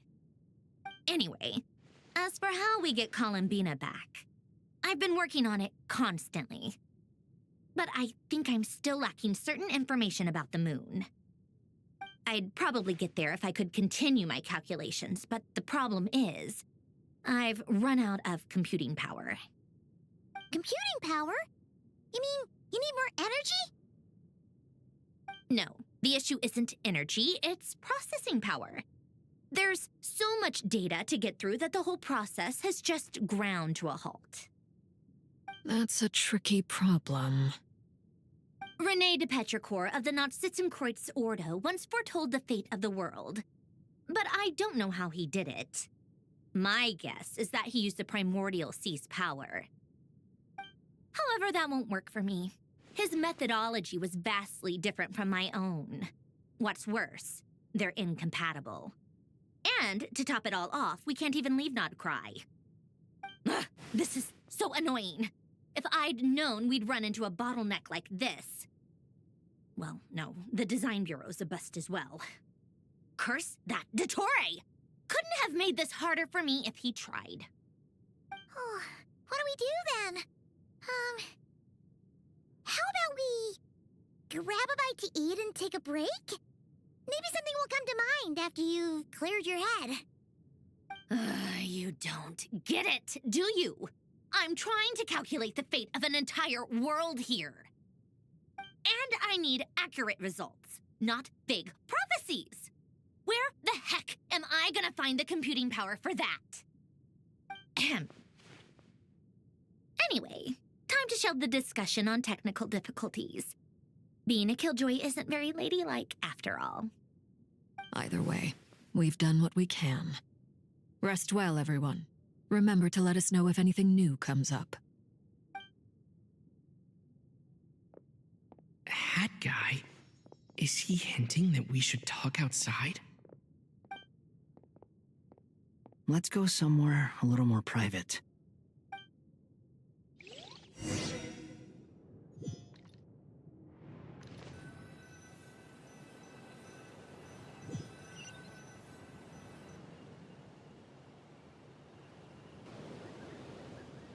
You know that Dory went back to Sumeru, right?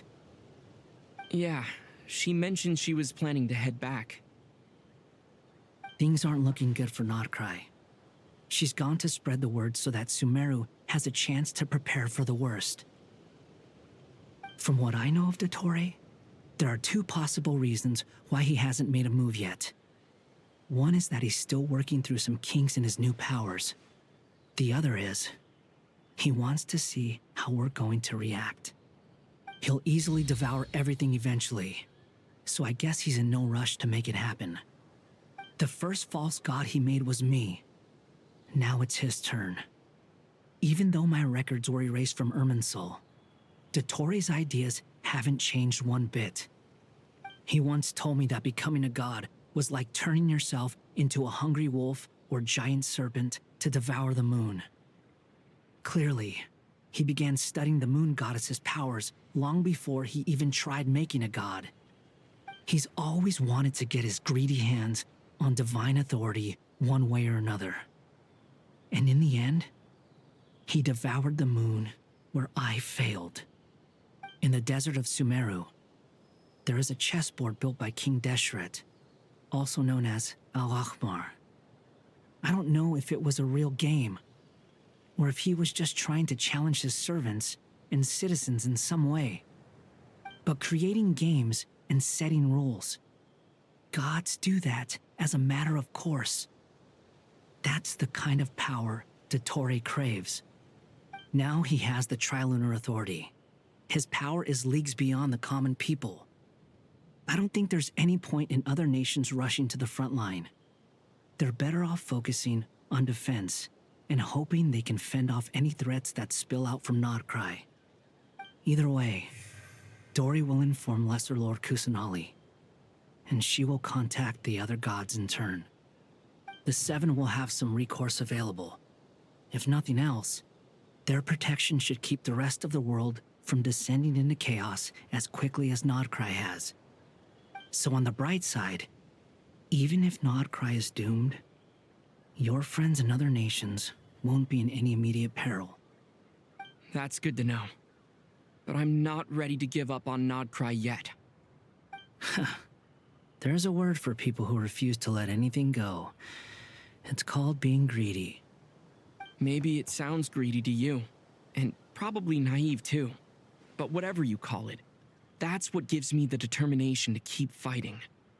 Battles are fleeting, but the will to fight is a long-term commitment. Give up for even a moment, and your resolve will shatter. Why do you always feel the need to do the right thing? No one is born to be a savior. I mean, who's gonna criticize you if you fail or give up? Don't take this the wrong way, but Dottore said something similar to me. I guess the Fatui attracts people who don't believe in saviors.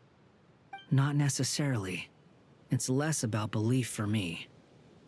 I just want to know how determined you really are. After all, I don't owe anything to anyone else here. Only you. You look kinda worried. If your arch-nemesis was about to achieve their ultimate goal, I think you might feel a little worried too. That's true. Dottore is about to become an omniscient, omnipotent deity. That's gotta be a bitter pill to swallow. Still, you're calmer than I expected. Obviously. I have to admit that my past self was a reckless fool who misunderstood not only the point of revenge, but how to achieve it. And as much as I want my vengeance, I know I'm not gonna get it by acting alone. If the world's taught me anything, it's to think before I act. Too bad it never taught me any other virtues, though. So, I am going to destroy Dottore, no matter what it takes. So, what's your plan? I'll get to that. First, tell me, what do you think of Sandrone? Just like Paimon said, she's a friend, part of the gang. How much do you trust her? This is a serious question. Think carefully before you answer. Although she's with the Fatui, she has her own values, and she's helped us a lot. If nothing else, she's clearly going the extra mile for Columbina. I see no reason not to trust her. If you say so. In that case, the three of us need to talk. I have some thoughts about her computing problem. It can be solved, but it will come with a cost. How much? If I can afford it, I'll cover it. Sometimes your heroism really backs me into a corner. You know that? Come on, let's go talk to her.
Miss Androne, Traveler. Hey there. Paimon's here too! She was just helping them sort through their things. How did your chat go? That was fast. The call only just ended. Well, you said it was urgent, so we got here as quickly as we could. Albedo, I have some alchemy questions for you. I see. Looks like my knowledge proved useful after all.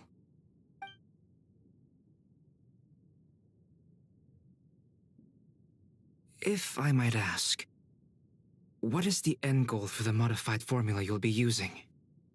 I needed to predict the future of the entire world. But I've run into some teething issues since trying to implement Renee's theory of the four Orthants. I see. I'll have a look at it. Still, computing power is the real issue here. How do you plan to solve it? About that, it's been sorted.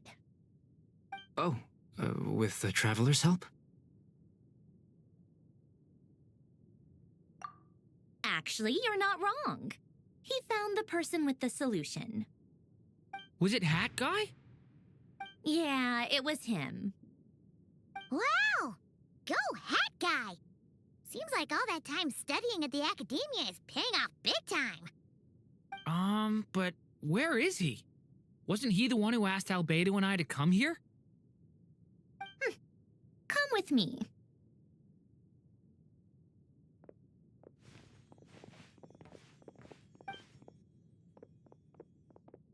Hat Guy? What's happened to him? Hat Guy, can you hear us?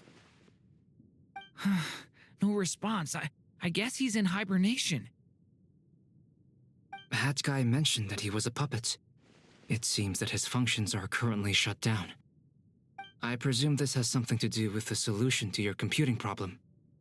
That's right. He and the Traveler came to see me. Wait, what? You have a solution? Would you calm down? Why do you always react so hysterically to everything? Excuse me? How would you know? You shouldn't be so quick to judge complete strangers. It's very bad manners. Oh, please. It doesn't take that long to figure out that you have a temper. Where does a mere student get that kind of confidence? I've actually published more papers than you. Not that status counts for much. Even Paimon's applied for academia admission. Huh? Are you serious? See? This is why I can't be bothered to explain myself. She recognizes no one's skills but her own. Okay, fine. I'll hear you out. So, tell me, how do you propose to solve my computing power problem? This world itself is constantly processing all kinds of information. If it's the world's future you're trying to calculate, you need a processing device that's designed to cope with that volume. Easier said than done. Only Irminsul can handle that kind of... Wait, is that what you're suggesting? But surely we can't just plug my formula directly into the ley lines. You should be able to tell that I'm not human, right? Yeah, I noticed. The technology, though, seems pretty ancient. Very different from Fontaine's. It's a completely different system. Conrian, to be precise. I'm what they would have called a puppet. Puppets need an energy source and processing power. The artisans who built them sought out the materials most suited for that purpose. You? Do you mean... The Traveler and I have talked it over. He's willing to vouch for you. So, I'll allow you to borrow my core for your calculations. It was built using wood from a silver-white tree, which makes it a small part of Irminsul. Conrian technology and Irminsul wood. Who in the world could have built you? Are you sure about this? A puppet without its core will cease functioning completely. And if it's left in that state for too long, it might not recover. You could die if you do this. You do realize that, don't you? I can put two and two together, yes. No need to rub it in. I won't lie to you. This has never been done before. I cannot guarantee your safety. Doesn't matter.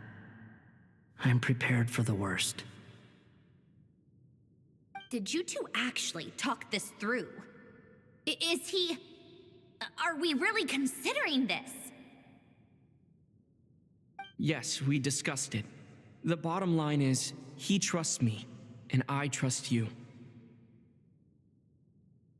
Let's give it a shot, shall we? Honestly, I have no clue where this kid even came from. But for whatever reason, he lent me his core to use in my formula. I'm very close to finishing my calculations now, and the core is currently in use. So I'm sorry, but I can only show you a sketch right now. This is what the core looks like. A silver-white branch. It certainly matches the legends told about Irminsul. Is Hat Guy gonna be okay? He's not gonna die, right? Right? In theory, he should be fine. As long as we put his core back in time. Beyond that, all I can say is that I'll try my best to avoid risk and make sure the core doesn't sustain any damage. I think I know why you called us here now. Someone needs to watch over his body and make sure it's protected until the process completes. Correct.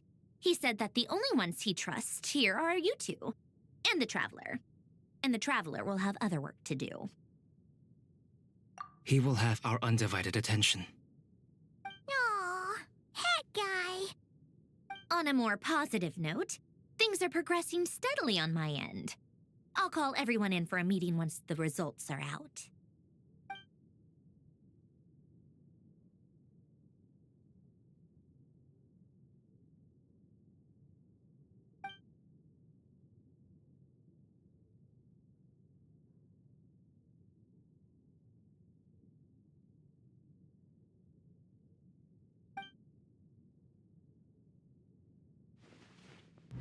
The worst case scenario with the core removal is either a system reset or a total loss of function. But I'm not afraid. A quiet death should have been my fate long ago. A core is completely different from a heart. It's like another vital organ entirely. I never believed it could be a true replacement for what I sought. But in the end, it turns out the core was more useful to me. Pretty funny when you think about it. It's like the punchline of my entire life. Do you think there's any difference between a puppet and a human? If not, then this would just be another samsara. I have already experienced both a past life and a next life. Part of me wonders whether I'm only capable of making this decision because I've become a real human. What's with that expression? Isn't this a good thing? Sandrone will succeed, won't she? She has to. She will. We all have to persevere until this is over. That's right. And I'll protect you all until a moment of victory arrives.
Who are you?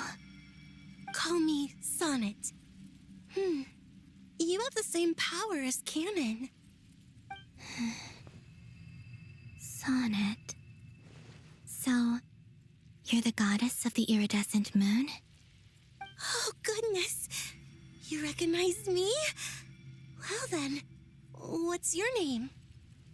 Columbina. Columbina Hyposelenia. Hyposelenia? What a lovely name. Did you choose it yourself? It was a joint effort between me and my friends. Friends? You mean your friends in the heavens? Huh? Oh, sorry. You must be exhausted. I apologize. Hang in there. Let me introduce you to my older sisters. Do you mean the other two moon goddesses? Arya and Canon? Wow, you sure know a lot. Hey, does that mean that our story goes on into the future? Oh, I guess that wasn't the best question to ask. It's all right. We were prepared for that possibility. You could say we were too prepared. I can't even remember how long my sisters and I have been here by this point. When did you get here? How long has it been? I can't say for sure, but it feels like it's been forever. I see. Are you feeling all right? You look a little unwell. I can hold out a while longer. We don't have far to go. The place where my sisters and I are based is just up ahead. Don't worry, they're both really nice. I'll introduce you.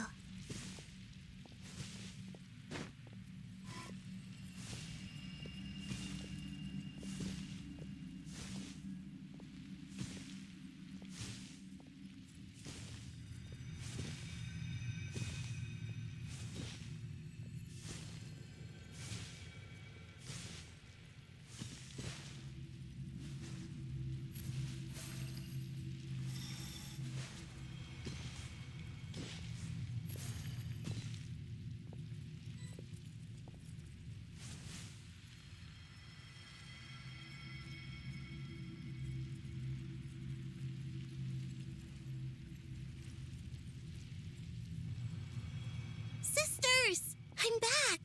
And look who I've brought with me!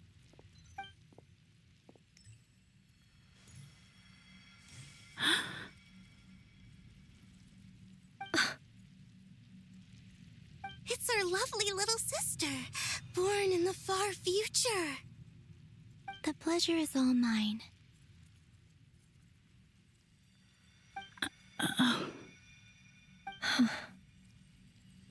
Allow me to introduce you to Columbina Hyposelenia.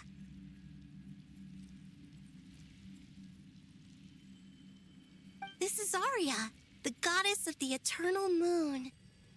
And this is Canon, goddess of the frost moon.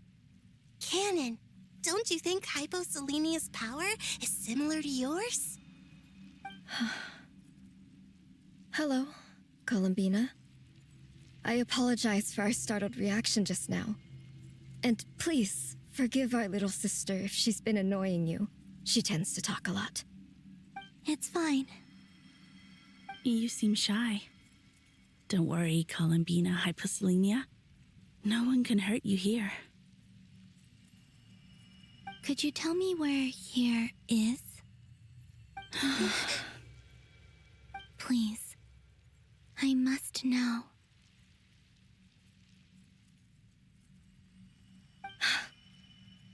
My dear sister, this is where Tevat's original ruler, the Dragon King Nibelung, imprisoned the moon goddesses. What? You're scaring her, Canon. No, I'm fine. Please, continue. Nibelung, our original master, created us in the distant past to maintain Tevat. But he left this world and traveled into the dark universe beyond, to explore worlds vaster still. Day and night, we fulfilled our duty in the heavens, until the day that the first descender arrived. The great ruler of the firmament. The heavenly principles. Is that what later generations call them? I see. But we did not reject them at first, nor did they seem to harbor ill intent towards this world. We coexisted in peace. They were like a guest in our home. Slowly, however, we came to realize that our guest had a growing desire to change and dominate the world. And you didn't stop it? No. There was an order to the rules they set up that Nibelung never taught us. We wanted to know if this order would bode good or ill for Tivat.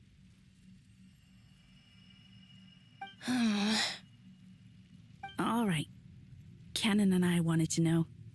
Sonnet was against it from the outset.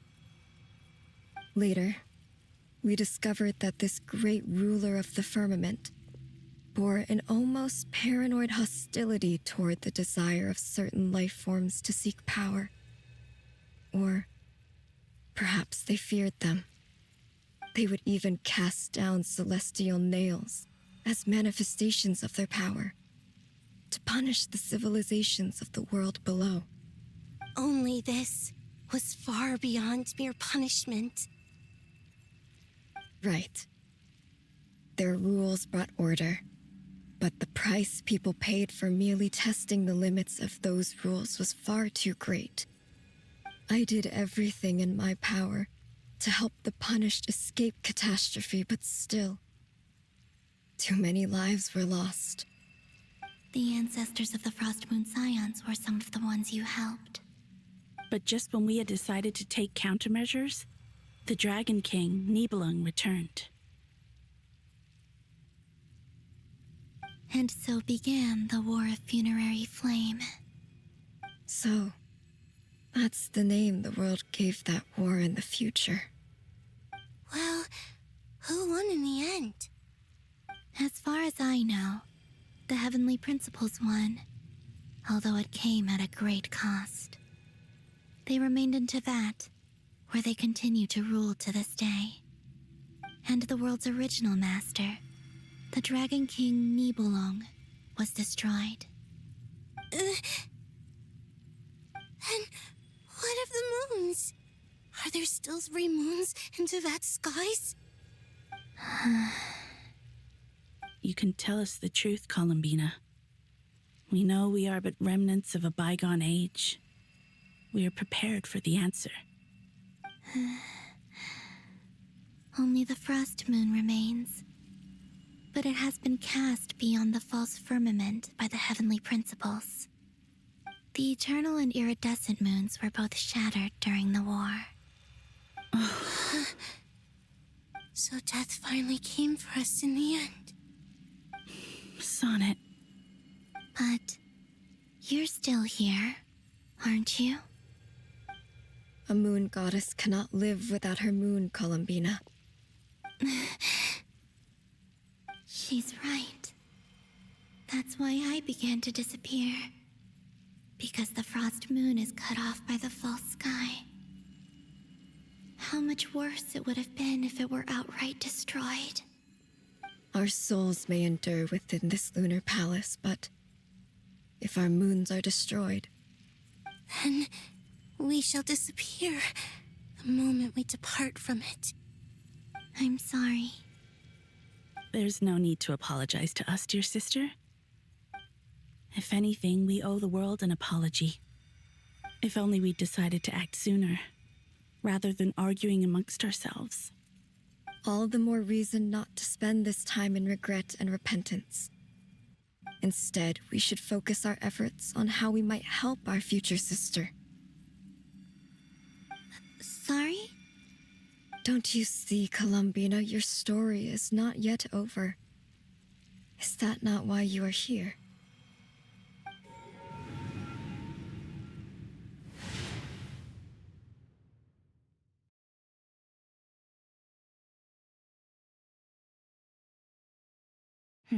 It's done. Initiate numerological array. Continue running primary process. Calculate the world's fate through extrapolation, and identify nodes of potential change. Secondary process, scan for moons. Still 4. The number of moon marrows hasn't changed. Wait, let me think. Is it possible that there's something I've been misunderstanding about the moons all along?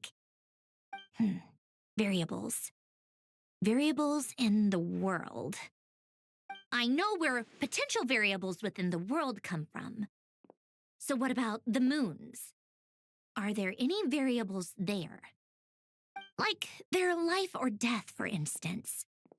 What if being alive or dead makes no difference to a moon? But that's so strange. Even immortal gods can die. Why would the moons alone be? Wait! Wait! I've got it! I've got it!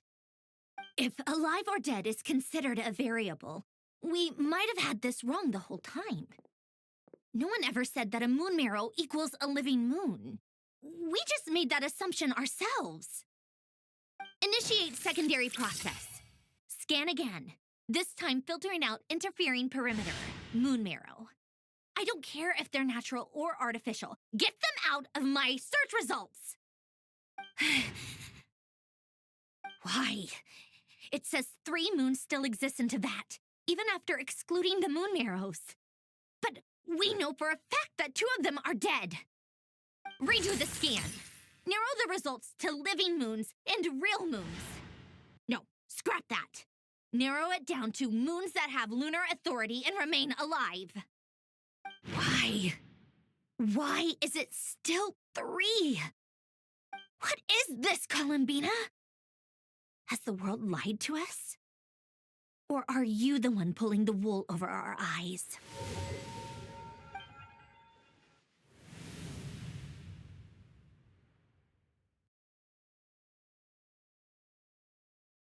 So, you think that the moon's reflection might be where Nibelung imprisoned the 3 moon sisters? Yes, it would explain a lot, such as why that space would respond to a moon goddess's power, opening the moon gate at her command. It would also explain why Miss Columbina has been unable to leave, and why time flows in reverse there.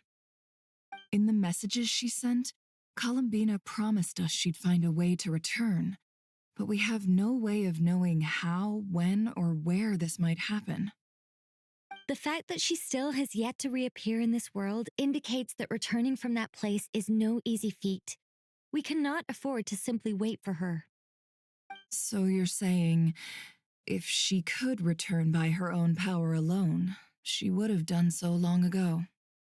Yes, she certainly wouldn't leave it to this late stage when it's so touch and go. I've been giving this some thought, and I've come to believe that Luanatar might be an anchor that she left behind, as a sort of future waypoint. This could also explain why Luanatar is always by the traveler's side. Sounds like a plausible theory. If that's the case, there must be some criteria we need to fulfill to allow Columbina to return to the present. The question is, what could they be?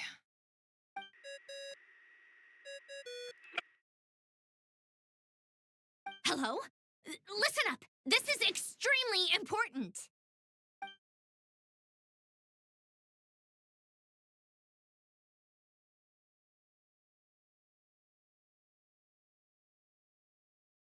Not only is Columbina alive, but she may well exist in a form unimaginable to us. I'm still unclear on the details, but she's done something truly inconceivable in the past. And the clue to what she's done lies in the moon and Teyvat sky. Truly amazing. Oh, I'm so delighted for her. I'm sure we all feel the same. And I'm sure Columbina is ready to get back here and fight by our side. I'll keep my calculations going and try to find some way of coordinating with her. But that's not an excuse for everyone else to slack off, okay? All of you had better keep trying to think of solutions. How can the dead moon still live? And Luanatar,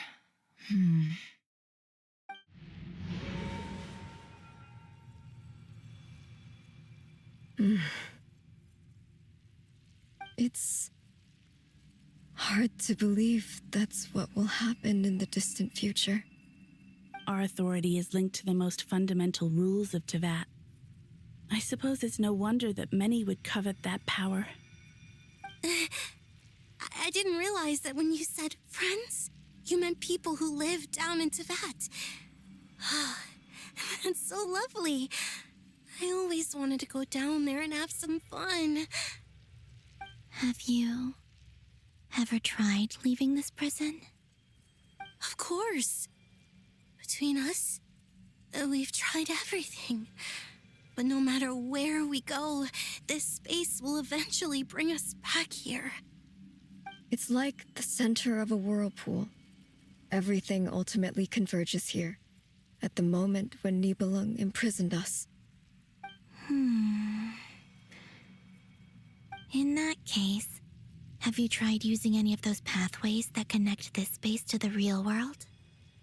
Sorry? What are those?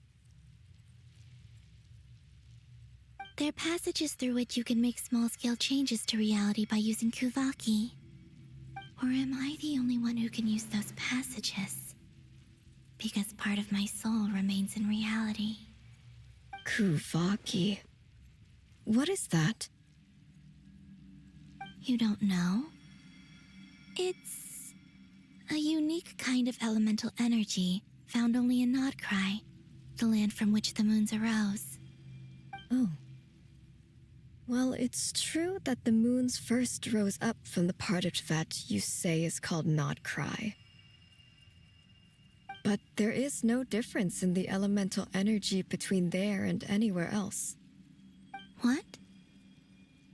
Could you show us some of this Kuvaki hyposelenia? Maybe if we see it, it'll make more sense. Okay.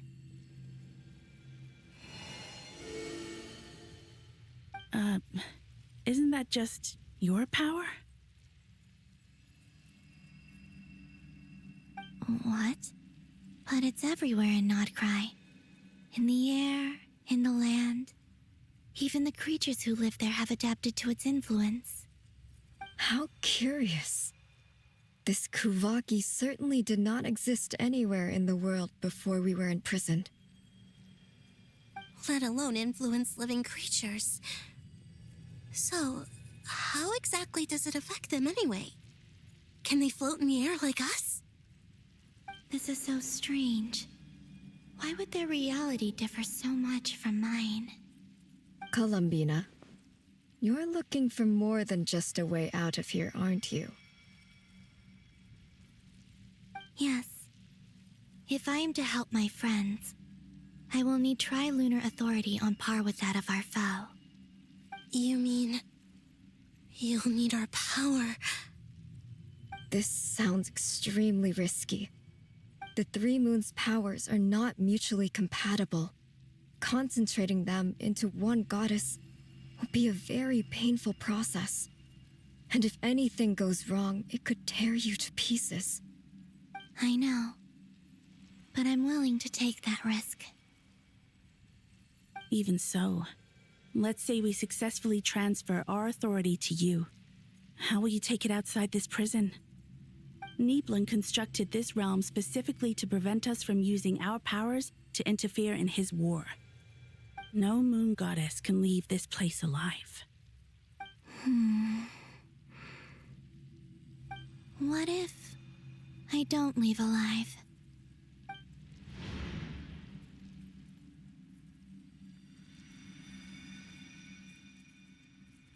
Where do we even start? How are we supposed to figure out what we're meant to do to help Columbina?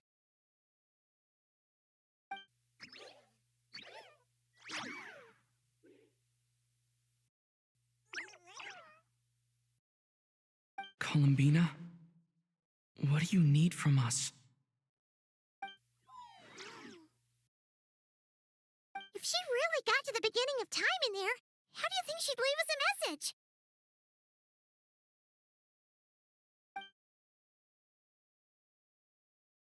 You don't think she'd write it down on a stone tablet somewhere in the hopes that we'd find it, do you? Seems unlikely. Columbina may not talk a lot, but she thinks deeply about issues like this. Let's review what we know. This is the Columbina who fought alongside us against the Rahir of Solnari, and with whom we celebrated Moon Prayer Night. She knows our personalities, our ways of doing things, even our unique strengths and abilities.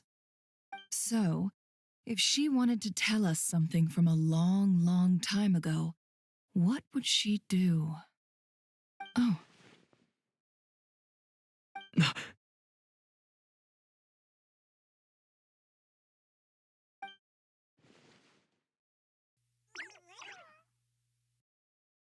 Traveler, you once said that those golden ripples also appeared when Luanatar was born. What if Columbina left Luanatar here, not just as an anchor to the real world, but for some other purpose? If she is part of Columbina, and Columbina knows that I can see past events through her. Oh, yeah! Like when you peeked into Rarer's past through his heart! Nefer, wait.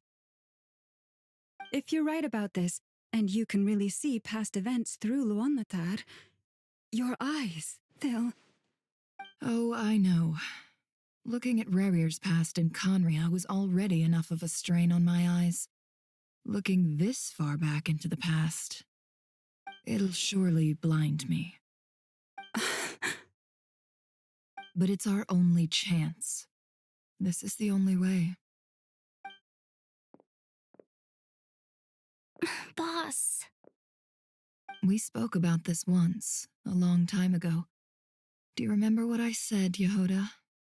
The day I lose my sight, the Curatorium of Secrets will be yours to run. But... What's wrong? I'd be overjoyed if I were you.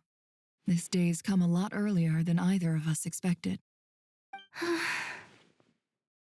I need to know you'll honor our agreement, Yehoda. Promise me. Yes, Boss Neff. I promise.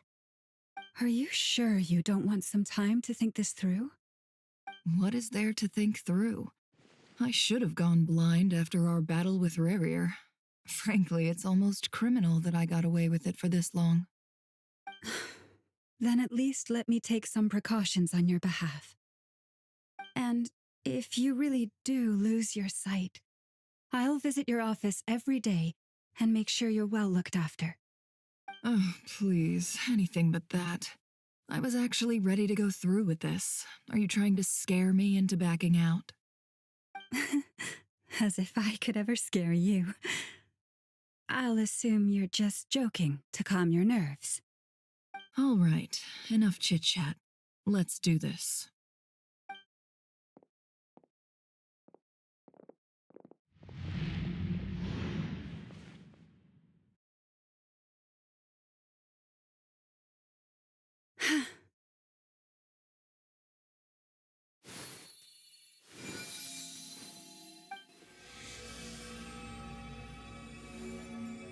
All done. Good. Now give me some space.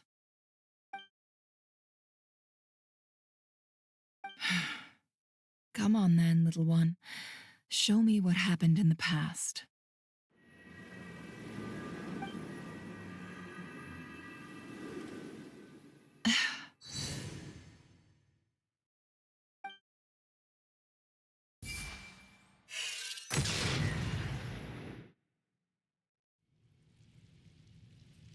Between the Trilunar Authority, Kuvaki, and the soul-surviving moon, the Frost Moon, I think I might know how to get back. But I will need my sister's help. Time to go talk it over with them.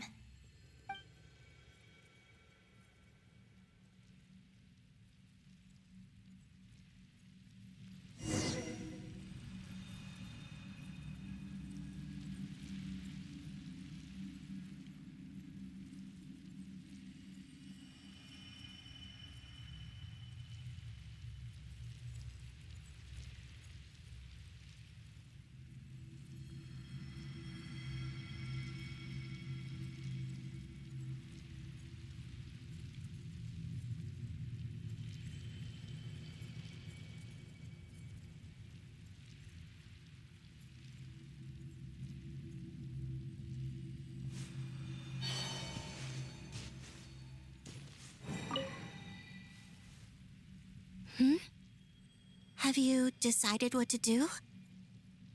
I hope it's not too dangerous. You really scared me when you said that thing about not leaving here alive. Come on, let's go find the other two.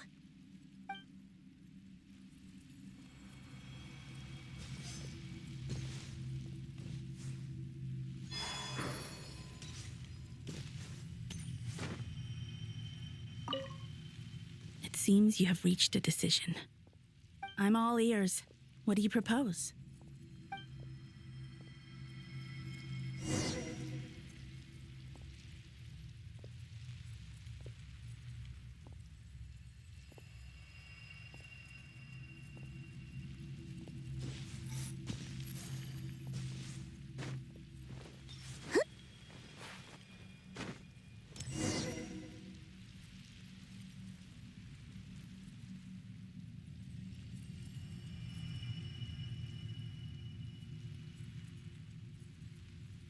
Have you figured it out, Columbina?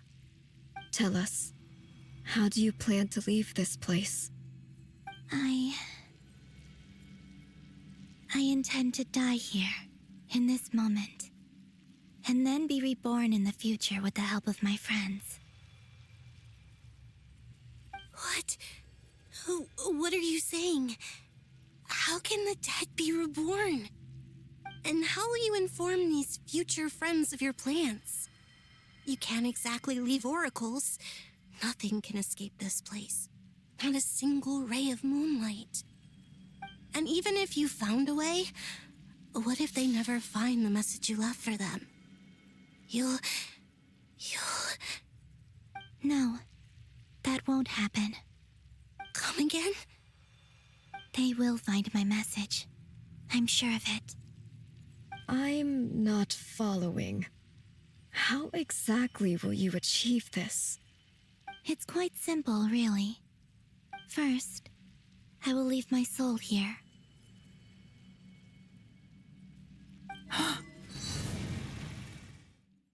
I see it. Your soul? You mean you're a divinity? Yes. I once left a portion of my soul in the future. One so small that this prison barely noticed anything. In this very moment, she can resonate with my soul across time. When the time comes, I believe that she can serve as an anchor to pull my soul from here back to the future reality. Just as gravity connects the world to the moon. Exactly.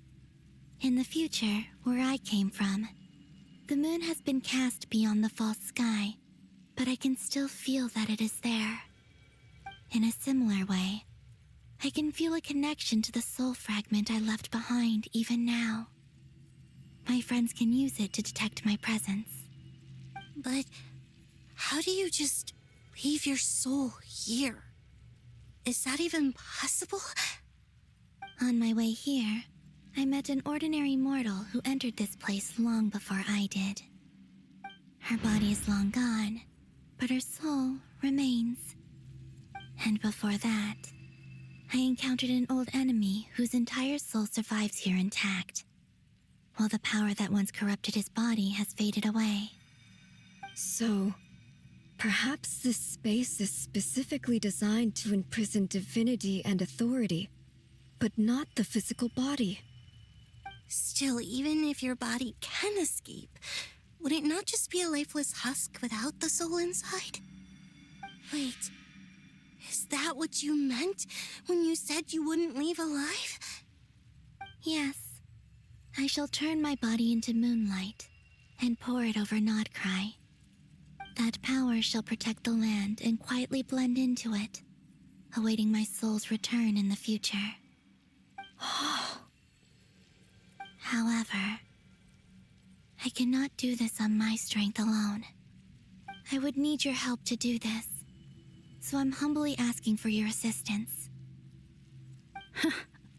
Oh, dear sister, you need not be so formal. As I said before, we are but remnants of a bygone age. You, on the other hand, were born alone in that distant future, and you have walked a long and lonesome road since then. How could I bear to let your story end here in this dungeon? Don't forget, we are your sisters, your family.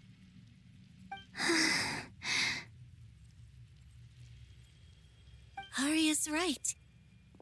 Actually, I've always wanted a little sister. Can you imagine how it's been for me? Getting nagged by 2 older sisters all the time. Now, I finally get to be the big sis.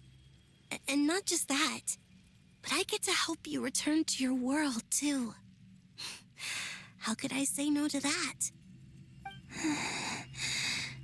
Sonnet. Canon?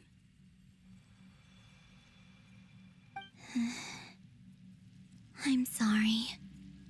I know this is a bold request. The Frost Moon is rightfully yours, and it remains intact. Oh, no, please, don't misunderstand me, Columbina. I was just thinking back on the years that the 3 of us once spent together. You cannot imagine how happy I am to hear of the future world you describe.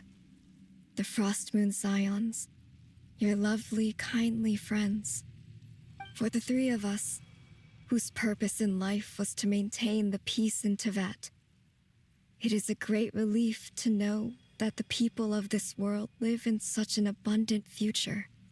If your plan can save them, and save not cry, I will gladly give you all that I can. Besides, the 3 of us have been together since the day we were born. I could never abandon them to live on alone without them. Canon. Still, I do have one question I would like to ask you before we proceed. Certainly. What is it? Why do you cover your eyes?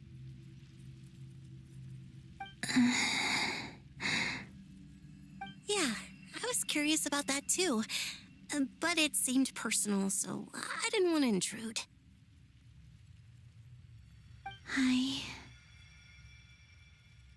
There was a time when I refused to look upon the world. I believed it was full of nothing but lies and falsehoods.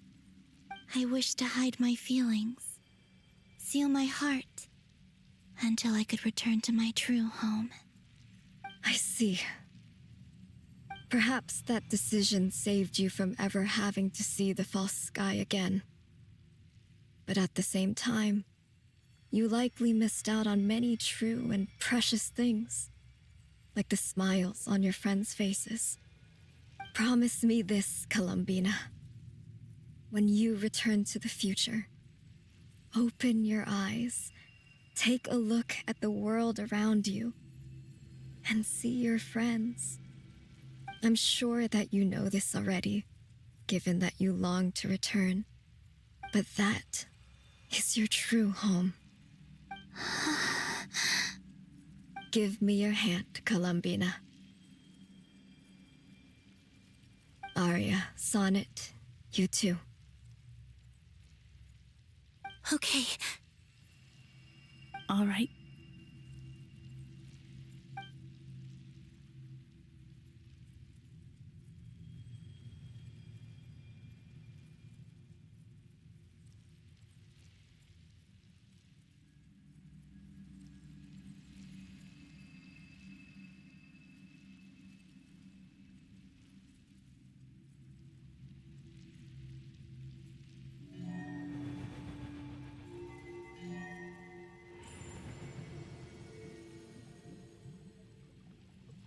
We once were the song sung for eternity, but now it is you who must continue to sing. We once were the tides in the great river of time, but now we subside, and you arise. We were the messengers of madness and inspiration. But now, the lies have faded, and your truth must endure. We are souls awaiting the sun. You must return to be with those who smile when they see your face.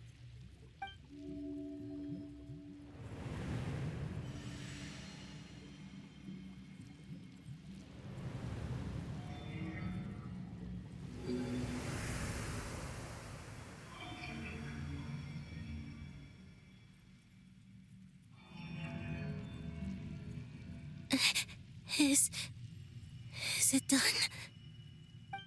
Yes. We have transferred the authority over all 3 moons to Columbina Hyposelenia. From this moment on, she is the Tri-Lune Goddess, the one and only moon goddess of this world.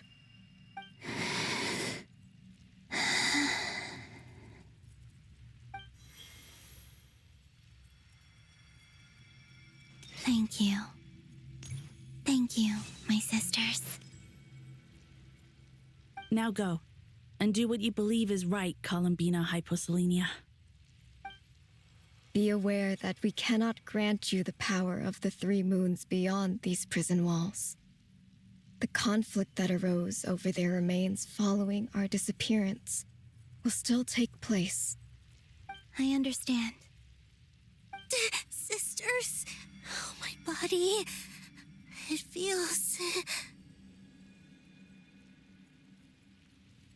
Now that we have given up our power and authority, our bodies are merely mortal shells. This prison is dissolving them as we speak. It's okay, Sonnet.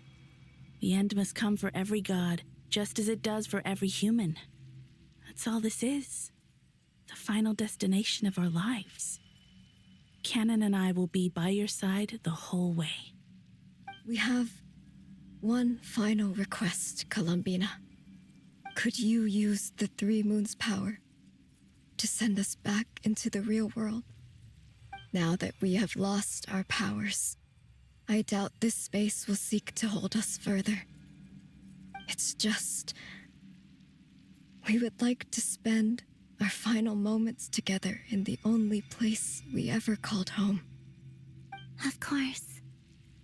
Gladly.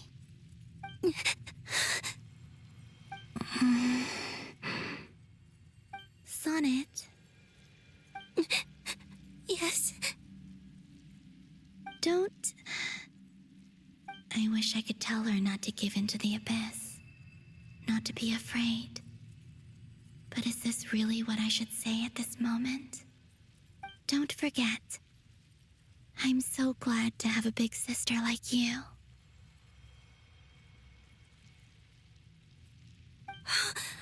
No, Hypo.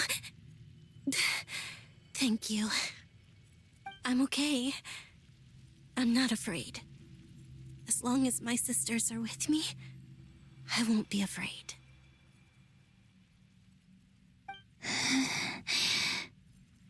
It looks like this is goodbye, sisters. Goodbye, Columbina. Take care of this world in our stead. I will.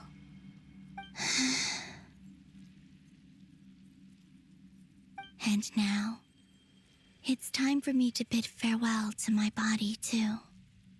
May it become the moonlight that keeps Nodcry company through the long years ahead. So this is why Nodcry was not always home to Kuvaki.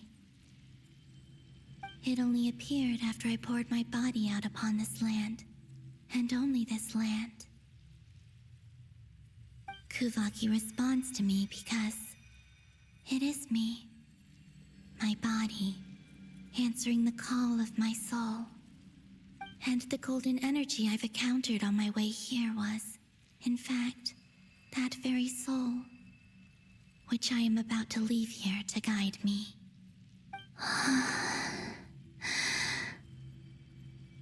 O power Tri-Lune, eternal moonlight. I, Columbina Hyposelenia, lay aside my body. Let it be cast into the dark night to illuminate the future.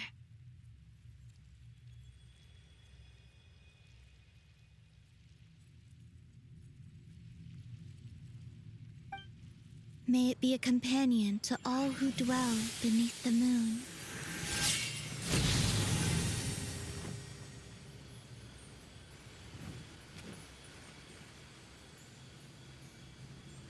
Until the time comes for me to return home.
Boss!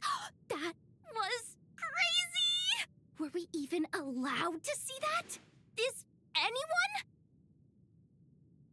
Can you still see? How many fingers am I holding up? I see 2 fingers, and a look of sheer terror on your face. Truly astounding, Miss Nefer.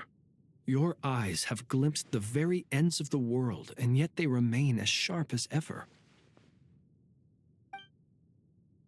Or is the credit for this miracle due to Miss Lauma?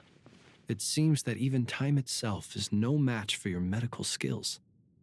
Surely you jest, Mr. Flins. I suspect we have Columbina to thank.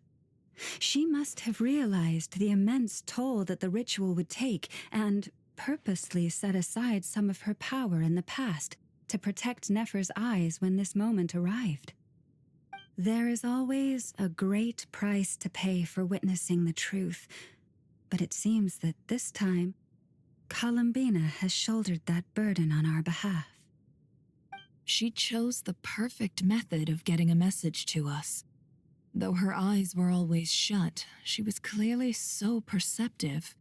She knows us well. She knew exactly how we would think and what we would try. Despite being separated by time and space, we're seeing the same possibilities and seizing the same opportunities. We still don't even know if she's okay right now. But as long as there's a chance we can do something, we'll fight to make it happen. We'll get you back somehow, Columbina.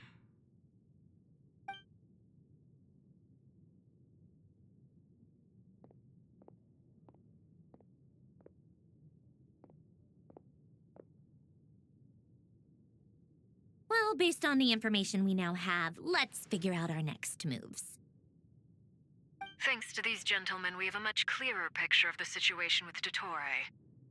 The civilian population has been moved to safety, so we no longer need to hold back. Miss Androne, how are the calculations going? So far, so good. I'll keep seeing how far I can push the system, though. Can't have Hatman being powered down for nothing. There's still a long road ahead. Where should we begin?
Our plan is clear.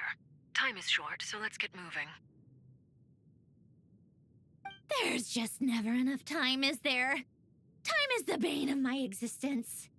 Ugh. Anyway, I'm gonna get back to work. All right, we'll do our part too. Yeah.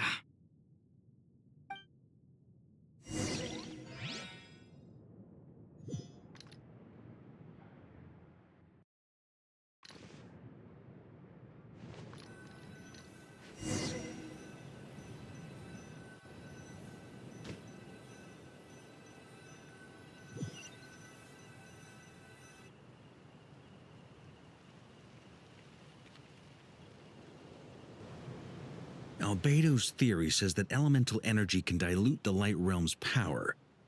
But I'm no expert in building elemental defenses. Sounds like something out of the advanced elemental theory section of the library. Whew.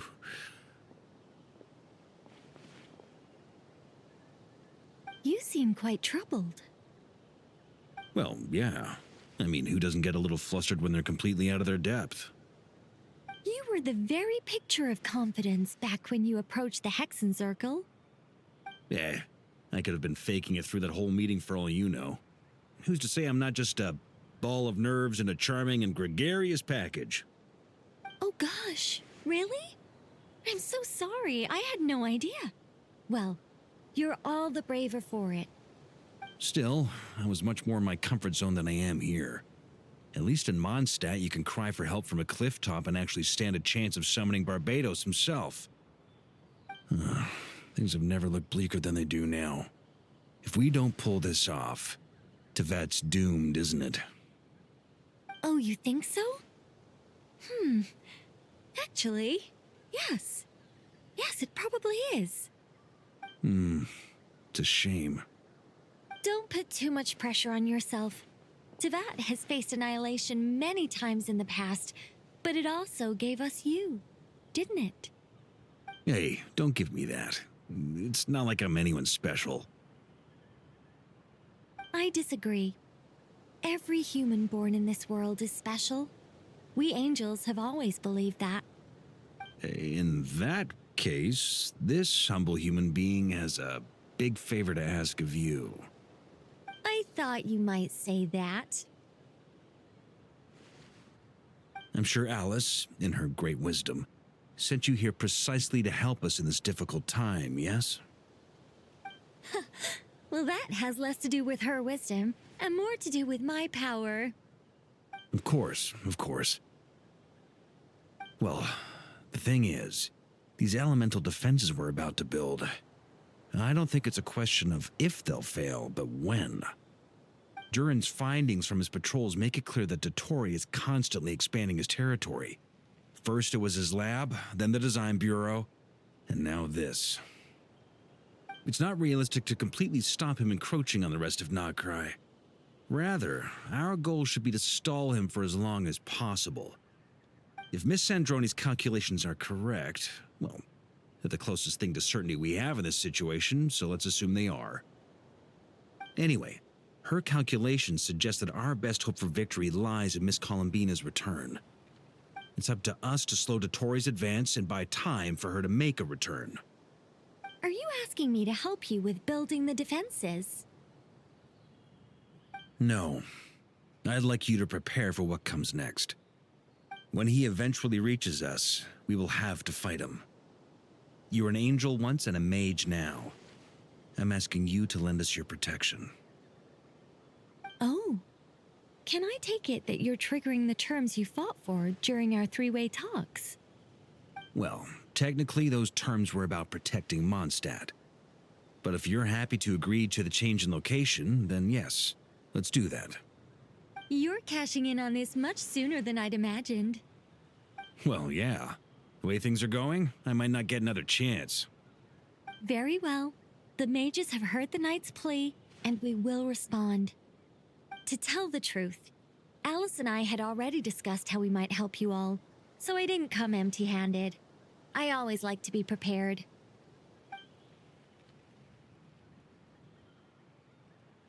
This is... wow. Yeah. This is great. Seriously, thank you. It's been many long years since I had a chance to dazzle humanity with a little divine intervention. To humbly serve as a reliable and responsible guide. Anyway, Knight of Boreas, please accept this gift in recognition of your great virtue. Go now. May the angel's blessing deliver you safely to your destination.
Ah, you're here.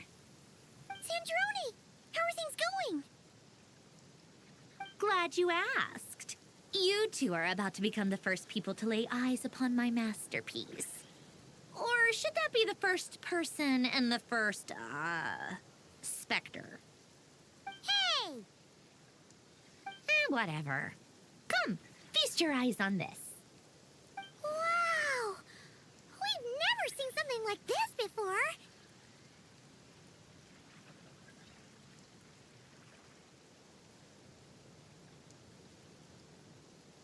This meter displays the progress of my formula. Currently, it's still making the most important connections. Once it's finished running, I'll deliver it right to your side. And then, we can finally bring Columbina back. What do you mean, deliver it? Can't you just tell us over the Dodo communication device? It'll just be some numbers, right? Ugh, you're such a greenhorn. This isn't the kind of formula you solve in math class. It's a highly complex algorithm capable of constructing a framework of rules. Ugh, whatever. We'll be here all day if I start trying to explain it. All you need to know is the formula must be completed before we can bring Columbina back.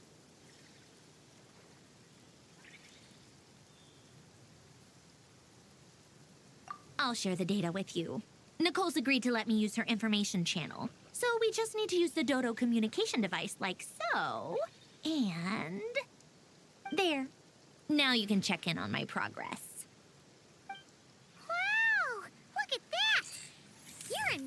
Sandrone. About time you recognized my genius. Took you long enough. Anyway, that's all for me. You should check on the others if you have time. Make sure we don't have any weak links in the chain.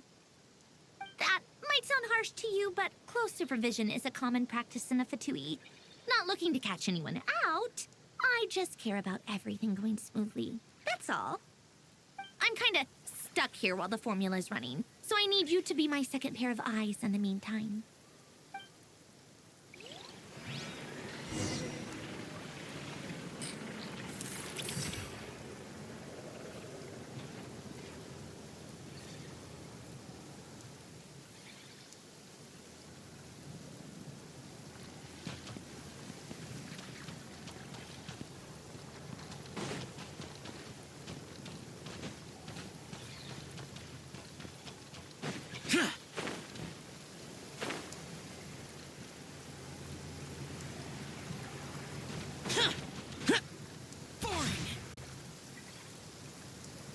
Thankfully, Miss Nicole has come to our aid.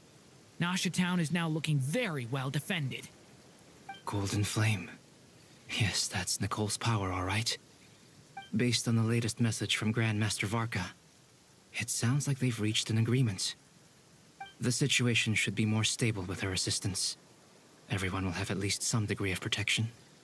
Albedo! Durin! Hello there, you two. Are you well rested?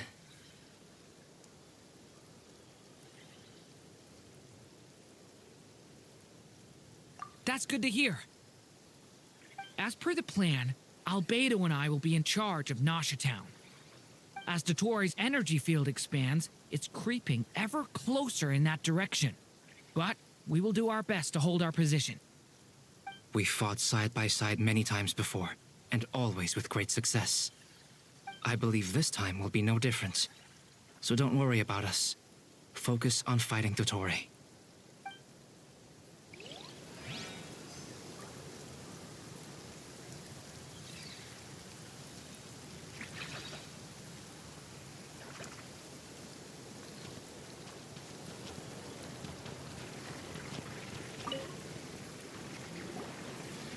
Traveler, Paimon, a pleasure to see you both. Flans! How's everything coming along? Fairly well, if I do say so myself. Personally, I am ready to confront Dottore head-on. Ooh, you sound much more serious than usual. To be honest, I am not usually fond of exercising my full strength. For one thing, it's hardly conducive to maintaining a low profile. Besides, I believe one should have the right to choose when to show their hand. I am conserving my strength until the moment of battle is upon us. Anything to boost our chances of victory. Seeing you get into the zone like this really puts Paimon at ease. Huh, Traveler?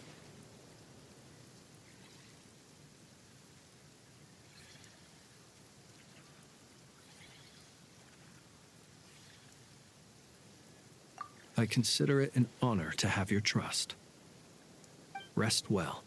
I look forward to seeing you both in your element during the battle.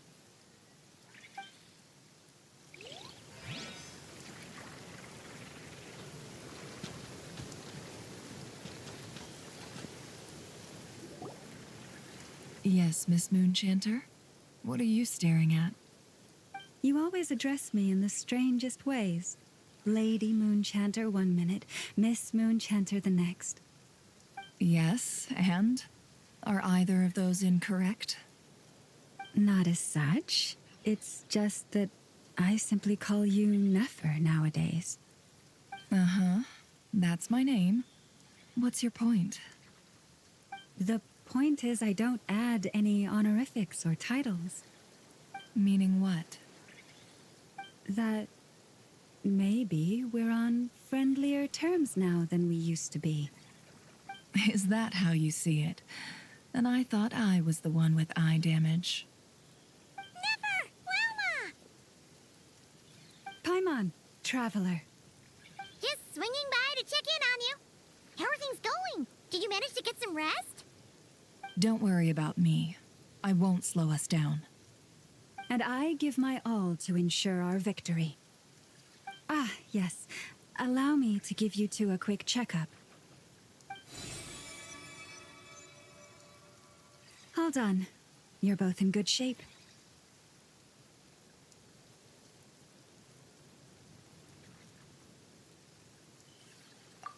You're welcome. You'll have your work cut out for you in this battle against Dottore, so make sure to get some rest in first. Paimon will keep an eye on him, don't you worry. I'm glad to hear it. Take good care of yourself, too, Paimon. Sure thing.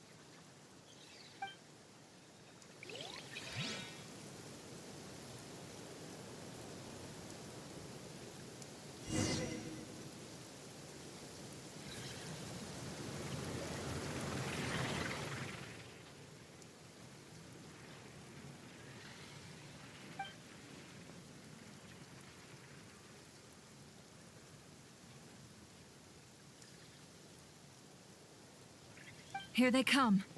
That's quite a horde. As we expected. Get ready, everyone. Take your positions and prepare to engage. Let's begin. I'm at the ready.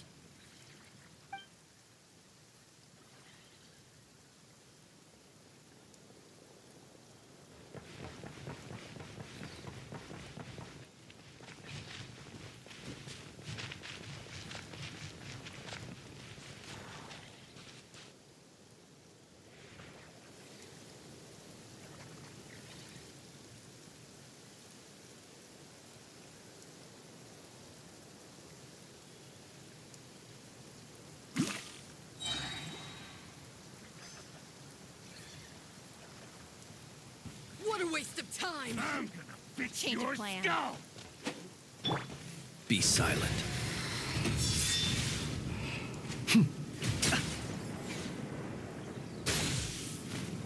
Couldn't fix it.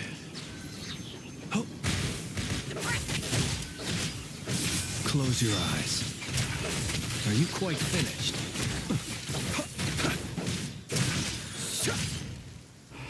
The long sleep beckons. I will return as an avalanche.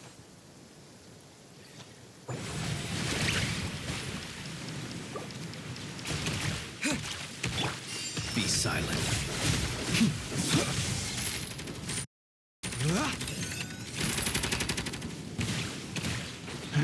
Another one? Fine. Got a frenzy with your name on it! See you at the graveyard.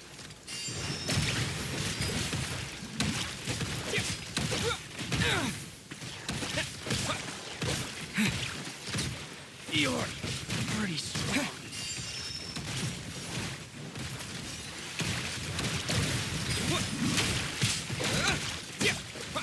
Yeah.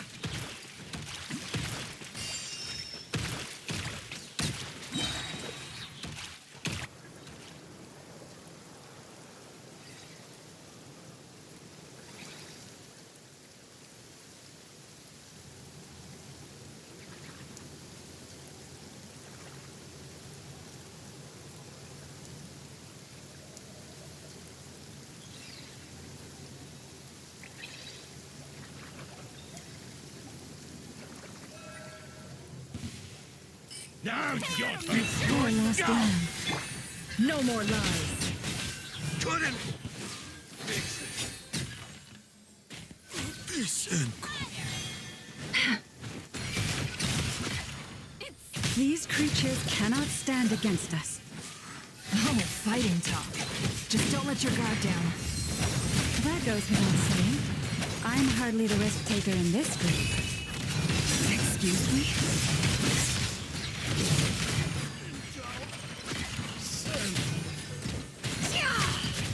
Seek within.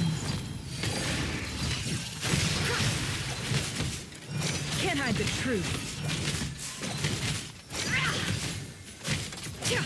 No more lies.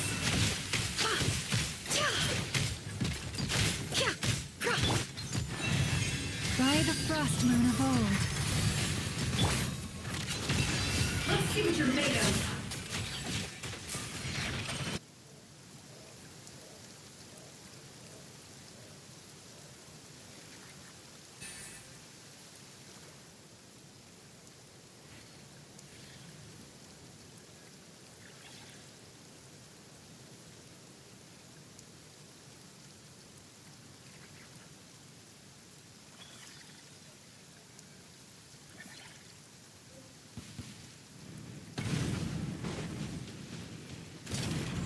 Coming to be!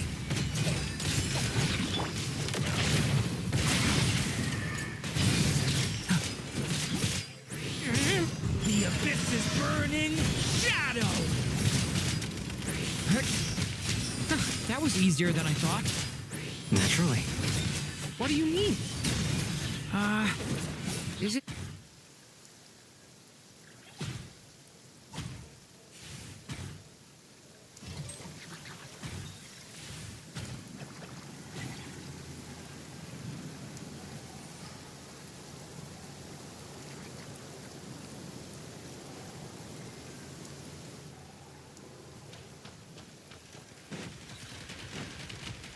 Go! Leave this place. Close your eyes. People have always used fire to drive away wild beasts. Wouldn't a lantern work just as well? You read my mind, my dear friend. I was just about to say that. All right then, dear friend. Bring the light!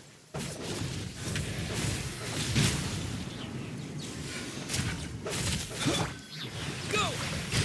Wipe out! Stay. Hand. For the everlasting forest. Forest, protect us.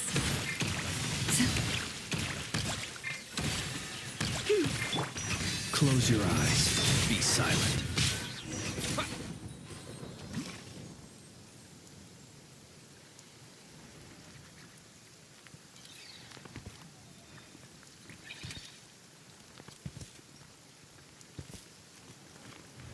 You're looking well. I trust you've had a good couple of days. Dottore. It's actually a good thing, in my view.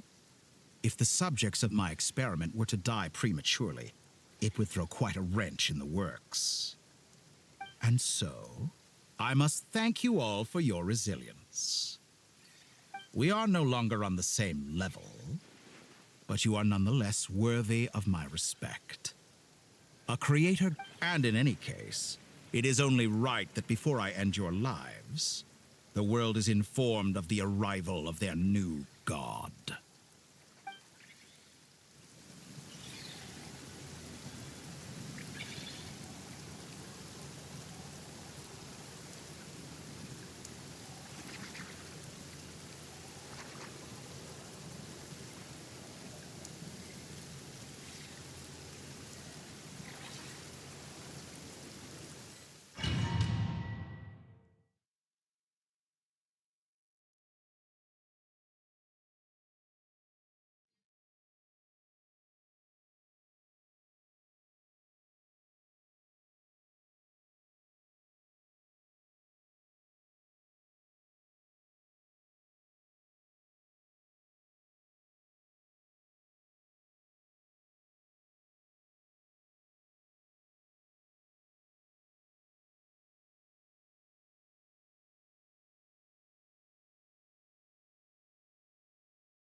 experiment begins.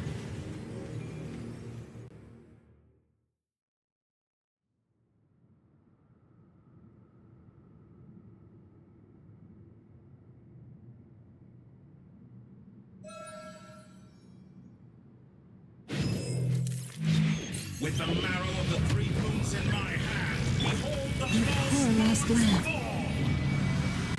Go!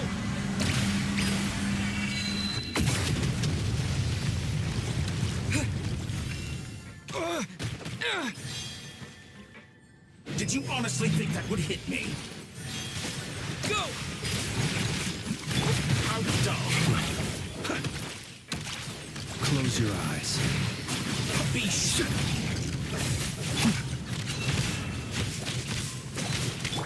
Leave Found this you. place.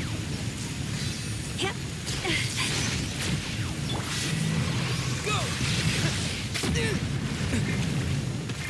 Did you honestly think that would hit me? You poor lost lamb. Entropy bends to me.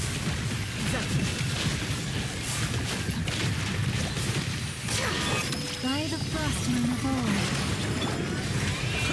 Observe.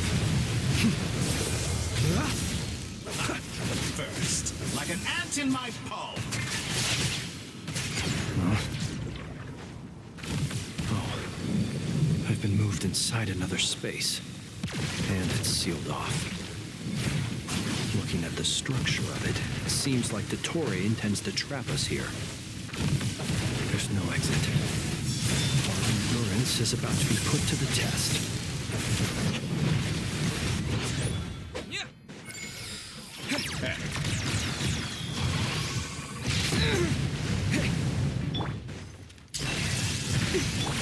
No more lies.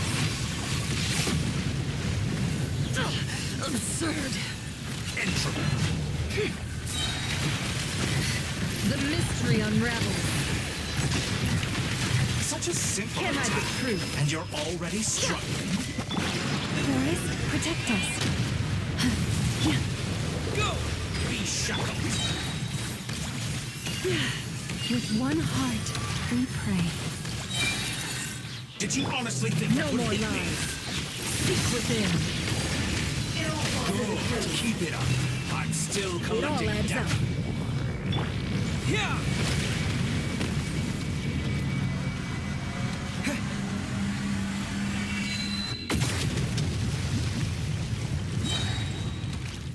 Tell me, where will you try scurrying off to next? Looks like Dottore has opted for a divide and conquer strategy. But we will not allow him to triumph. Now, I shall pray for our victory.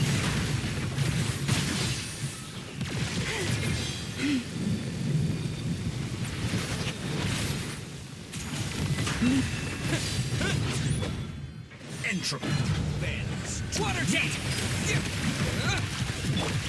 The deception ends here. Can't hide the truth. No more lies.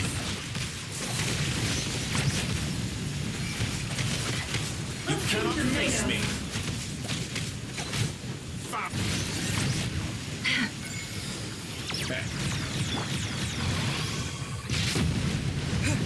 Water jet! Moon's remnants fall.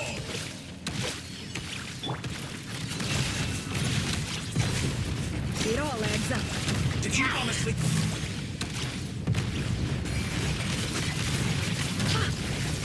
No more lies.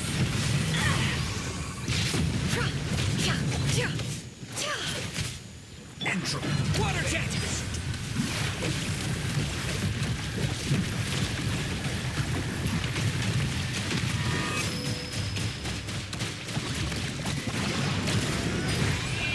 It all adds up. Be The mystery annihilated. unravels. That which cannot stand against me. What's this supposed to be? A knockoff version of the space Columbina got trapped in? There really is no way out. We'll see about that, Dottore.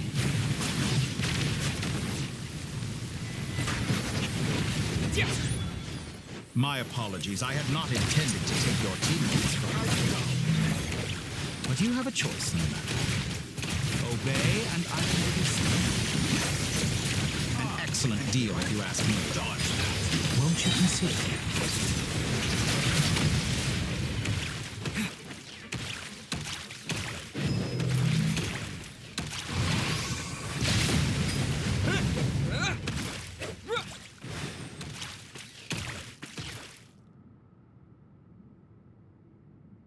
I'm aware you've been working on some little tricks to surprise me with, but it appears that none of them have come to fruition. My guess would be that you're trying to bring Columbina back. But then, where is Sandrone? Or are you trying to buy time for her? I always found their friendship to be a curious phenomenon. Two highly incongruent personalities, and yet they share a deep connection. Speaking of Columbina, I once saw her as like a younger sister. We got along quite amicably while she was with the Fatui. But then one day she suddenly decided she would refuse to take part in any further experiments. To this day, I truly don't understand what I could have done to upset her so much. It's such a pity. I could have had a sister, a family. But alas, she grew to dislike me. You're not fit to be family to her. That I can't deny. So many people, all obsessed with playing out the same tired old dramas. This world is rotten to the core. And then there's you. You had every opportunity to reach the right conclusion. The thought of killing you off like this... But I maintain that I approached you in good faith, so I will offer you another chance. Will you work with me? You have until I count to 10 to make your choice. 1, 2, 3... Not in a million years. Huh?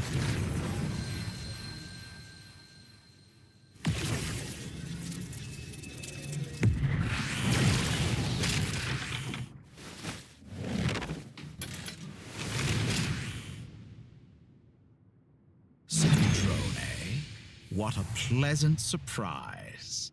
I didn't think you'd join us all the way up here. You're as sick and twisted as ever. Don't fool yourself into thinking anyone's grateful for the chances you're offering them. Sandrone? But the formula hasn't finished running yet. Funnily enough, I was just discussing a collaboration opportunity with the Traveler, and then I see you, who I must say is a good example of an opportunity gone to waste. Gone to waste? I said that everyone would get one chance, and you've used yours to march right back into the lion's den.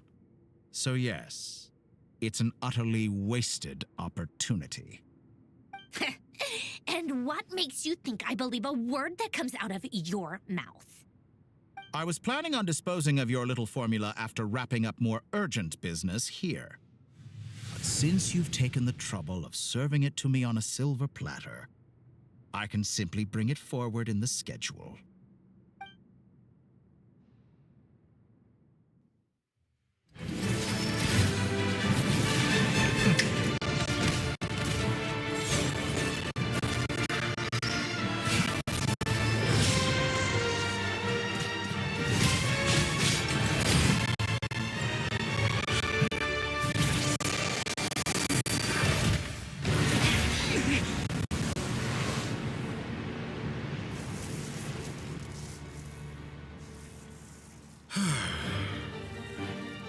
Is this your life's work?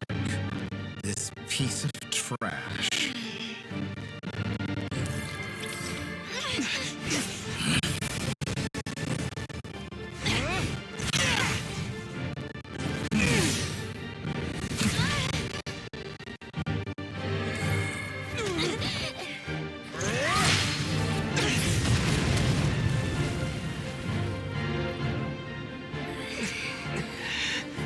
formula runs too slowly, Sandrone.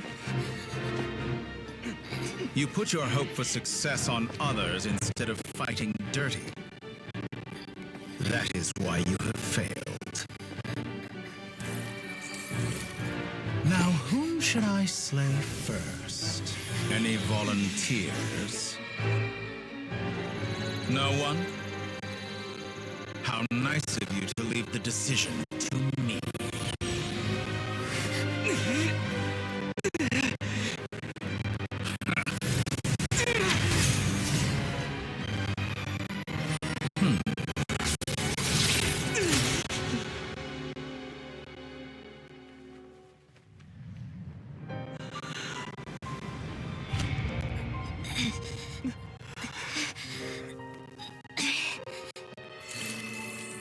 Oh, how unexpected. Sandrone, any last words for me, comrade?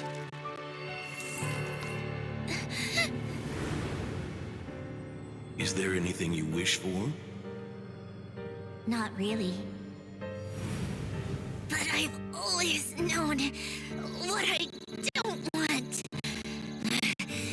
Go to hell, Dottore.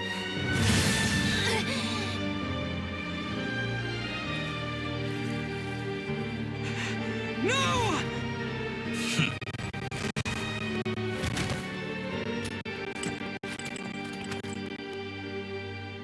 And now, you have failed.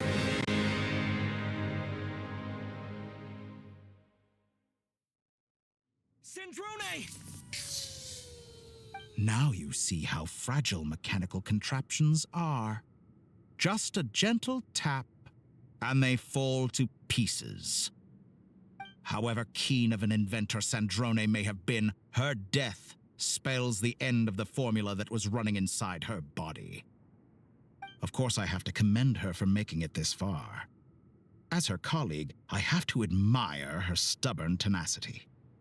Now, it is time for you to take your place by my side.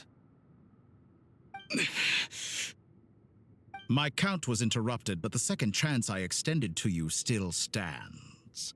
Once again, you are welcome to join me. By now, I'm sure you have gained a greater appreciation for the power and authority I wield. What is stopping you from embracing a new world of endless possibilities? Not in the mood to talk? As you wish. You seem less talkative than usual today. I'll change the topic to something more apropos. Sandrone was always like this, never trusting anyone, always so reluctant to share her research with them. Objectively speaking, she had her strengths. It is remarkable how she extracted and even optimized the world formula from so much data. But her inability to trust was her undoing.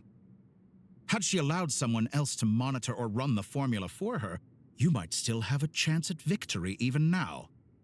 But regrettably, she was a stubborn fool.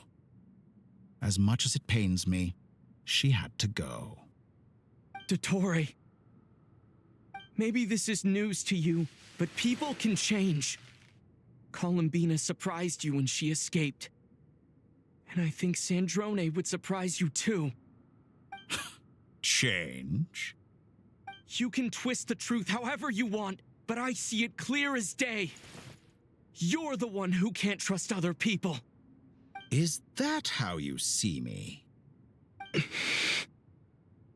By this point, what can you hope to do about it?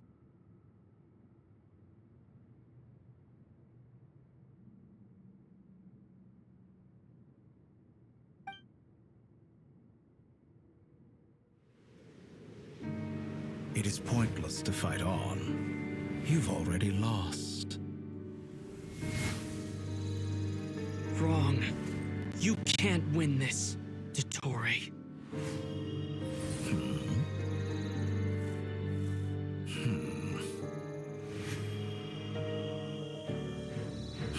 What?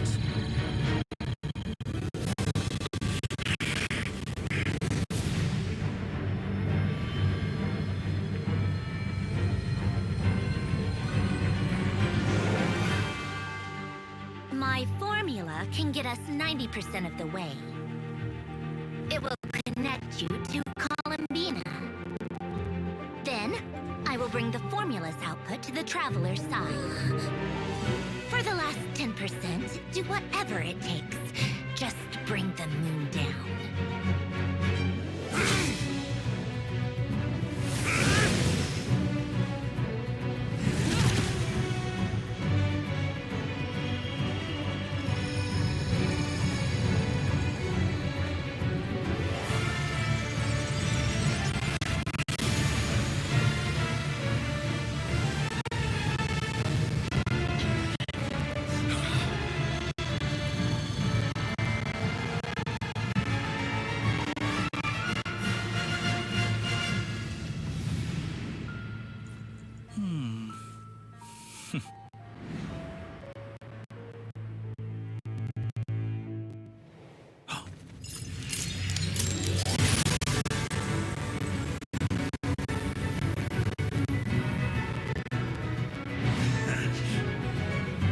The moon will never be yours!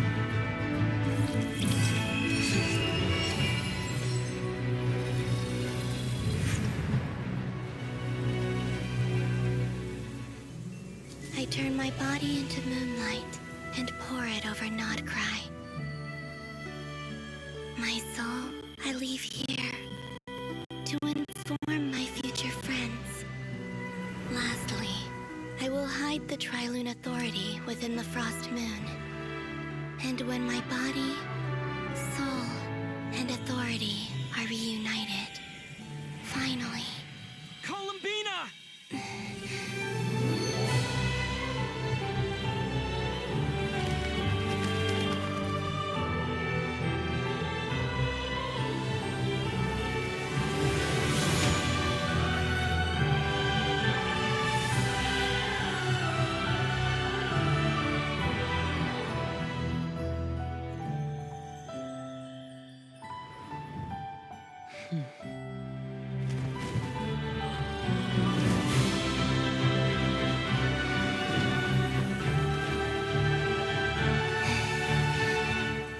It's been too long.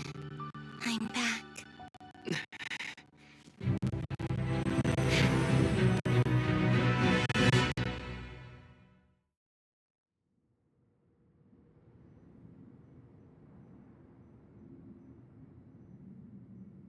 Stay focused on the battle, Traveler. Excellent. What a touching reunion. Though I personally find myself repulsed by the sight of weaklings huddled together for war.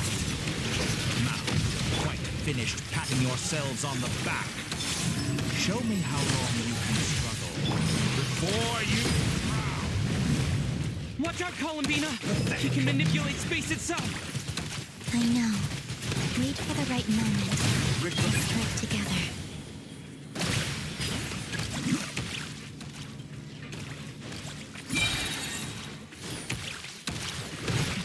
Wipe out! Go! Surge!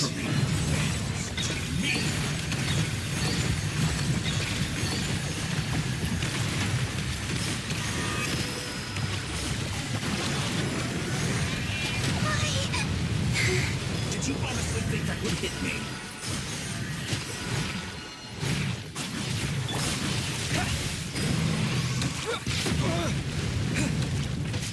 Go! Enough! First, like an ant in my palm.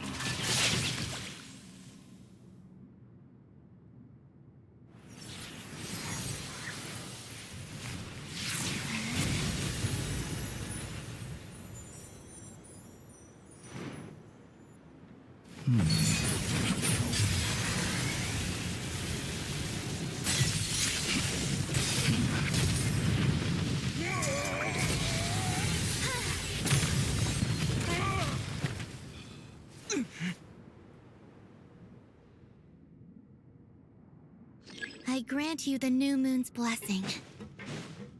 The new moon shines upon you. I am growing weary of your stubborn resistance. It's over, Dottore!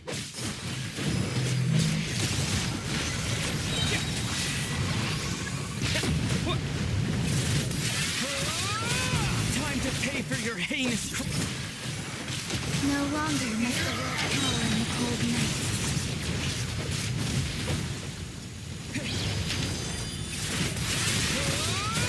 Our future is not yours to... Let the moonlight dispel the darkness. Decaying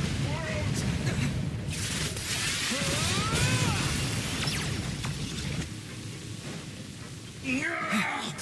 Everlasting as the moon. Close to the new world!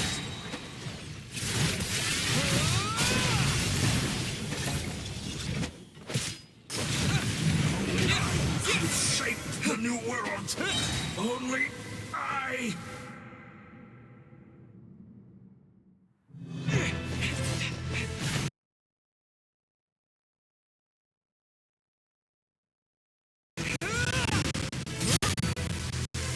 Willfully blind. How can you be so satisfied with your fate?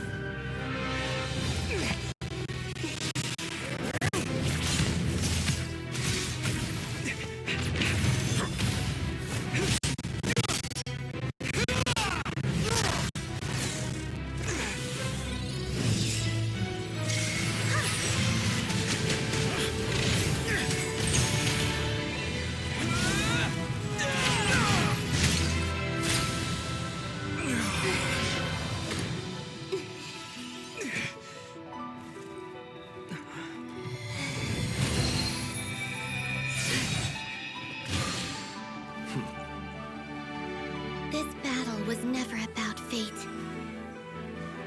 It's about friends, family, and the home you stole from them. So dull.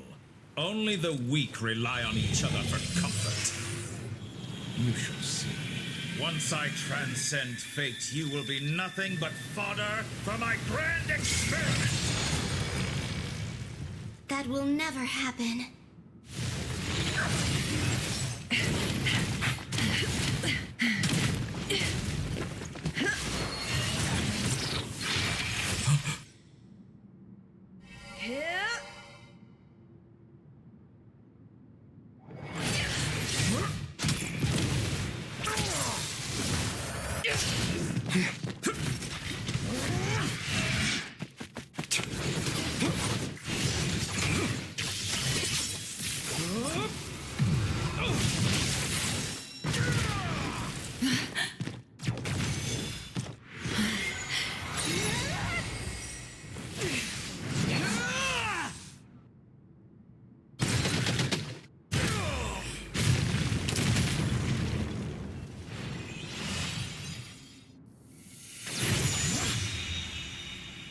Today, the moon lights up this world once more.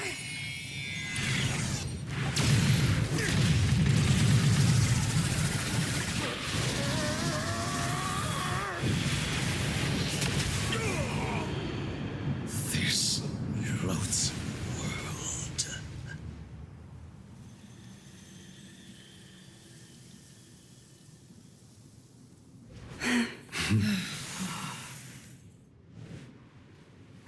No, this world is our home.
doing it wrong.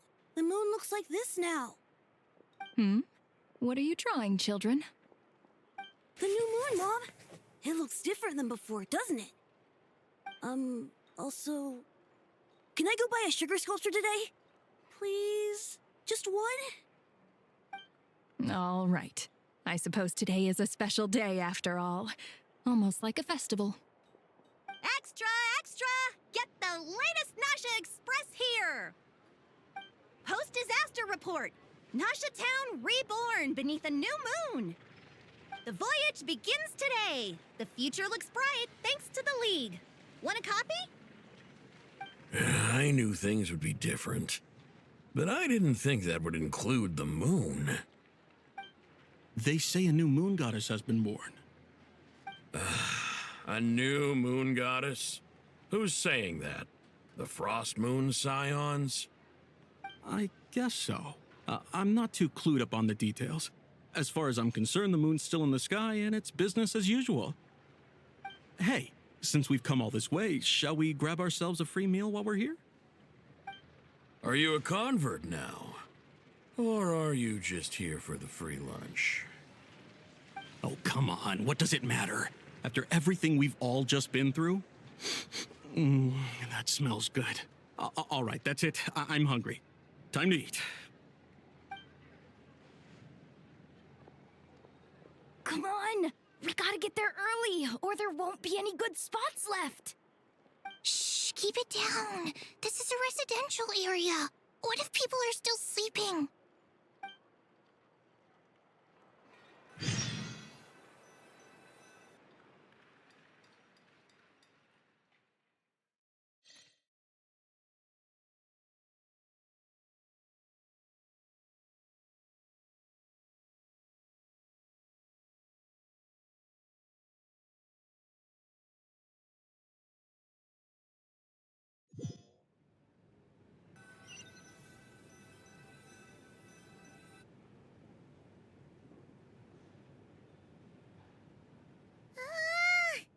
Why is it so noisy outside?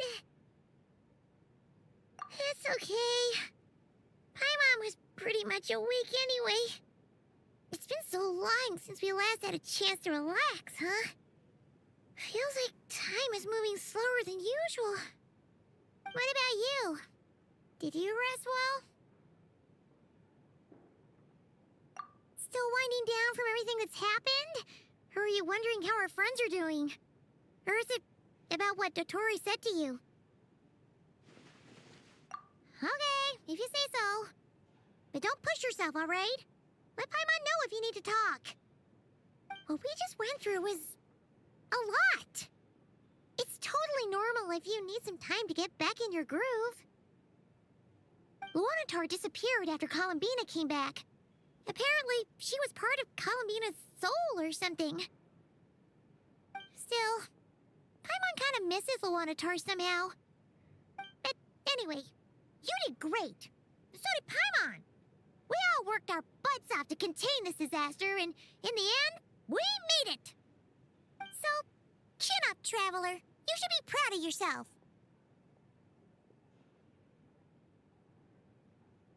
Hey! Don't poke fun. You should be glad that Paimon's growing as a person.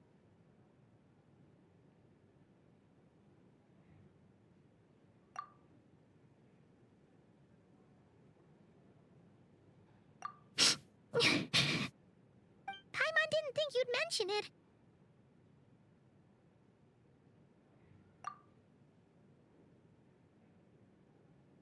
You have no idea how anxious Paimon was. She was worried sick about you. Well, if you really want to show Paimon you're sorry, you're gonna need to make it up to her. You better be ready to splash out on a lavish meal.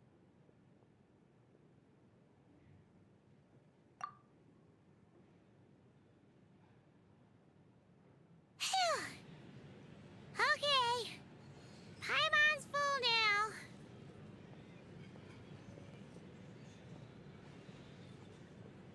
Huh? Oh, well... Traveler and Paimon. Good morning. Morning, Yehuda. Here for some breakfast? Oh, I've already eaten. Just need some water. I was mostly worried you might forget what day it was today. So, I came over to remind you. Careful there, Paimon. Too much food will make you drowsy. Don't let anyone catch you hiding at the back and nodding off during the League meeting. You should probably be saying that to Aino. She's the baby of the group, if anyone. True. You know, I'm surprised that all these competing groups are actually coming together to try to solve things together. Definitely a first for Nodcry. Well, nothing like a region-wide calamity to bring people together. After that, surely even the most self-interested people have to realize that going it alone isn't worth the risk, right? Try telling Boss Neff that. She's not exactly convinced that people are gonna get with the program. Really? But if she's so pessimistic about it, why'd she agree to be the Curatorium's representative in the League? Probably 'cause even though Unity sounds like a pretty far-fetched idea, the benefits it would bring make it worth a shot. I think things will work out, though. I swear, Nodcry feels like one big family now with everything that's happened. More than it used to, anyway. Paimon's with you on that one. And it seems like plenty of other people agree, too. Just listen to the bustling streets. All right. Everyone's been rebuilding these last 2 weeks, and the evacuees have been coming back in droves. Life's slowly returning back to normal. Which means my workload's probably gonna shoot back up. Were you about to head out? There's still some time before the ceremony begins, you know. Yeah, we were gonna take a stroll around the square and say hi to some friends first. Sounds good. See you later then.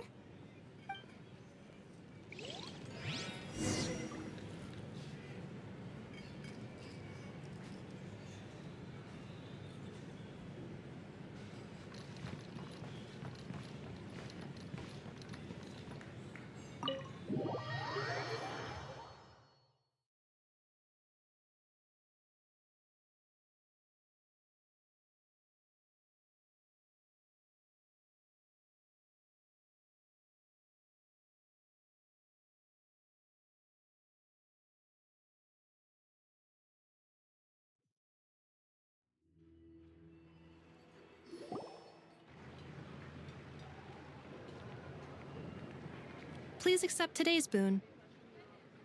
Have a nice day. Are Paimon's eyes deceiving her? Or is that Inefa handing out food for the Frost Moon Scions? Hello there. Would you like a feast of the moon along with some snacks of the day? So, what's new, Inefa? It was only a few days ago when we last saw you, but it looks like you've joined the Frost Moon Scions in that time. And Aino too? What are you talking about, Paimon? We're just here to help. Duh. In the wake of the disaster, it's all hands on deck. We responded to Lama's request for support. At times like these, the smallest good deed can inspire others and help them through the hard days ahead.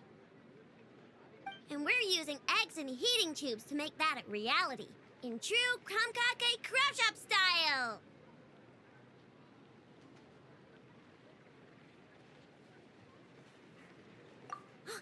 Enough! Did you hear that? The Traveler said I did good. The Traveler! That's because it's true, I know. Proposal. If you can resist eating today's dessert, I will provide you with compliments, too. No way! Well, that proposal got shot down quickly. I need something to get me through the hard times, too, you know. Mom! Yes, dear. Go right ahead. Excuse me. Could I take a photo with the robot lady? She helped us get safely out of Notcry, and she helped us get back home, too. She's the best. Of course she is! And since I'm the whiz kid who built her, that makes me even better than best, right? But you stole my snacks, though. Oops. Shall we move to the open space near the center? The view there is better. Thank you!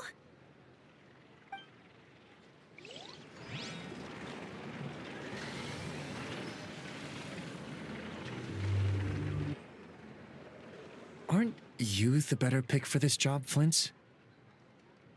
You underestimate yourself yet again, Master Ilua. Not at all. I rarely come by Nasha Town.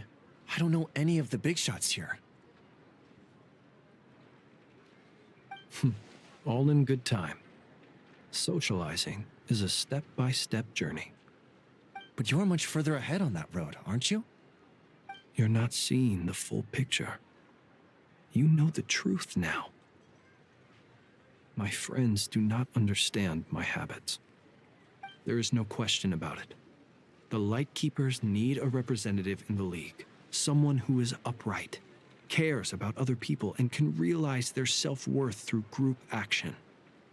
You say it like you wouldn't make the cut. I am most flattered that you think I would.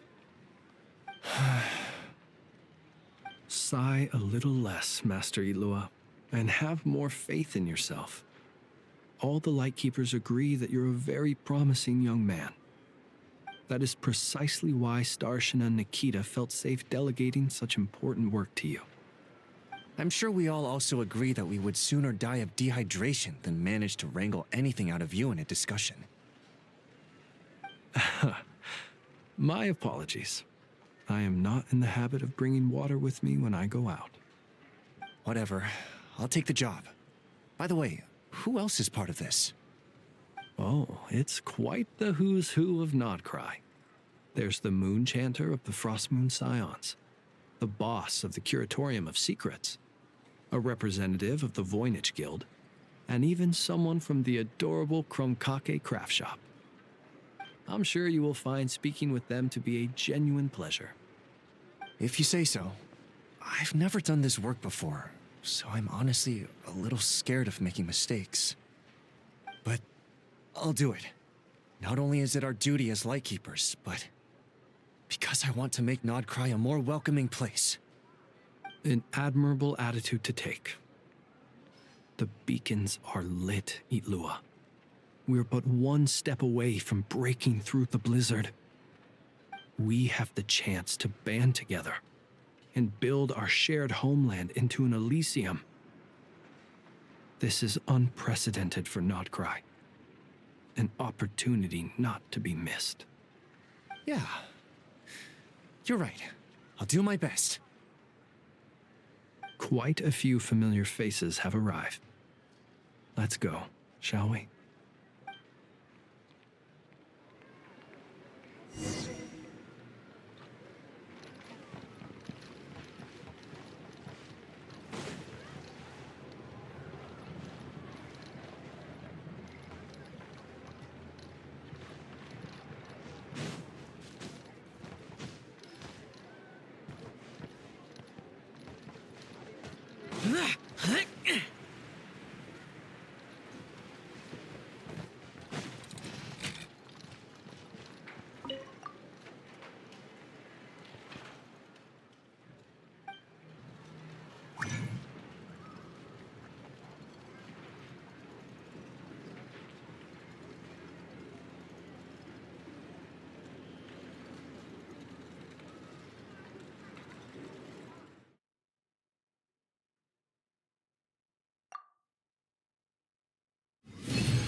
The damned will sooner die again than lay a hand on me.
Wow! Everyone's here! You seem well rested. I know no one's asked, but I'm sure you all want to know, so let me just say, we're doing great. Thanks. Well, great, but not perfect. Starting to lose my mind from boredom. Can't drink a drop of alcohol while I'm waiting for my wounds to heal. I'm sure you had a sneaky swig or two. Wait, how'd you find out? I'm sure you must be missing Mondstadt after all these years away, Grandmaster. Yeah, you could say that again. Every time I get news from Mondstadt, it makes me want to go back and see the place for myself. Honestly, once things are wrapped up here, I think it'll be time to head back home. Hey, looks like someone's taking the stage. Can everyone see okay? Anyone need a boost? I'll just listen from the back. It's fine. You're taking this pretty seriously, huh, Durin? Well, it's not every day that I get the chance to see how people speak in official settings. Soak it up like a sponge. I'll make sure you get a chance to practice for yourself later down the line. Actually, I know just the thing. You can debrief the Knights of Favonius for me. Mr. Varka, are you forgetting that I'm not a Knight of Favonius? I can knight you. Any particular title you'd like? Is he joking? I really can't tell. You'll have to figure this one out for yourself. It'll be a good learning experience. It is my honor to host the opening ceremony for the League, and to have this opportunity to speak to you all in my capacity as Voynich Guild representative. Could this person also have been pushed onto the big stage by the real big shots? Guess I'm not the only one then. We come here today, having weathered the trials and hardships of yesterday, and having learned from them the importance of unity and cooperation. All right, here we go. Uh-oh, looks like Aino's off in dreamland already. Wait, Boss is looking kinda drowsy too. What's up with her? Come on, get this speech over with already.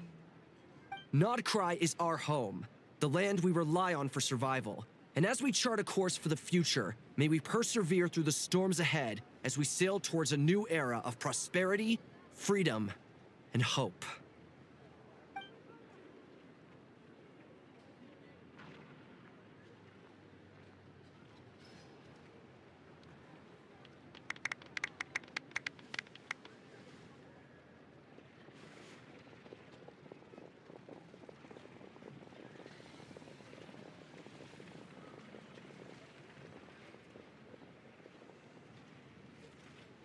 Looks like we'll have more opportunities to travel in the future.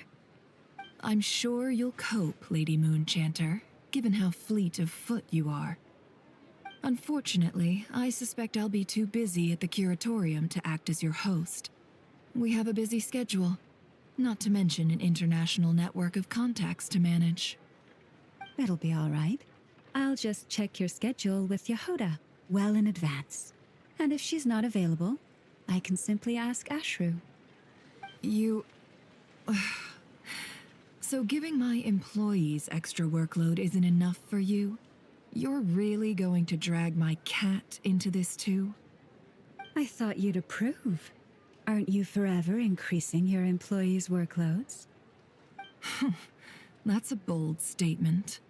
Are all the Frost Moon Scions feeling more audacious now that your moon goddess has returned? Columbina's return has brought joy to all who care about her. That includes both you and me.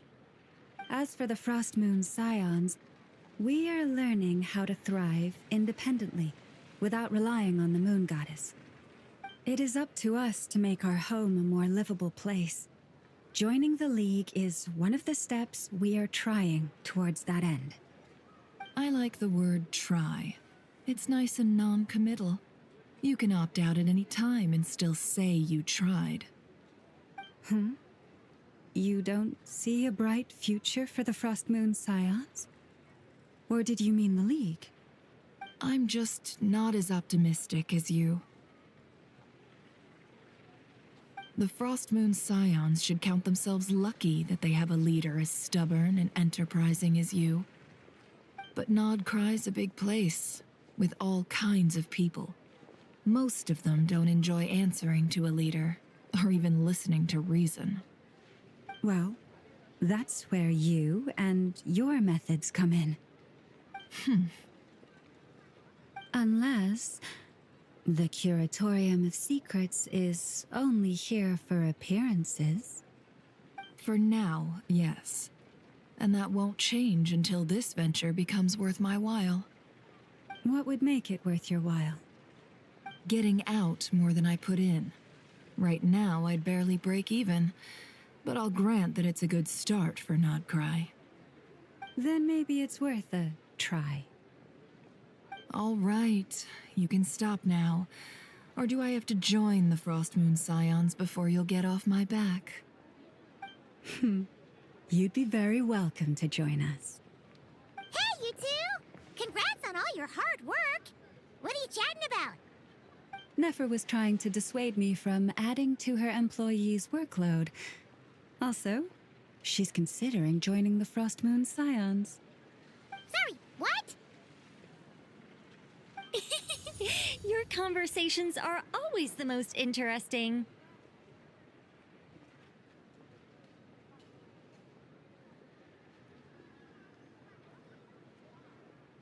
Would you two care to join me for some tea before heading to your next destination?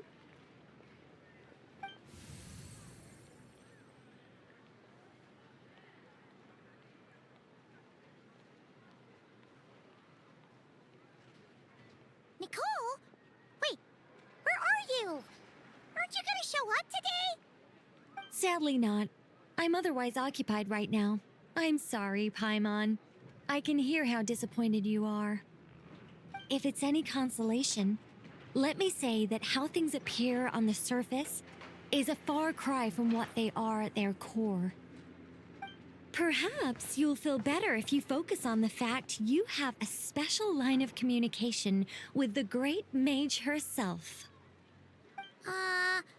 Okay? Has something happened? No, or not yet, anyway. Well, that's not ominous at all.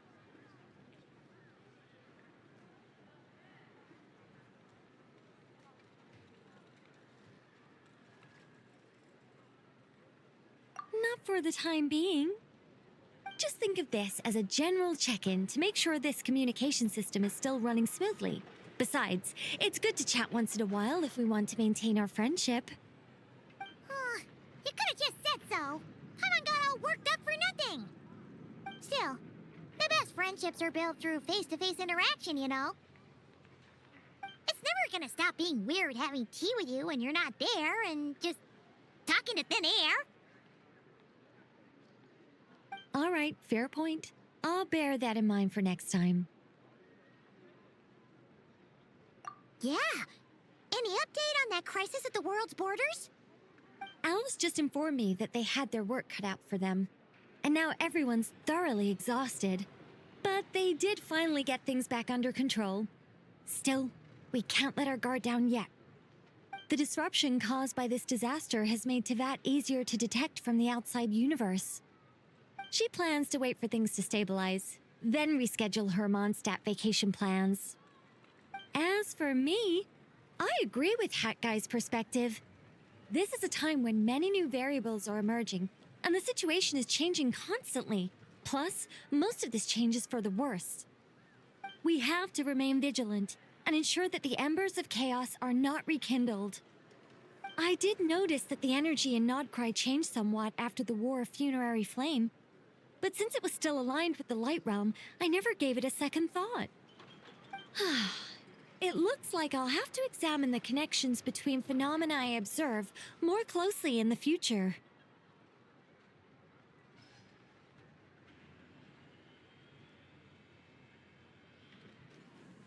Just doing my duty. It's more or less second nature by now. Of course. To give you the full picture, I'd have to start with the substance from which angels were formed. Never mind. Paimon's right. Showing off my knowledge would be much more satisfying in person. By the way, you did receive the gifts from the Hexen Circle, yes? I'm not trying to claim credit or anything, but my pride demands that I at least mention it. They're quite similar to the protective talisman that Alice gave Dory, but with some very special enhancements. Oh! So that's what kept our friends safe when Dotori trapped them. Indeed. We went to great lengths to make sure they were invisible to his eyes.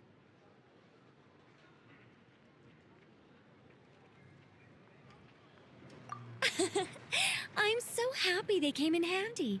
Still, not fishing for gratitude, by the way. I just want you to be aware that sometimes your friends may be protecting you in ways you cannot perceive. Anyway, I'll contact you if anything else crops up. If not, you know what they say, no news is good news. Oh, my angelic instincts are tingling. They say you should head to the docks next. Your friends are about to board their ship home.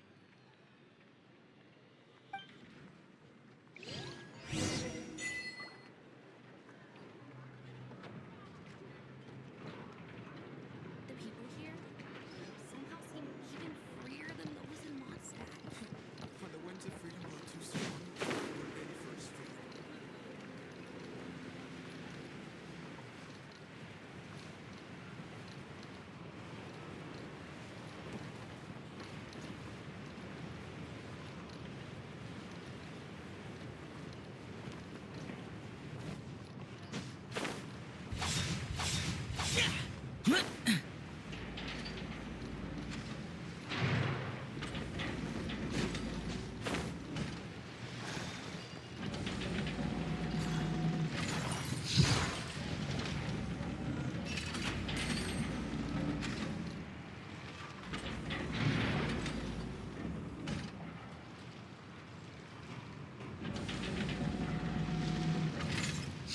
You're here.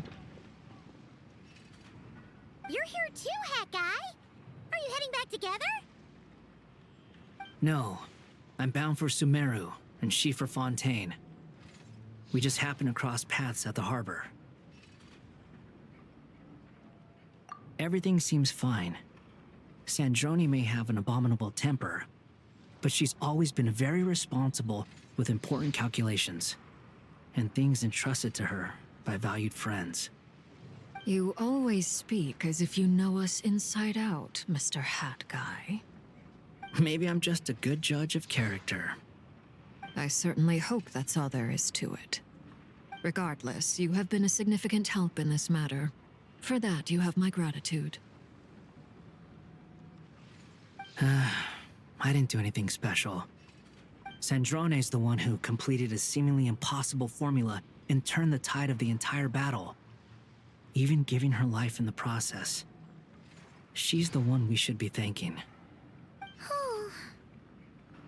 Even we were unaware that Sandrone had hidden the real formula inside Polonia's body. She managed to fool Dottore into thinking the formula was running in her system by installing an identical-looking decoy within her.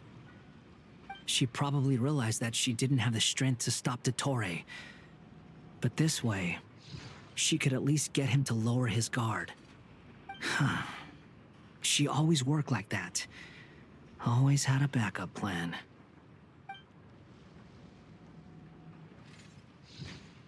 Well, that's why I'm traveling to Fontaine. She made a request of me long ago, and the time has come to fulfill it. Think of it as her will. She said that should she ever fail in a mission, she'd like me to deliver her core and Polonia's to the Fontaine Research Institute. She also mentioned that she had made arrangements for people there to set her affairs in order. Some of her personal effects, such as her notes, were left to me. I've decided to take them back to the House of the Hearth, for safekeeping primarily, but also as mementos, I suppose. However, there is one book among them that I'd like to leave in your care. I'll have someone deliver it to your residence at the flagship at a later date. No, I was specifically warned not to tell her. This is her last wish, and I will abide by it.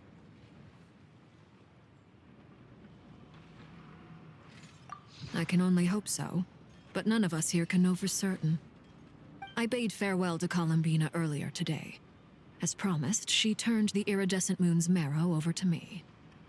She spent a long time with Sandrone's body, saying her goodbyes. Oh, is she all right? Sandrone's passing has left a great wound in all of our hearts. It will take time to heal. But Columbina surprised me. She offered me some words of comfort before I departed. Despite being grief-stricken herself, she showed an awareness of the feelings of others around her. She never used to act like this. Clearly, she has grown. And I suspect that we have you to thank for much of the change we are seeing in her. After these recent events, the Tsaritsa has revoked the Pale Star Edict. Snezhnaya now realizes that the arrest warrant for Columbina was just a ploy by Dottore, who coveted her powers. I shall return to Nodcry to see her as soon as I find the time. I hope that from now on, she too will explore more of the world. Columbina Hyposelenia's journey is only beginning. My ship is here. Traveler, Paimon, we shall meet again. You too, Hat Guy. What are you still bumming around for? Isn't Columbina waiting for you? I thought today was the day you'd agreed with her to go find out the truth about your sibling. You're afraid you won't like the truth when you see it. Well, this is new. I was starting to think that nothing could scare you. Don't say that! Wouldn't you be if you were in this situation? Fair point. But I'd say I have more experience facing up to unpleasant truths than the Traveler. They say blood's thicker than water. I know how much you need your family back. More than you need any of your friends. And I'm sure that all your real friends understand that too. No matter what the truth turns out to be, they will stick by you and support you, whatever decision you make. Finding the truth is important. But more important still, at least, that's the life lesson I've learned from my experience, grappling with the truth. What? Now that Dottore's dead and gone? A little, I guess. But it hasn't solved everything. Maybe I regret not getting to end his life with my own hands. Or maybe it's something else. But for whatever reason, I still feel like I have a chip on my shoulder. Either way, I'm going back to Sumeru. Lesser Lord Kusanali is gonna need help dealing with all the chaos Dottore left in his wake. Not just from this incident, but everything he did in the past, too. You should continue with your journey, as you've always done. Who knows? Maybe we'll meet again someplace else. So, what should we do now? If you want to explore a bit more to steady those nerves, Paimon's game! After all, when Columbina said she knew where your ship was hidden, Paimon promised to give you two some alone time with the truth. It hasn't been all that long since we were last apart, sure, but with Columbina there, Paimon's sure things will be just dandy. Ain't no biggie. Paimon might be all about that food and fun, but she knows how to do right by people. Paimon's sure you'd prefer to digest the news about your sister in peace. But, no matter what you see, just know you can share it with Paimon. Of course, as long as it's not super private. If you can't make sense of something, let's give it some thought together. And even if we both can't figure it out, Paimon can at least treat you to a nice meal. Glad to hear it. Feel better now? Alrighty. Next up, time to meet with Columbina.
Reduced to just standing around.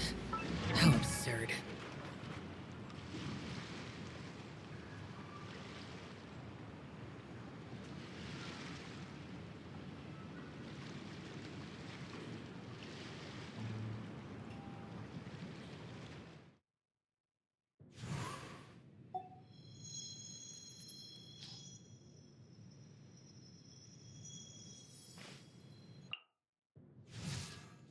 I created another universe and founded paradise. For I, Fischl, am the Prinzessin de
can't quite believe we're meeting out here. We've gotten used to walking over to Silver Moon Hall whenever we go see you. Well, you're still welcome to go there whenever you want to see me. It's just, now that it's all over, I've decided to make some changes. Try and fit in with the Frost Moon Scions, like Lama suggested.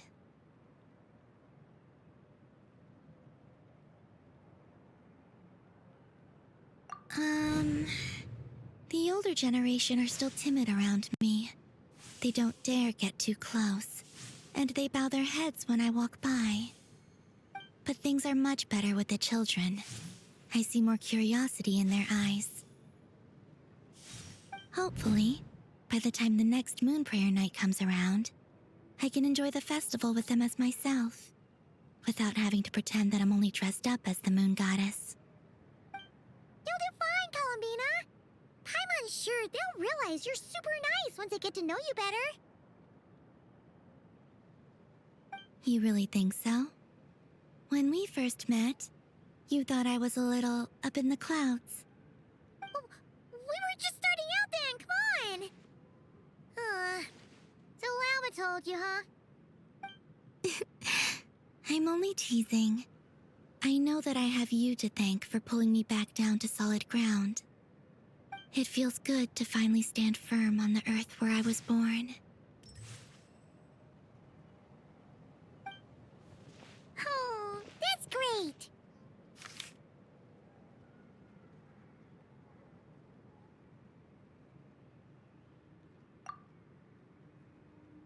Thank you. I'll make sure not to lose it this time. Well then, are you ready? Lumine, what happened to our spaceship back then? Why did you leave? It's time to learn the truth at last. Ready as I'll ever be. Good. Then let me open the way for you.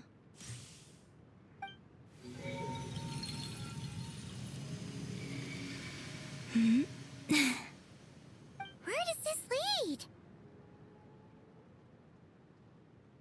To our shared destination. Huh? Do you remember me telling you about my missing prologue back when we just met? I said that my story began on the moon. But while I was inside the moon's reflection, I realized that my prologue was really hidden in the future. I just had yet to discover it at that point. The story of the time before I was born was in fact the story of my distant future. It's truly fascinating. But when I obtained the Trilunar Authority and returned to our present reality, I sensed something I hadn't expected. Your prologue. So you mean... Yes, your spaceship. All this time, it has been hidden on the Frost Moon, which lay beyond the sky.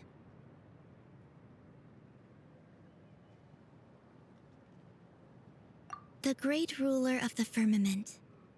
The heavenly principles. Wait, them? Why would they do that? I don't know. Perhaps your ship contains something that is incompatible with Tevat.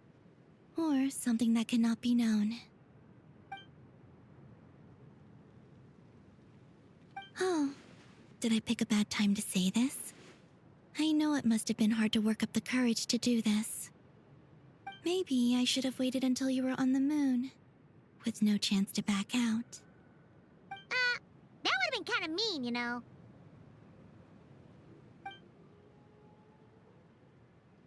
Take me there.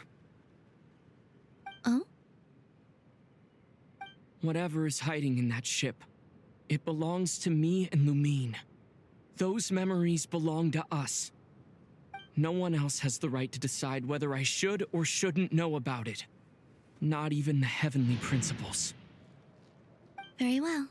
Then let's go. You two take care, all right? And don't forget to come back soon. Rest assured, Paimon. We will. Traveler, After you. Thinking about the story that we'll find hidden on the moon? Yes. And hoping that it has a happy ending. Stories like that don't exist, you know? You don't believe in happy endings? I don't believe in endings.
Where am I? This is the pathway I built between Tevat and the Frost Moon. The moon is very far away from us, so it could be a long journey.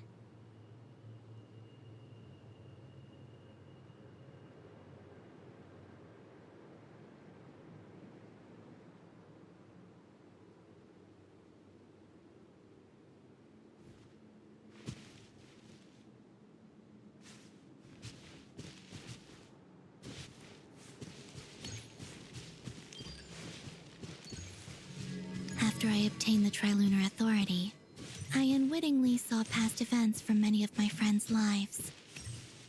One was Lauma. She was so young when they chose her to be the Moon Chanter. From then on, the Frost Moon Scions looked to her to bring messages from their goddess. But, for better or worse, I had left Hisi Island before she was ever born. It was not until much, much later that she met me. I think it's for the best. Because of the way things turned out, you had the opportunity to become friends. You're right. In that sense, I think we were both very lucky.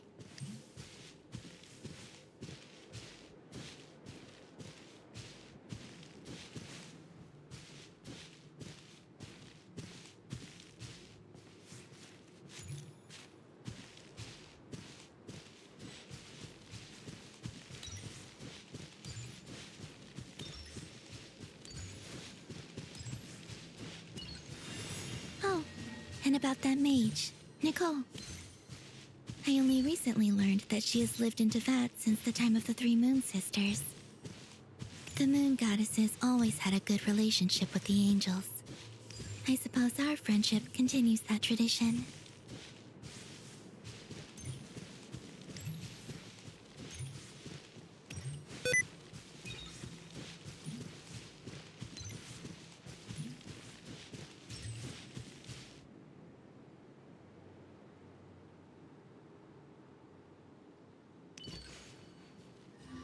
And then there's Sandrone. I never knew that much about her, beyond the fact that she was created by someone called the Lord Artificer. She, too, suffered for a long time before joining the Fatui.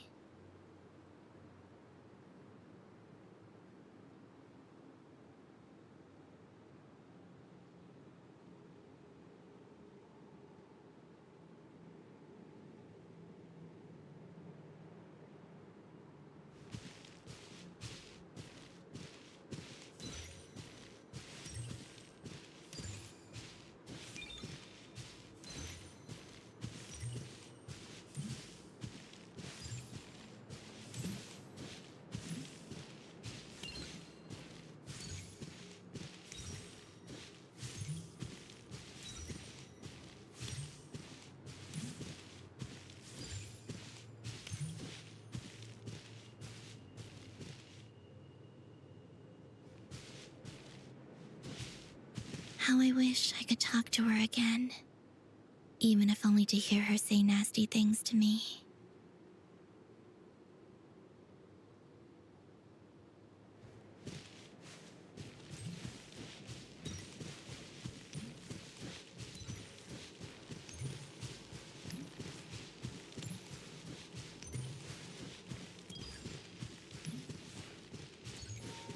Also, I saw your sibling's story. I'm afraid I didn't see much. It seems that she rarely came to the surface, where the moonlight shines. But I did notice that back when you first set out on your journey, she would often appear nearby, gazing at you from afar with a guilty look in her eyes. Lumine. Let us speak no more of the past. I probably shouldn't reveal so much about my friends. It's not my place. Let the moonlight carry us forth. We are very close now.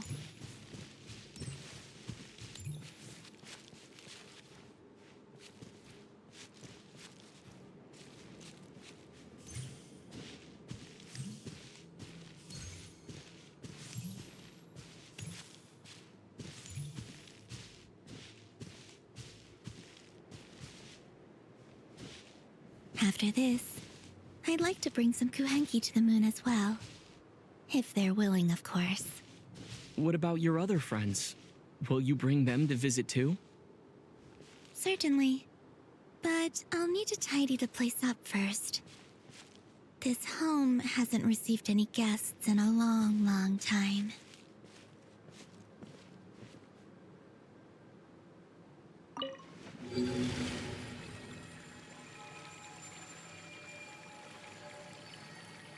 I remember writing something similar with you on Moon Prayer Night. I believe it was called... Dodoko's whirligig. Yes, that was it. You asked me if I was afraid to return to the moon, and I said that I was. The idea that I had gained something precious, only to lose it so quickly. That frightened me. But I'm not afraid anymore. Besides, this time, we're traveling together.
We're here.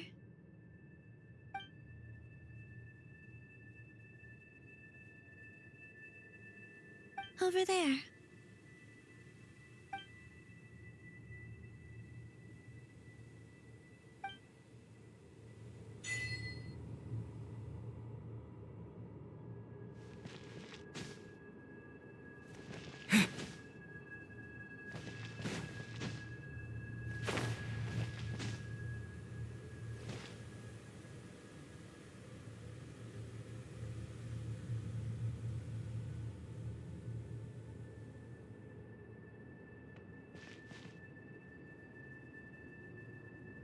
Our spaceship.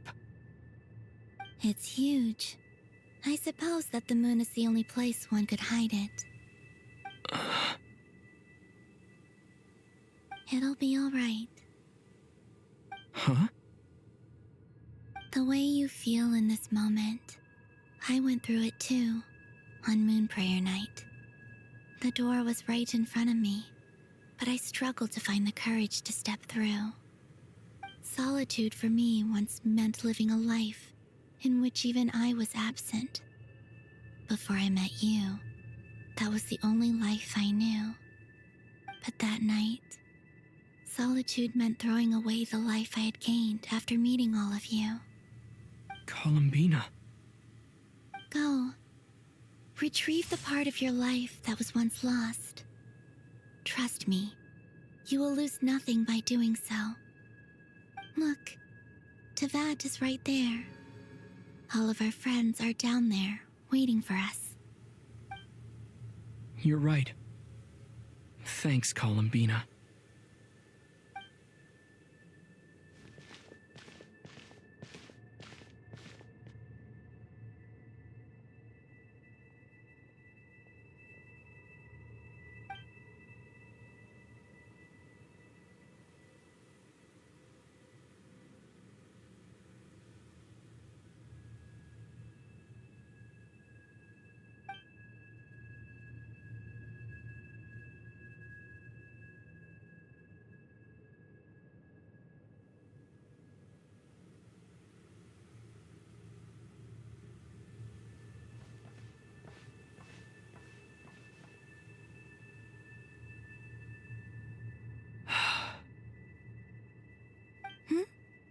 Finished?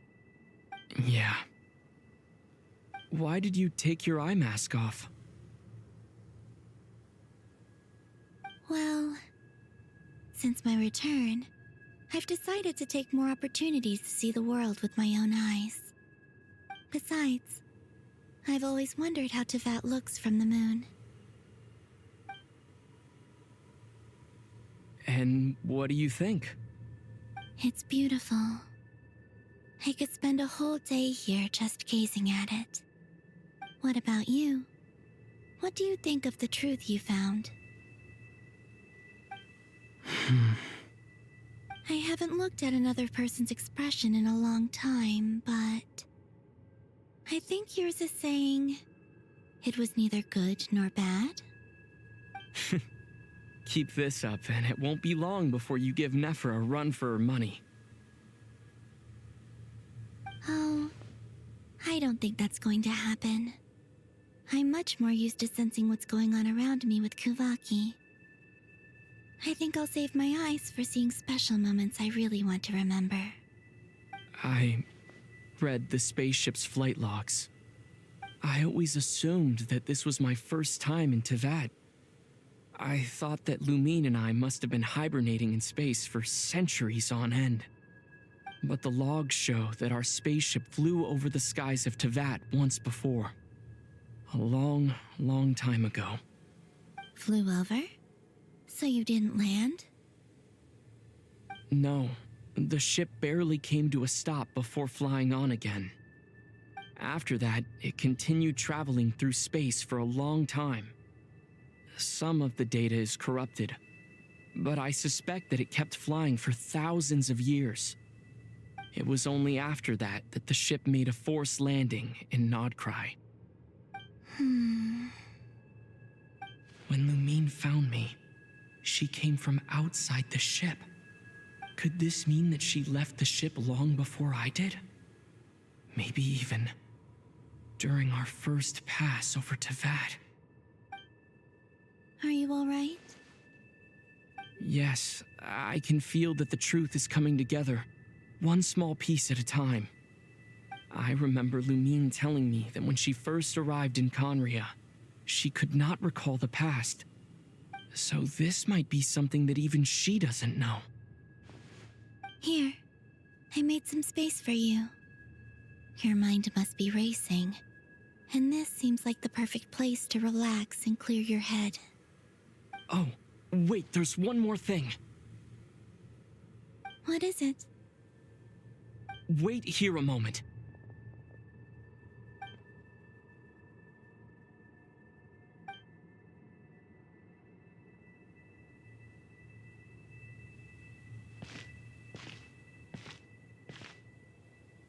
Hey, Columbina.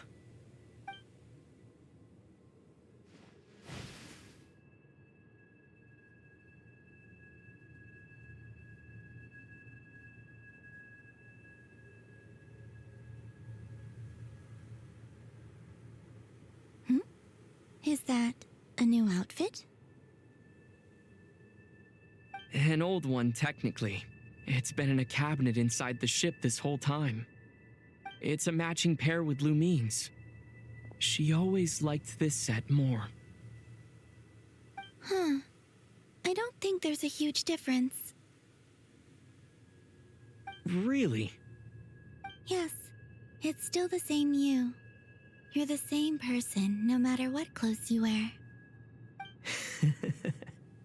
Only Columbina would make an observation like that. Traveler, do you consider Tevat your home? Home is wherever Lumine is. But then after all the time I've spent here, and everything I've been through, yes, I'd say it's my home. Would you change your answer if Tevat changed appearance? I mean, if the truth about Tevat turned out to be different than what you thought. I don't know, but I don't think so. The truth is not what matters most to me about Tevat.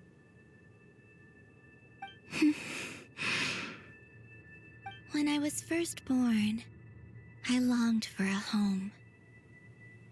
And when you get something before you're mature enough to understand the world, you just take it at face value. I thought that a home was a transaction. You give me what I want, and I'll do the same for you. But you and your friends taught me what a true home should look like. You never asked for anything, yet you gave so generously to me. That's because your friendship matters to us. It was worth it. In the past, I thought that my birth in Nodcry must have been a mistake. But after journeying to the distant past where the story began, I realized that it was I who chose Nodcry to be my future home. Now, I am glad that I made that choice.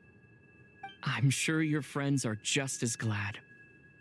In fact, I intend to make the same choice today as I did back then. What do you mean? Well, I've given the Eternal Moon's Marrow to Lauma, and the Iridescent Moon's Marrow to Arlecchino. And now, I shall return my Kuvaki to Nodcry again, that it may continue to protect my chosen home. Wait, but what about your body? Hmm? Oh, are you worried that I'll disappear again? I won't. Not this time. The Frost Moon has now entered the fall sky, and I am the Trilune Goddess. I am only returning to Nodcry the part of me that it needs. I am giving what I can, because my home is worth it. Oh, and I have something for you, too. For me? Yes.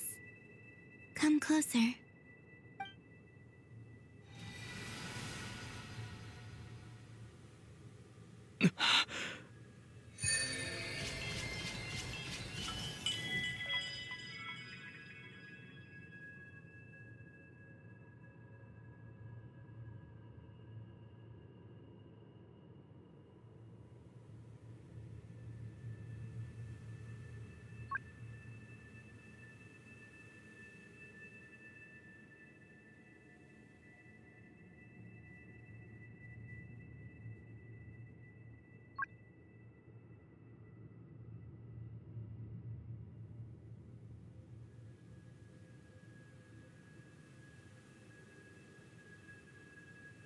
What was that? I lifted some of the restrictions this world placed on you. I trust this will help in your future adventures. My power. It feels like it's grown. I can use the elements more freely now. Thank you. This will be a great help. You're welcome. I see you as family, and after everything you've done for me, In fact, no. It's not because I owe you. It's because you're worth it. Here, this flower is for you.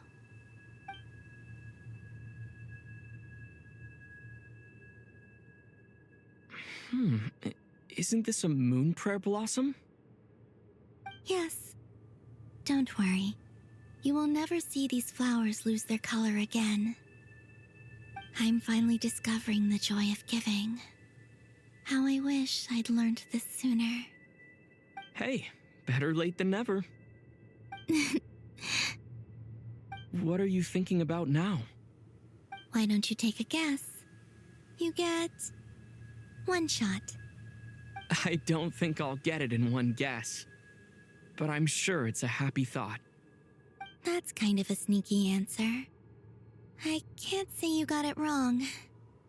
Down into that, the moon seems so far away. I felt it might always lie beyond my reach. But on the moon, everything feels so close by. The haze that once enshrouded the skies has finally been dispersed. I feel like a traveler on a winter's night, starting a new chapter in my tale by the warmth of a bonfire. I don't have a lot of luggage, but I do have a lot of hope for the future. Well, what's next? Next? To start with, I want to stay here just a little longer. After that, let's return home and continue our journey.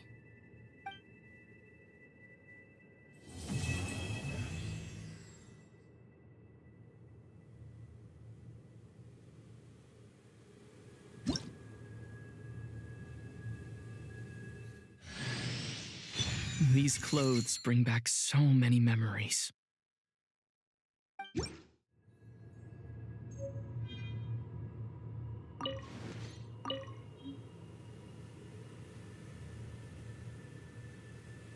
The journey goes on, for you and for me.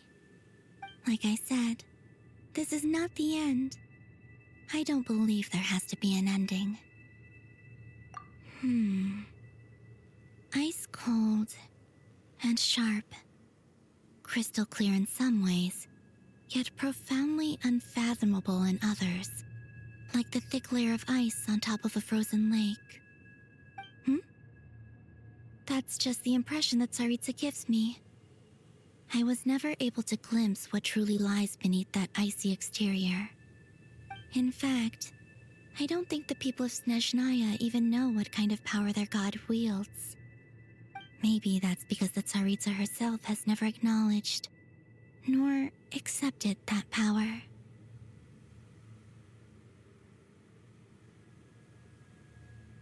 Oh, is that your next destination? Most people would probably tell you to pack some warm clothes. But I experience things differently than most people, so I can't know how cold it is. In fact, it is home to quite a wondrous heat source. I think they call it Kreshnik's torch. Every city in Snezhnaya is built around one of those. I sensed the energy it gave off as I was passing by on a railway train. It felt grand and distant. I also recommend the Korolievsky troupe in Snezhnograd. They give performances quite regularly, and entry was free for harbingers. I liked them a lot. Okay.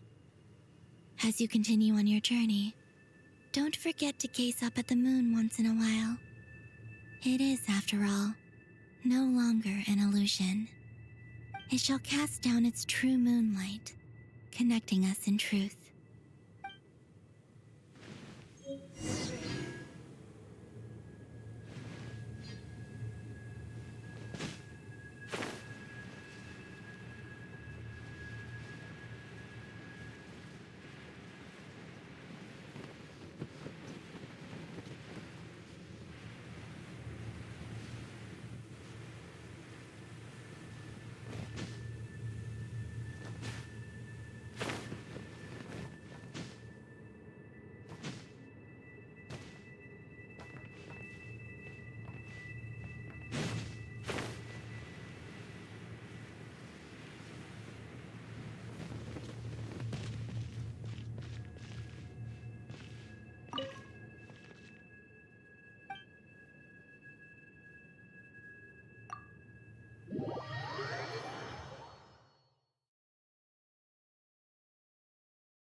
To Jean, Acting Grand Master of the Knights of Favonius.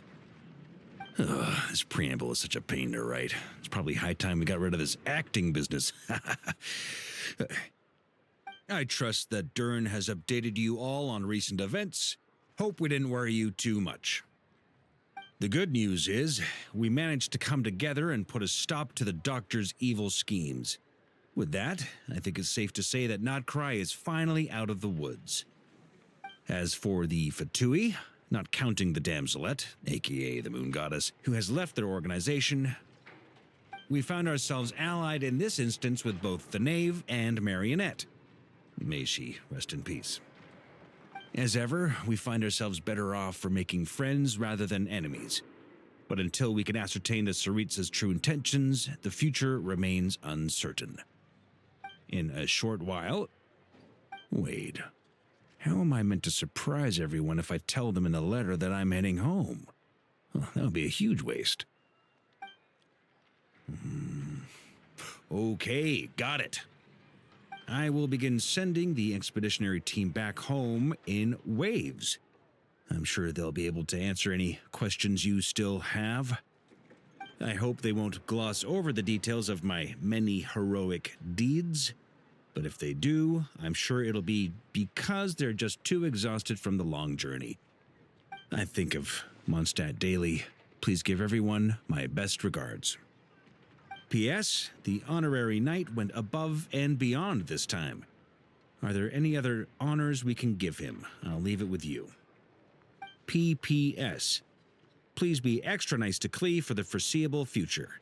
I cashed in on the last favor that the Hexen Circle owed us, so we need to earn some more goodwill. If there's any serious problems, feel free to stick me in solitary confinement when I get back. I'll do the time for her. Whew. And that, as they say, is all she wrote. End of an era. And with the moon shining down brighter than ever, I think everyone is going to sleep well tonight.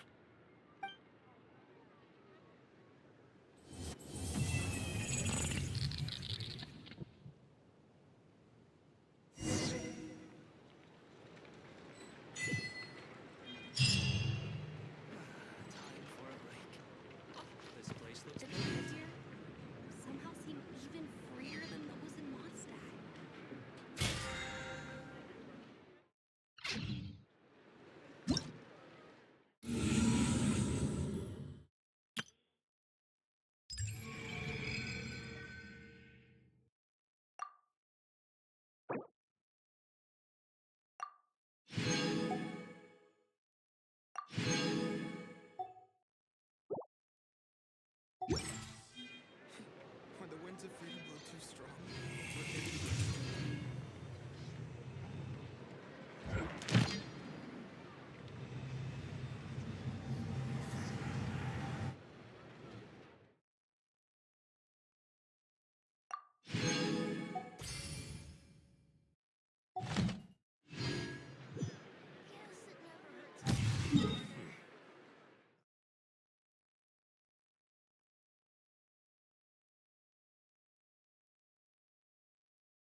There's quality here.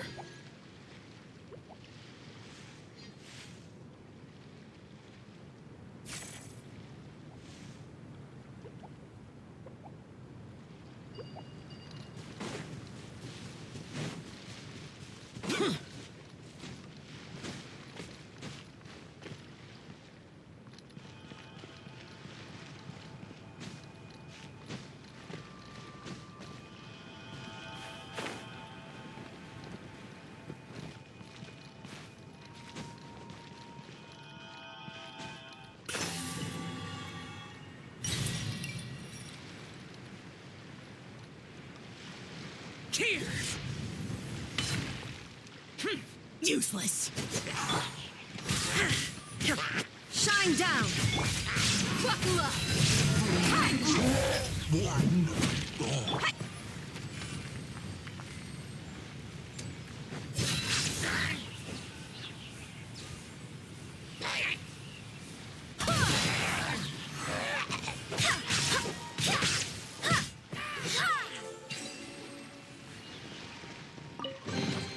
What a pleasant surprise.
The damned will sooner die again than lay a hand on me.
If it's useful, I'll take it.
Looks like we're Illusion shattered! Barbados, guide us! Boring! Lament! Worthless!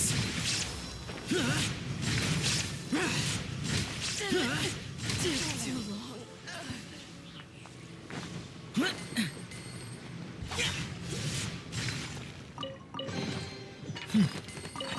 There's quality here.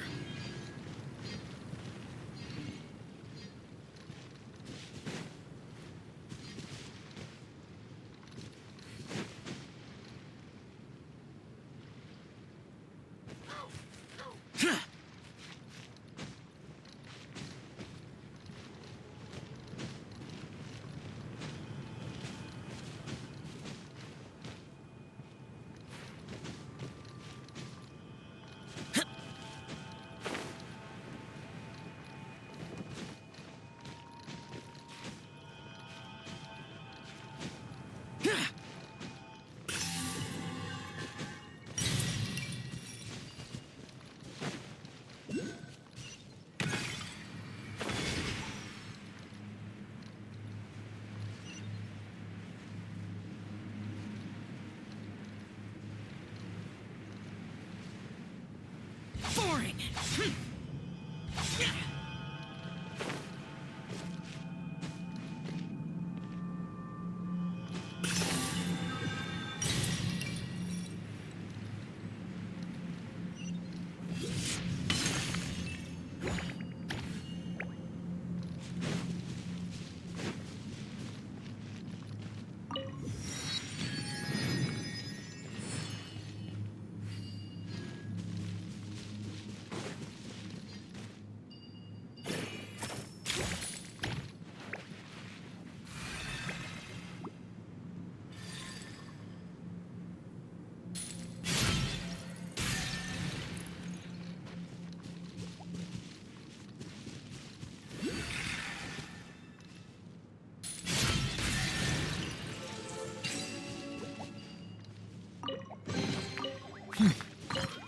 There's quality here.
One is fast on one's feet.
there.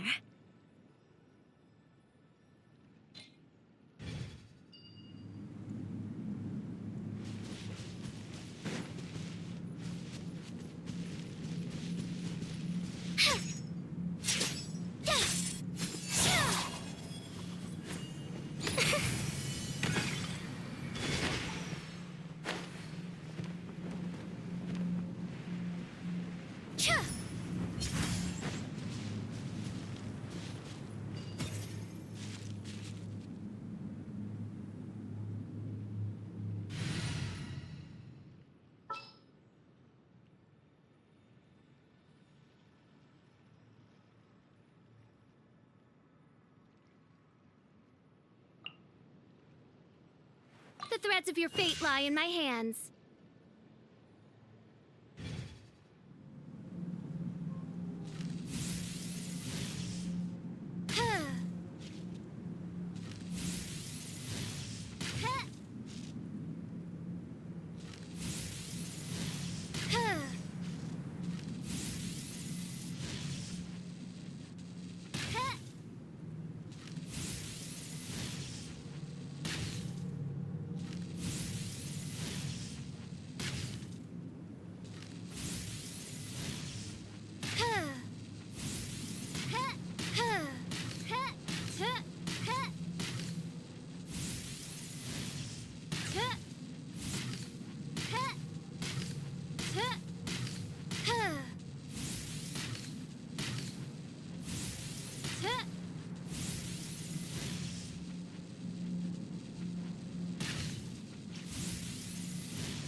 What trinkets lie veiled within this desolate plain?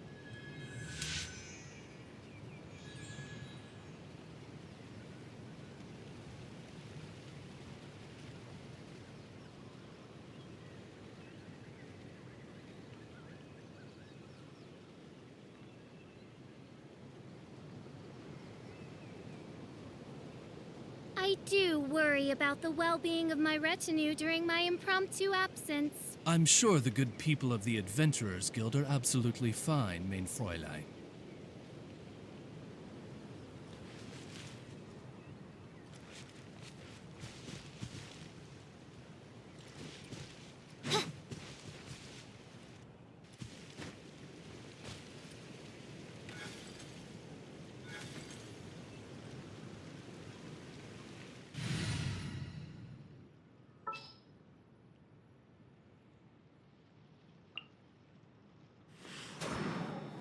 Ready for anything.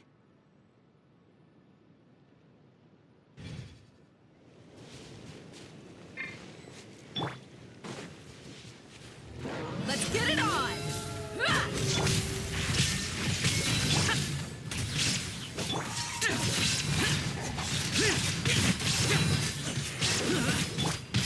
Gloves off!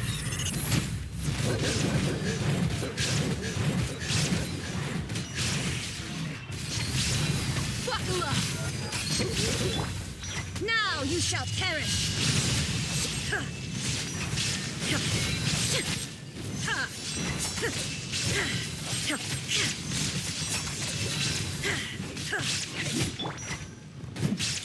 I swear by my sword!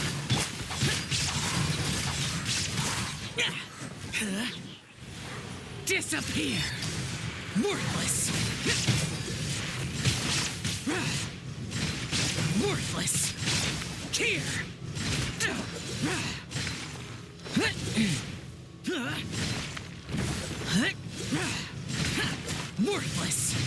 Here!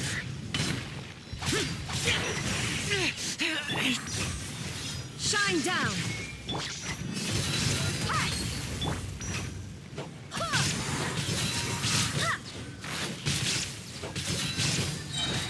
Barbados, guide us.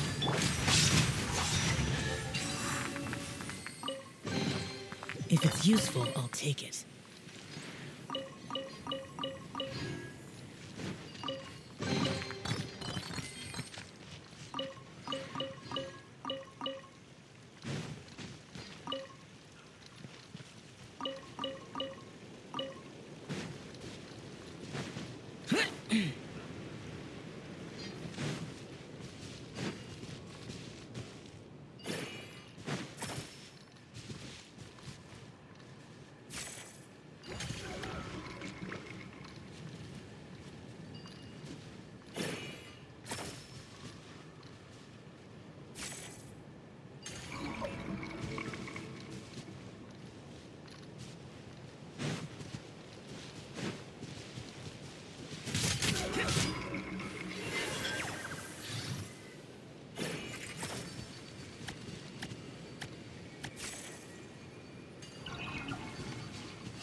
Why would anyone want... Ugh, forget it. It's not my concern.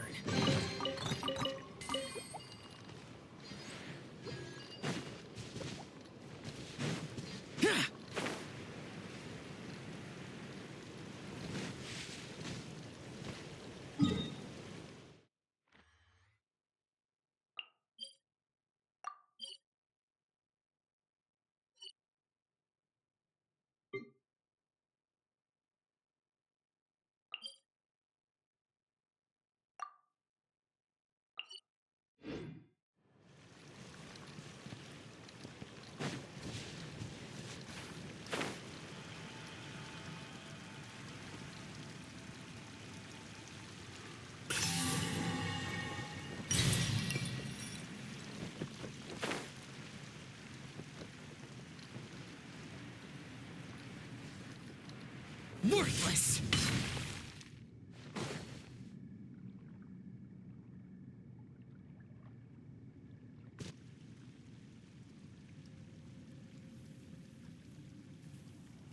A long, long time ago, there was a young man who ran away from home. After spending the last of his mora, he trod through the cold of winter, shivering in his threadbare clothes. Suddenly, the young man found himself stepping out onto thin air, and he fell through into a strange place. But before he could react, a voice rang out from somewhere in the distance. This is the secret home of Nicola Coco, the great mage everlasting. O destitute one, tell me your heart's greatest wish, and with my guidance, you shall attain it. Whew! strange voice. Nicola Coco. Who's that again? Do we know her?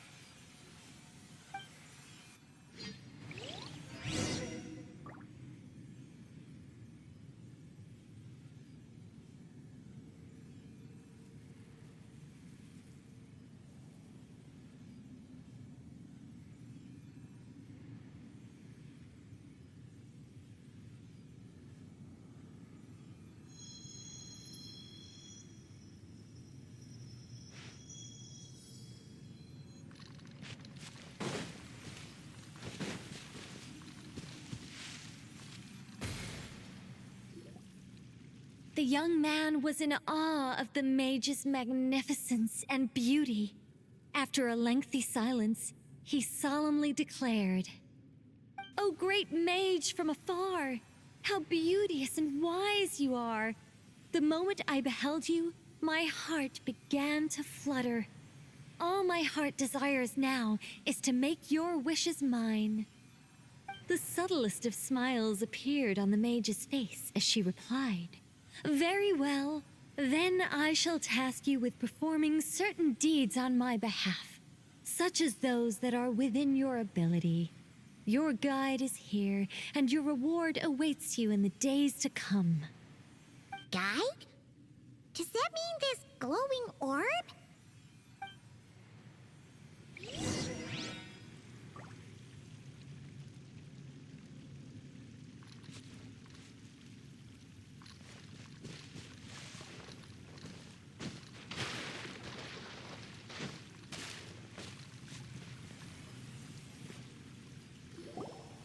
"Secret home," said the young wanderer, with a look of confusion on their face. "Where is this secret home of which you speak?" The mage's voice grew somewhat flustered upon hearing this question. Wait, does it make sense for this to be a bashful character? Oh, never mind. I'll keep it in for now. Mr. Nine can always refine it later. Ahem. It is rather rude to ask such questions of a mage, young one. The Mage's Lodge is under renovation. Very soon you shall be stunned by its grandeur. This shall be your trial. Offer up your strength and help this great mage to build her territory.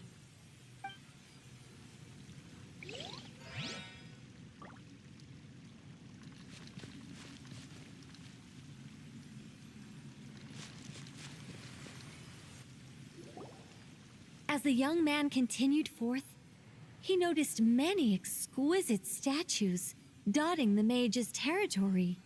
"What are these?" he asked, puzzled. "These are all those who opposed me. They underestimated the power of a mage, and thus were turned to stone." I quite like that.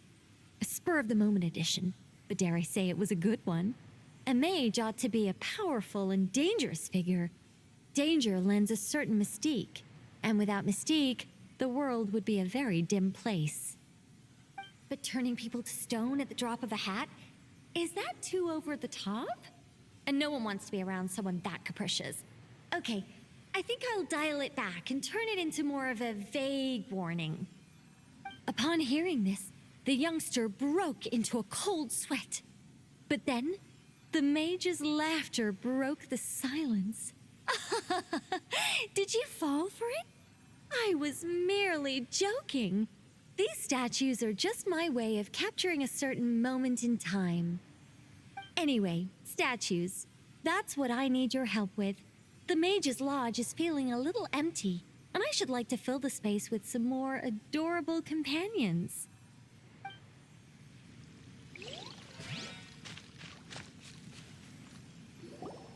Well then, young one. Now you have learned of the troubles faced by this mage. Nicola Coco requires your aid to build her sacred territory. The mage poured a cup of tea for her visitor. What say you? Wait a minute! Shouldn't we think twice before going all in on this? We don't know anything about this person!